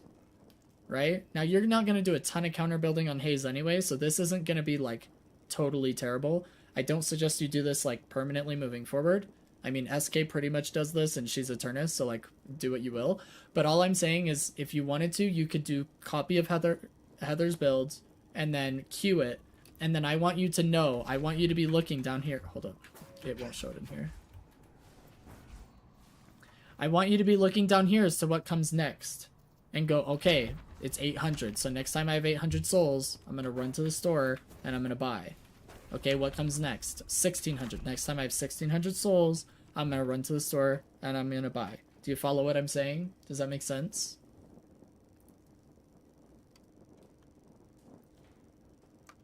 Queue your own builds and get used to spending those souls on your next power spike. This will help you not sit on a lot of souls, and it will help you pay attention more to your build order and when you can fight. What I mean by that is you can fight after you just bought a really strong item for yourself, and you're going to know that better because you've been paying closer attention to it. Make sense? I think that's all I want to talk about for right now. We're going to finish the VOD. I just wanted to go over those items first because it's going to be really important when you're learning Haze. We definitely need to be taking advantage of our ammo capacity by reloading early. We need to be taking advantage of infinite sliding to get the most out of our ammo capacity. I might need help figuring out what items I buy that are powerful. I'll tell you right now. I'll show you. Your 4.8k spikes are the first thing you need to know. Let me put that in your notes really quick while I was thinking about it. Okay? 4.8k spikes are your first power spikes to track. This means you've spent 4,800 souls in any one category. Okay? So for you, that would be I don't go selling these to just anyone. Right here. I've spent 4.8k. You see that? So as soon as I've spent a tier 3 and a tier 2 on any one category, that adds up to 4,800. This is a significant power boost from 19 to 38 spell power, or spirit power, rather. So it's a massive increase in damage. After you've hit the 4.8k spike here, that is a massive increase to dagger damage. So in this build order, Surge is your spike. Do you want me to Here, let me do this for you. This is your spirit power spike. This is your gun power spike. And this is your green, let's say defensive spike, because this is what's going to give you defensive capability, right? So this is 4.8k in gun. Okay? So this is your next spike if you build it in this order. This is 4.8k in green. So this is a huge defensive spike. Our health increases from 20% at 3.2k to 38% at 4.8k. So now we're much tankier at this point. Okay? Your next major spike is at 9.6k. Okay? That is going to be probably right about here.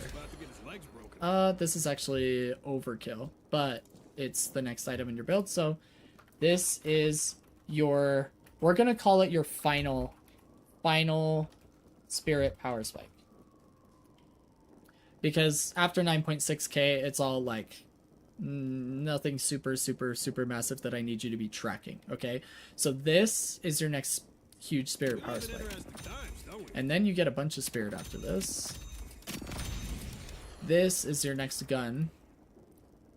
This is your next, or your final gun power spike, okay? Because this is going to bring you over 9.6k. It puts you at 11k. So this is another massive spike for you. Now, there are other items to keep in mind outside of spikes, okay? So this is just general for your notes. 4.8k spikes are the most important, but 9.6k spikes are your final boss of spikes. After that, you don't really track the spikes as much as you track specific items for your build. Okay? And what I mean by this is Boundless Spirit is more of a power spike for you by item and not by spirit investment, because it is giving you 30 spirit power and 15% spirit power on top of that. And since we're building a lot of spirit damage primarily for our dagger, that is the biggest reason why this is a power spike for you. Echo Shard is a huge power spike for you because it gives you a second dagger. I'm assuming that's what you're using it on, instead of the base stats that it's giving. That spirit resist, bullet resist, fire rate, and the investments are nothing compared to the fact that you've now got 2 daggers. So this is another item power spike. Massive item power spike. 2 daggers. Big fat damage. Okay? So this item adds a lot of damage for you. This item adds a lot of damage for you. This item adds a lot of damage for you, okay? This is 13% spirit lifesteal, 15% ability duration, and it gives you fire rate and spirit power when you're shooting an enemy. Huge upgrades. Now this is also your final gun power spike. So that's why they're so massive for you, because they're doing 2 massive spikes for you at once, okay? That's why Boundless Spirit is a massive power spike, because not only are you hitting a massive investment spike, but you're also getting a massive item for yourself. That's the reason why Spiritual Overflow at this point in your build probably feels really good, because as an item, it's great, but also exceeding the 9.6k gun spike, it's excellent. So you're hitting 2 spikes at once, right? That's the math behind this, okay? And then other item spikes for you are going to be like Merc Magnum. This is going to be an item spike. Item power spike. Bullets now do spirit damage after dagger. Okay? So now, every time you go in with Merc Mag, this is a massive spike. This has nothing to do with your investment. This is just the item. Now, instead of doing almost no damage at all per bullet, now, until I reload, I have Merc Mag bullets. And I have now almost doubled my bullet damage. It went from 12 to 12 plus 7. A 50% increase per bullet until I reload, just because of Merc Mag. Okay? So it's a massive item power spike. Massive item power spike. Okay? The next thing is going to be, CDR is just going to help in general. I probably wouldn't buy this unless you have a lot of actives. So I probably would skip this. I'm going to say, let me do this. Skip this unless you have 3 or more active items. If you just have these 2, I would skip it, personally. This is a massive item power spike, because now your dagger is going to do % current health bonus damage to anybody you hit. It's a really good against high health targets. So this is a massive item power spike. Okay? Does this help a little bit with answering your question as to which items are going to be massive spikes? Do you feel like that was helpful at all? Boys ain't gonna believe it. Okay. There are other things I can buy in my build other than that too. Yeah, so what I'm going to do is... Let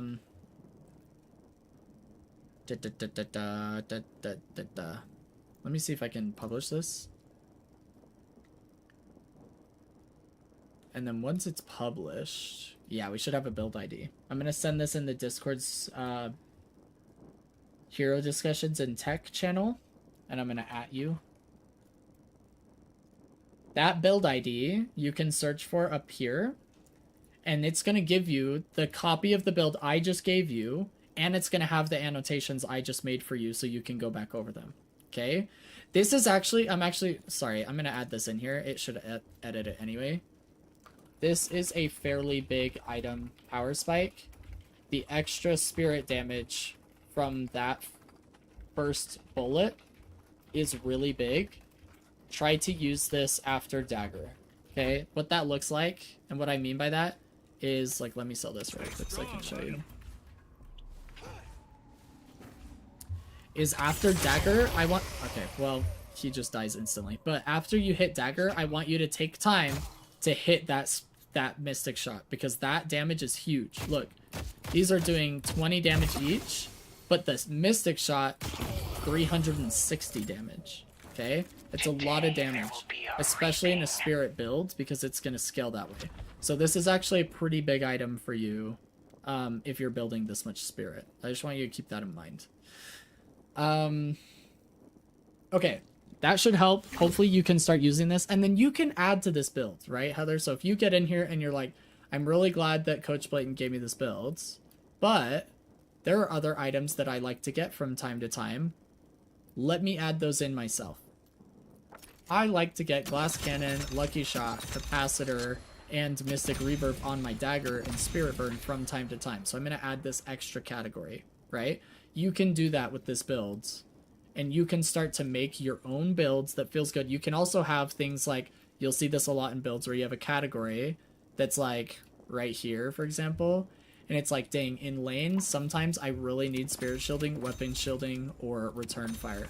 So I'm going to put this right here just in case I need those during lane, and I'm going to set it as an optional. That way, oh shoot, it didn't work. Hold up. As an optional, and then it will be colored differently, so I know this. If I hit Q build, so for example, if you do this, sorry. I have to sell everything. I won't lie. I don't know what that does, but my kid says all the mystics are buying it. It won't include those. It goes straight from Warpstone to Improved Spirit, because these are optional. So if I hit Q build, it's not going to include optional boxes. So this will help you, I think. Oh, see, I accidentally made this one optional. So after Echo Shard, it's going to end. See? I would have to edit this and make it not optional because I screwed that up. And then if I were to hit Q build, now it's going to have stuff coming after. Yes? Anyway, hopefully that helps a little bit, and you can start to implement this, and you can start to edit this build. I'll get rid of this category for you so you can edit how you see fit.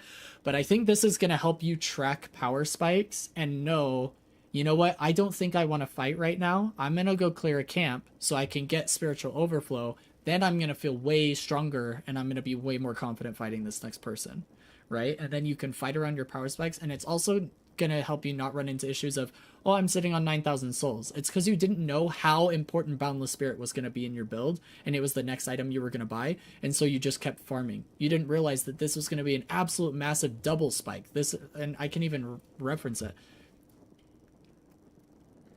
Double spike. Item plus investment. Right? Because this is getting you over the 9.6k hump, and Boundless Spirit as an item is insane for Spirit Haze. Okay? So this is a double spike. This is another double spike. So then you can understand, like, how big of an impact these are having on you, right? Anyway, just thought I'd cover that with you really quick and include it in your notes. We can go back to the VOD now. Oh, that's a build ID that I just put in there, not a match ID. I don't even know how it found something. That's wild. Okay.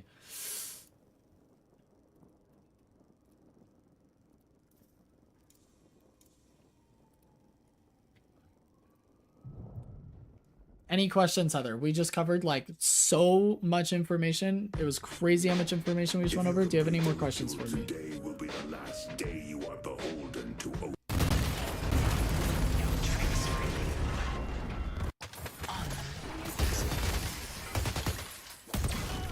This is like right where we were. Holy click.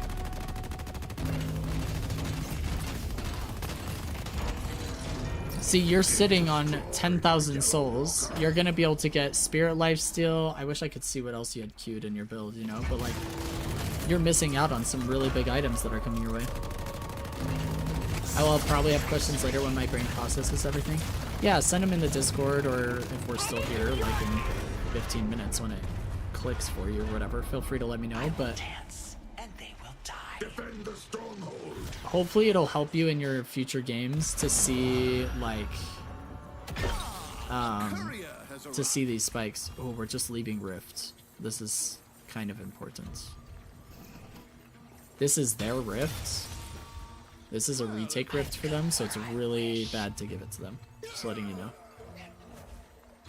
I can't help but notice you haven't dropped me off yet. Because rift is like old urn, right? It's like the most important objective on the map outside of mid-boss.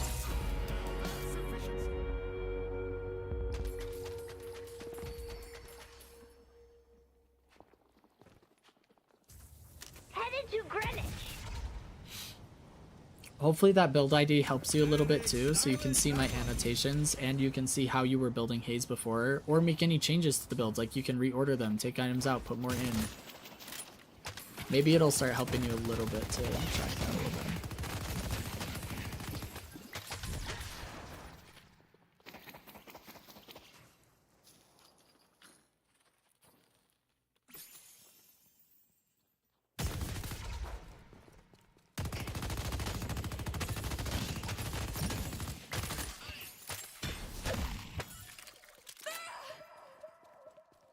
Like for me, I see your double spike is coming up soon, so I would just farm any way I can, unless I have to be in a team fight, until I can get spiritual overflow, because that double spike is going to be massive for me.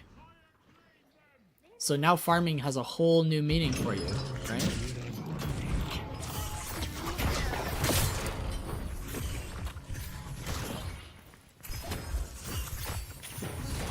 I'll hit as many as I can.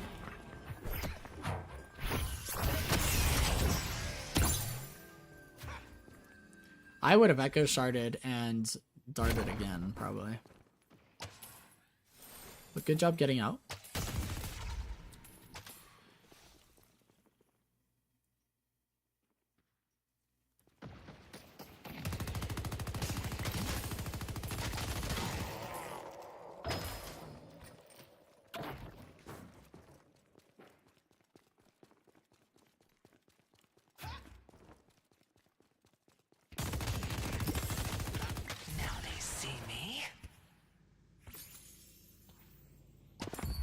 Be brave.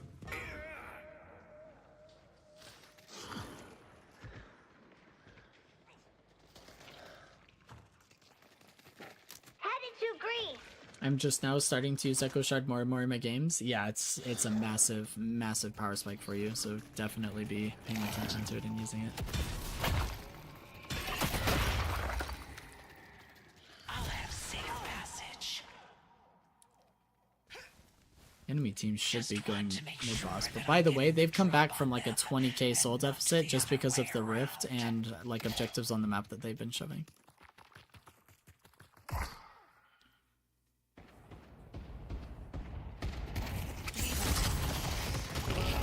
Nice. Like there, I would have echo sharded for a second dart so that it would have been so much easier to kill him before potentially like waking him up or something.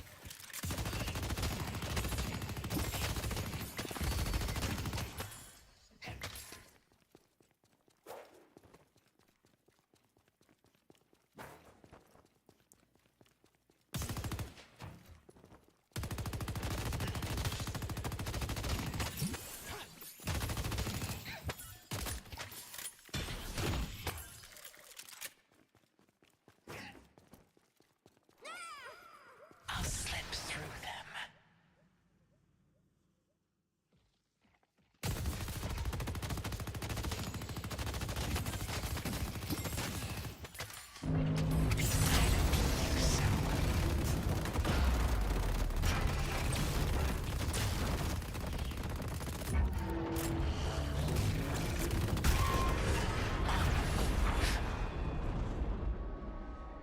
I'm so glad Hayes got a buff that she definitely needed LOL.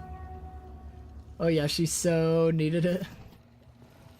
I mean, a high elo, she definitely needed it. I don't know how it is in lower elo, if she was already OP or not, but she was underplayed for sure at high elo. Especially in like the highest level play like DLNS. But if you're being sarcastic because she's like disgusting in low elo, then yeah, that's fair. Even at high elo, her win rate was over 50%. Well,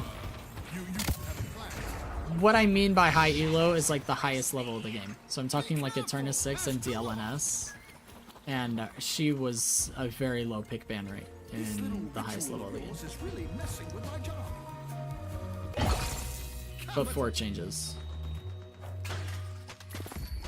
Your mind and spirit will Wraith, Inventor, Mirage, Warden were all just like way, way, way higher pick ban rates than Haze. She's really good in high elo now, don't get me wrong. After the changes, she's really strong, but...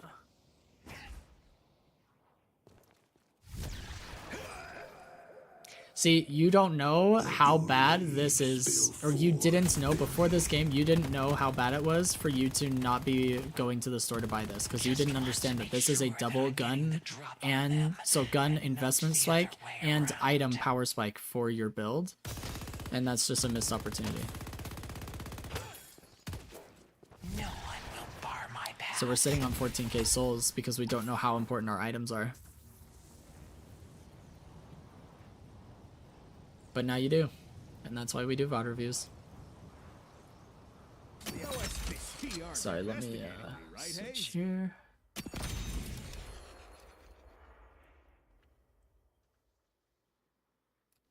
Headed to yellow. Go out there and impose your will. So now we just got a massive item spike and a double spike, item and investment. So yeah, we're feeling mega freaking strong. We want to go kill some bad guys. Now they see me. Yeah, look at that damage. Insane. Thanks. Stop me.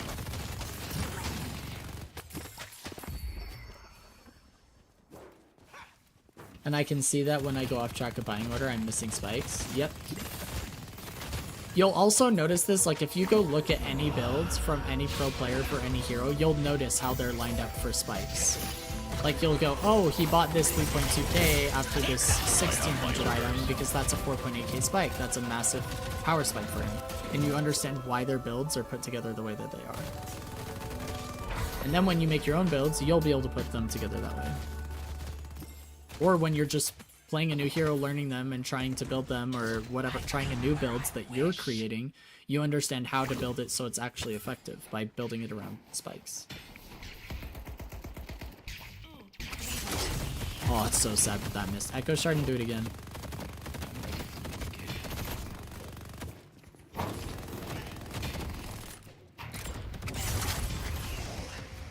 Nice try. Yeah, unfortunately, this game, so far, we're just not seeing you use Echo Shard near enough. Like, you could have gotten more value out of a different item just because you're not using this enough. Dang, they really wanted you dead there, though. Bullet, welcome back, welcome back.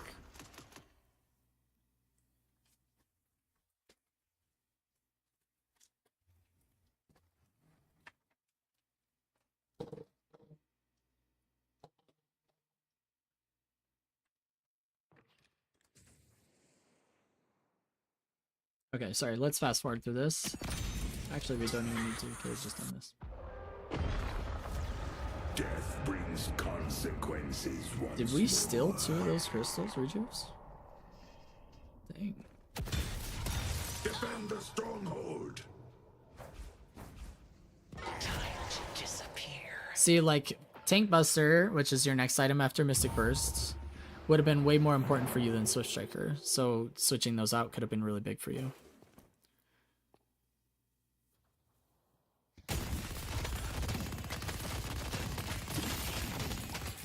I would also consider putting more green in your builds, Heather, so that you can be...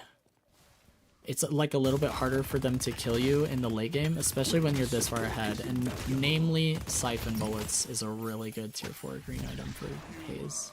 You do have a plan, yeah?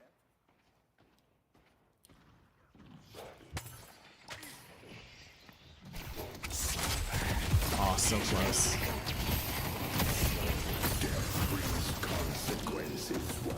Yeah, your dagger does so much damage. Using Echo Shard and hitting it twice, or using it because you missed the first one, can be just so good for you.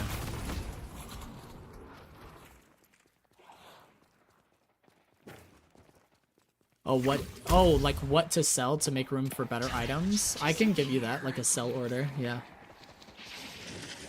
let's look at your build after this, and I'll annotate it a little bit more for you.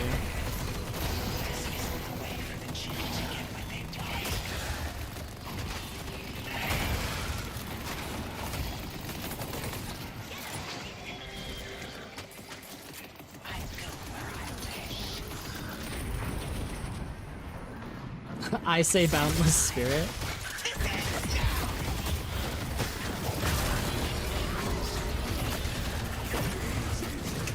Yeah, you can give me the build ID you use if that's easier for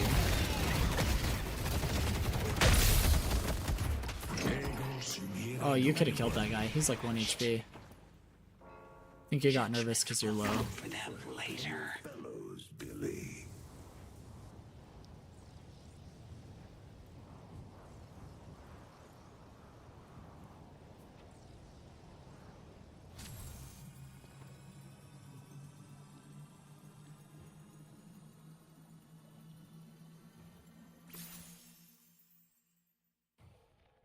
Exquisite, isn't it?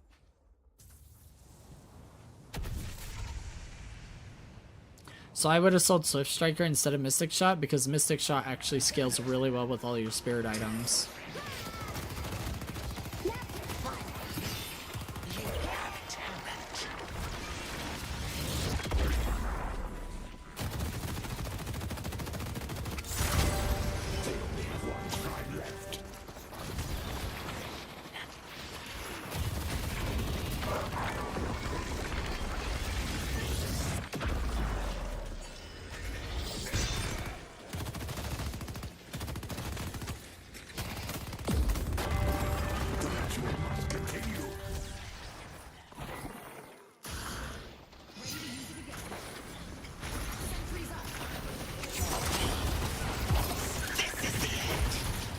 Nice ult.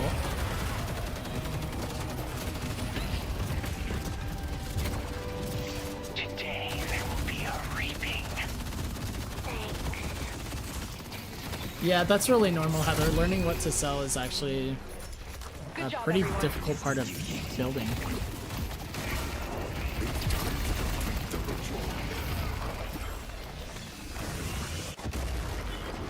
GG, Heather. Well played.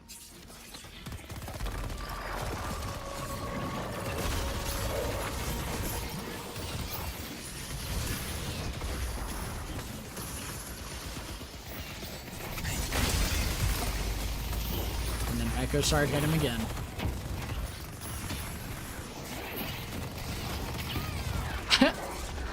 Wait.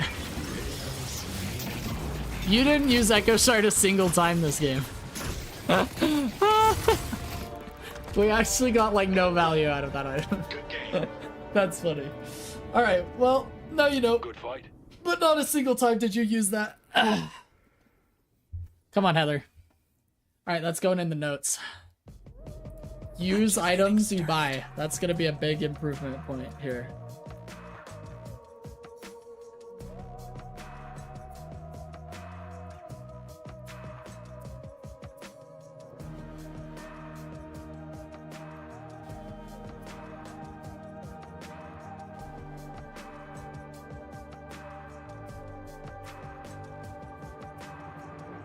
There you go. I think that's good. Strike 3. All right, Heather. I think that I think we've done okay here with the notes. I at one point didn't even buy it because I was like, this sucks and I can't use it. Okay.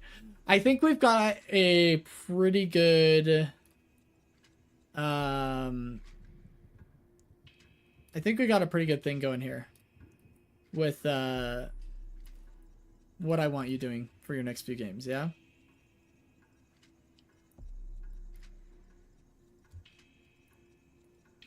There's nothing at the end of that VOD that I really wanted to point out or talk about, but let me send you these notes. And then we will also go over your build. What's the build ID that you use?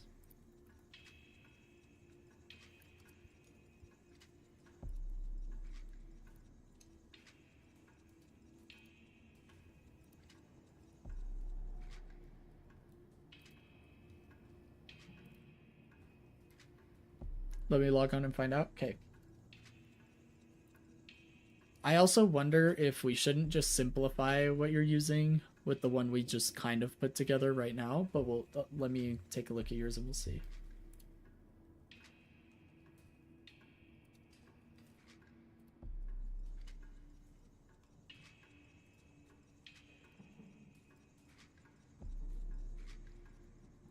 I just sent you the notes. Hopefully you can use those and that'll be helpful, but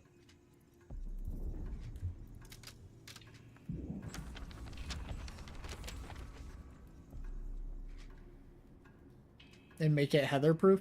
Well, what I'm worried about, so like let me give you an example of what I'm worried about is some people will look at a build like this and it is too much noise. Okay, this is really hard for lower elo or newer players to take a look at and know what to do. Okay, and unless this is heavily annotated, it can be very difficult to not just read a novel to understand the builds. Let me see yours.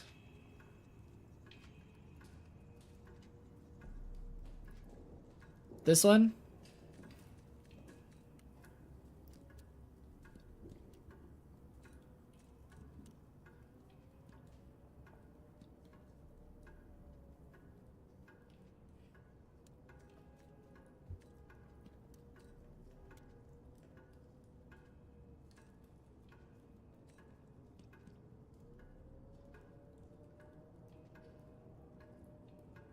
Yeah, let me go over this. Okay, hold up.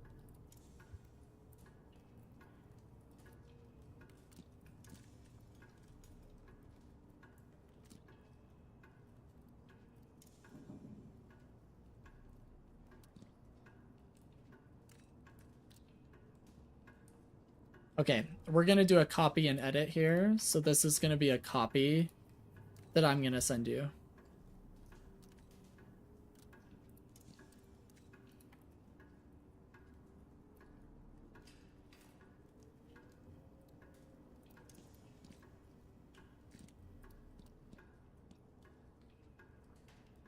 Okay.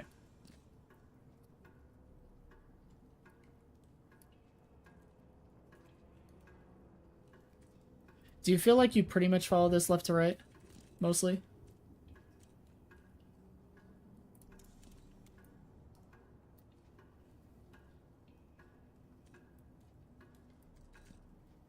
Okay.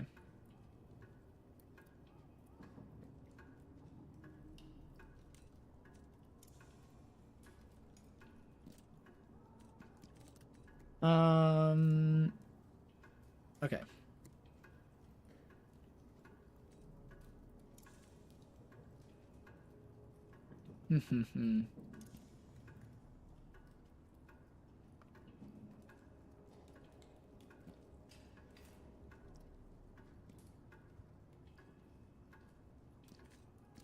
One second. Exquisite, isn't it?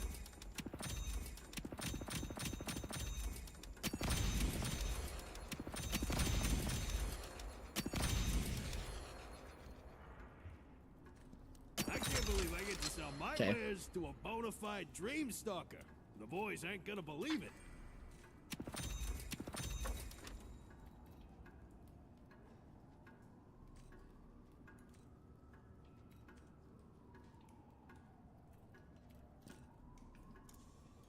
Sorry, this is gonna take a second because I got a lot I'm doing over here.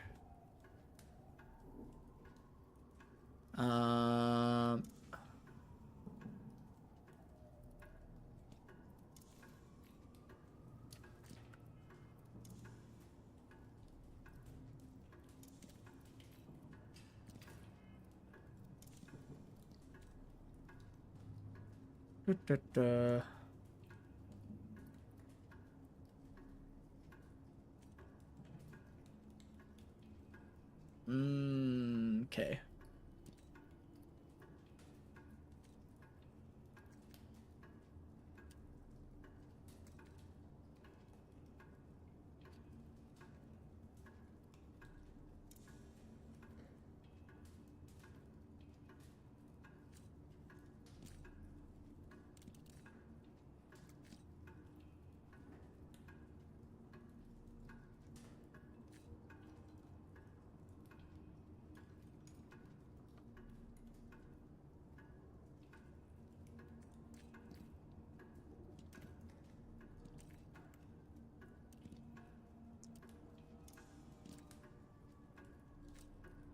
So, I basically, actually, let me get the other notes off really quick.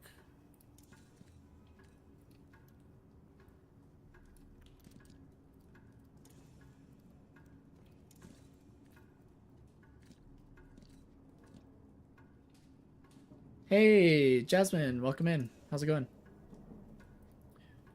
We're currently putting together a build, or annotating a build more accurately, for our student here.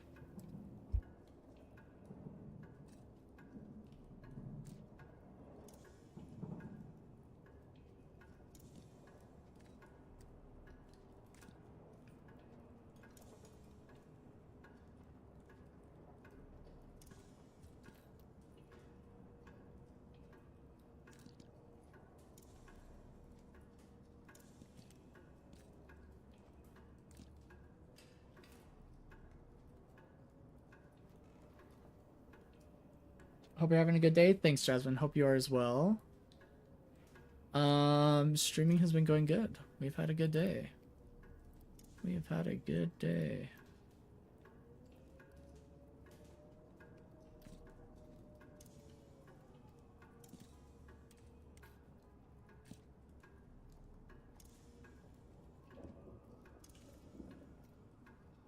Self priority 92? What the heck?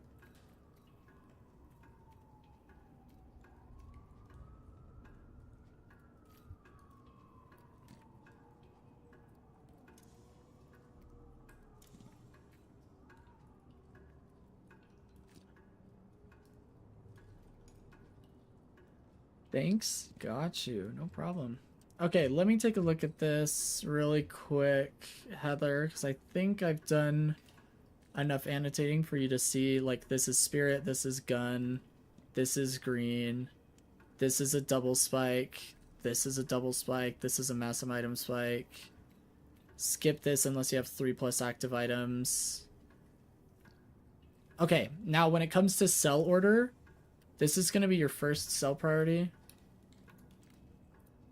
Okay. Does it tell you that?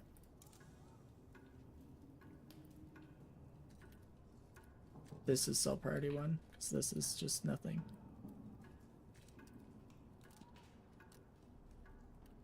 Let me annotate that. I'll just say, okay. First thing to sell.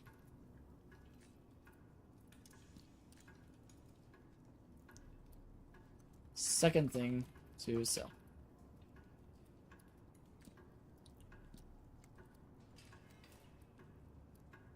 Third thing to sell. Okay, now you should be in a situation like this, okay, where these are the first 3 to sell. After that, Heather, it gets really difficult. Is this your first time playing this game? No, Jasmine. This is a coaching session. I'm an Eternus Deadlock coach. Okay, sorry, Bullet. I completely missed your messages from forever ago. I hate how some builds have way too many items and categories. I feel like some of those items are very optional compared to base kit version that Heather needs. Yeah. I mostly agree with that, but it is what it is. We're just kind of doing our thing. I honestly don't even know if I want you to have this section. Although they're full of good items, I feel like it may be too much noise. I'll leave it down here. Just keep in mind that it's optional. Blatant kind of wants you to skip this. This is a lot of... I liked 4... LOL. Okay, there you go. I'm going to keep it here, but I'm just letting you know that this is kind of what I'm getting at. So after you've sold these 3, and let's say you bought Tank Buster, Focus Lens, and Diviner's Kevlar, this is a 61,000 soul game. Most of your games won't go this long. Now, what you sell or buy after that really depends on what you want to do. But for the most part, I would say Superior Duration is going to be your 4th item to sell. 4th item to sell. And then after that, like if you were to get, like, for example, if you wanted Silencer, I'd say that's better than Subduration. The boys ain't gonna believe it. I guess I'd be okay. Like, if you wanted Spell Slinger instead of Burst Fire, that'd probably be fine. So Burst Fire is probably going to be your 5th sell. 5th item to sell. But this is like when we're getting really heavy. I mean, at this point, if you just sit on 20,000 souls and don't sell anything, and you're at 85,000 souls, that's probably fine. Because some of these tier 3s, like, they're really good. Right? Like, I wouldn't sell these necessarily. So it's really up to you, but, like, at this point, kind of just, you do what you want. If you've made it past 65,000 souls, there are games where I've had 15 to 20,000 souls in just sitting around because I have hit full build and there were no tier 3s that I wanted to sell. Does that make sense?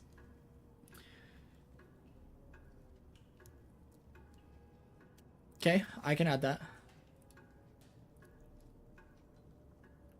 Most likely replace this with Ricochet or Spell Slinger.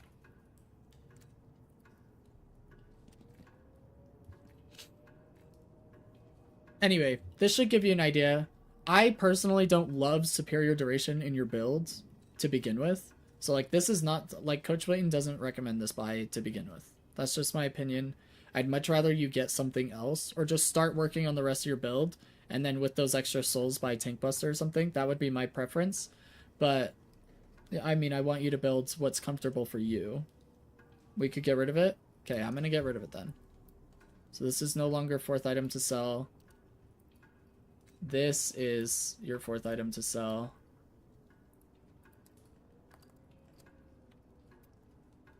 And I personally would put in Tank Buster somewhere. Like, I'd probably put it here.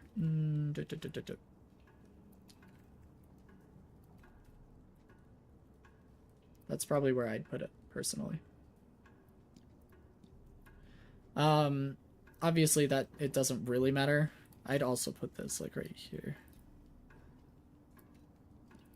That would be my build order, personally.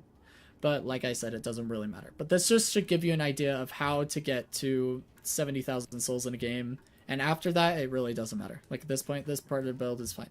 Okay? So this is, like, Coach's Edition. And we'll publish this for you. And then I'm going to send you the build ID.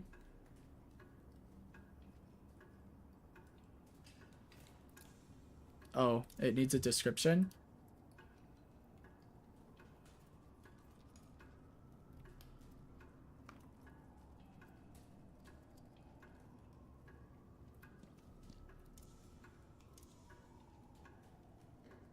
Yeah, basically. So now I'm going to send this to you. Oh, sorry, Jasmine, I didn't see your message. Do you play other games? I play a ton of other games, but not on stream. I only really streamed the Deadlock content, mostly. Although that may change soon, but to be determined, I suppose.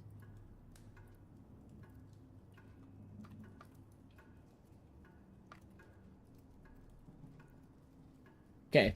I just sent the build ID in there and tagged you, Heather, in the Discord, so you can take a look at that. Hopefully this makes sense. This isn't a lot of noise. By the way, I would recommend in this order as to what I would get things. Resto Shot's probably going to be the best for you once you get better at the game at hitting this. And then Extra Regen is the best failsafe, and then Healing Right's okay.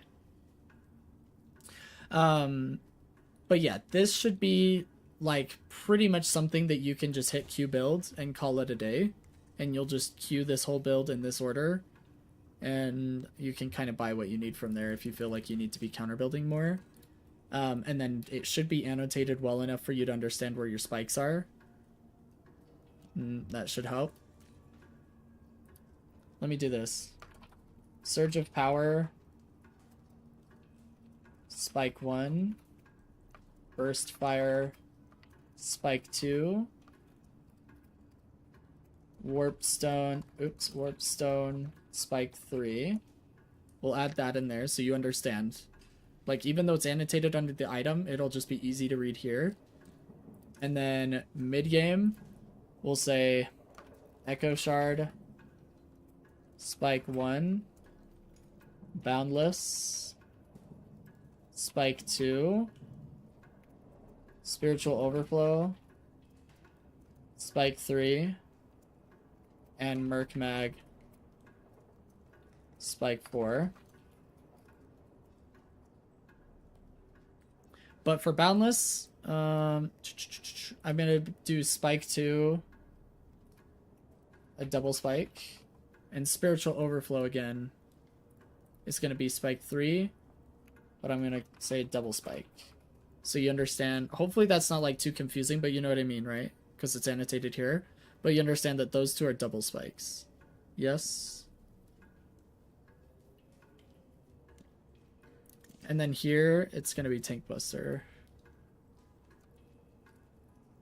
Tank Buster, Final Spike, Diviner's Kevlar, Defensive Spike.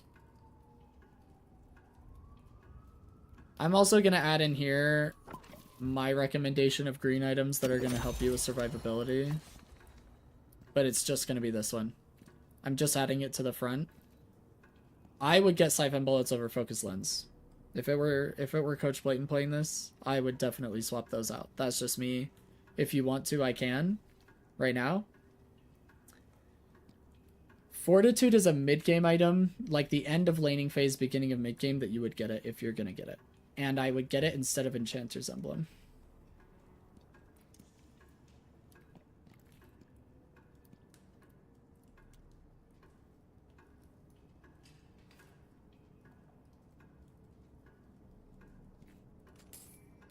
I can't believe I get to sell my wares to a bona So if you fide wanted dream Fortitude, stalker. I'd get it in The front of boys ain't Chanter's gonna Emblem, believe but it. the sell priority would be similar.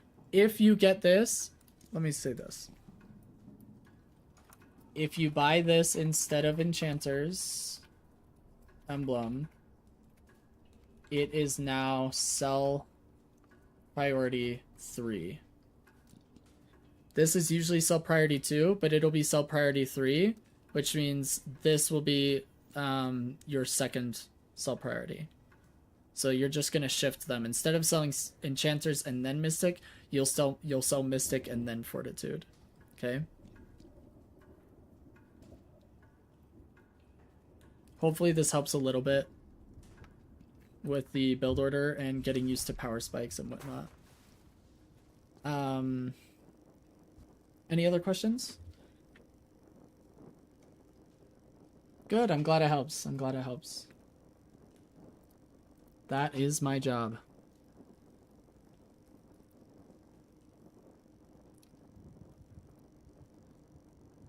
Oh man.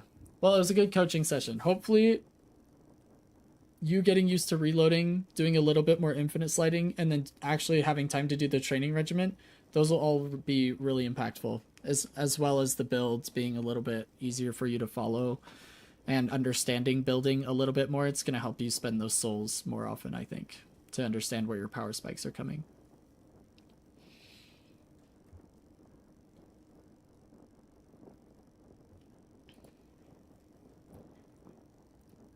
All right, you guys.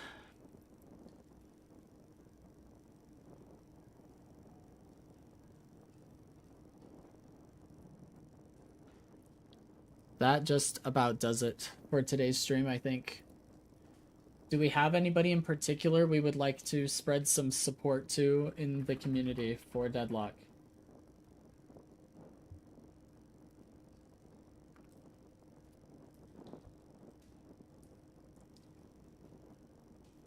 Does it update on its own? The build should update if I just did an edit and saved it. It should update for you, yeah. If that was the question.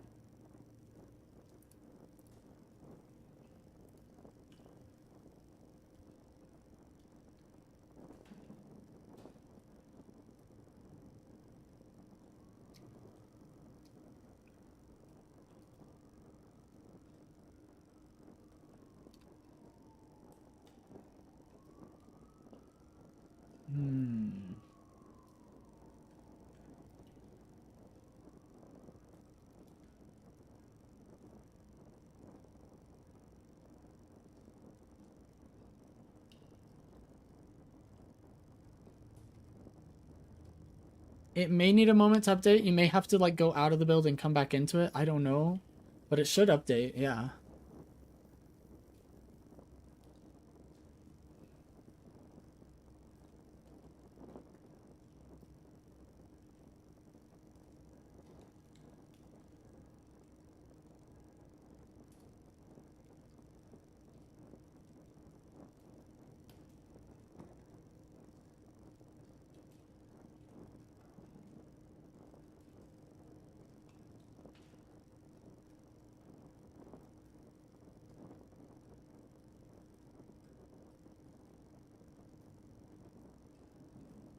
All right. You guys, thank you so much for being here.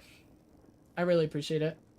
Appreciate the support. Love hanging out with you guys. Really glad we're back to being able to stream a little bit more. Again, this week is rocky, so I honestly don't know if I'm going to be able to hang out a whole lot more the rest of this week, but I appreciate your support and really appreciate the support on Patreon. So to the patrons there as well, thank you so much.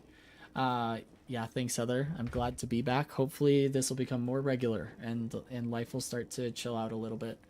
I will be heading out. I'm going to send a raid to some random Deadlock creator. So for those of you who are still here and are willing to go say hi to this random creator that we find, yeah, go say hello, spread some Coach Blayton love, and I will catch you all the next time we stream. I'm hoping that we're here tomorrow. We will see. Otherwise, have a great rest of your evening.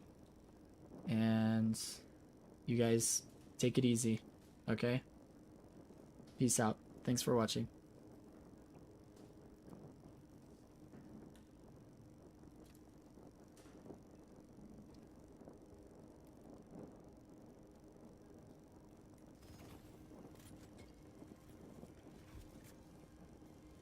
Yo, Blayton, thanks for the raid. What's up?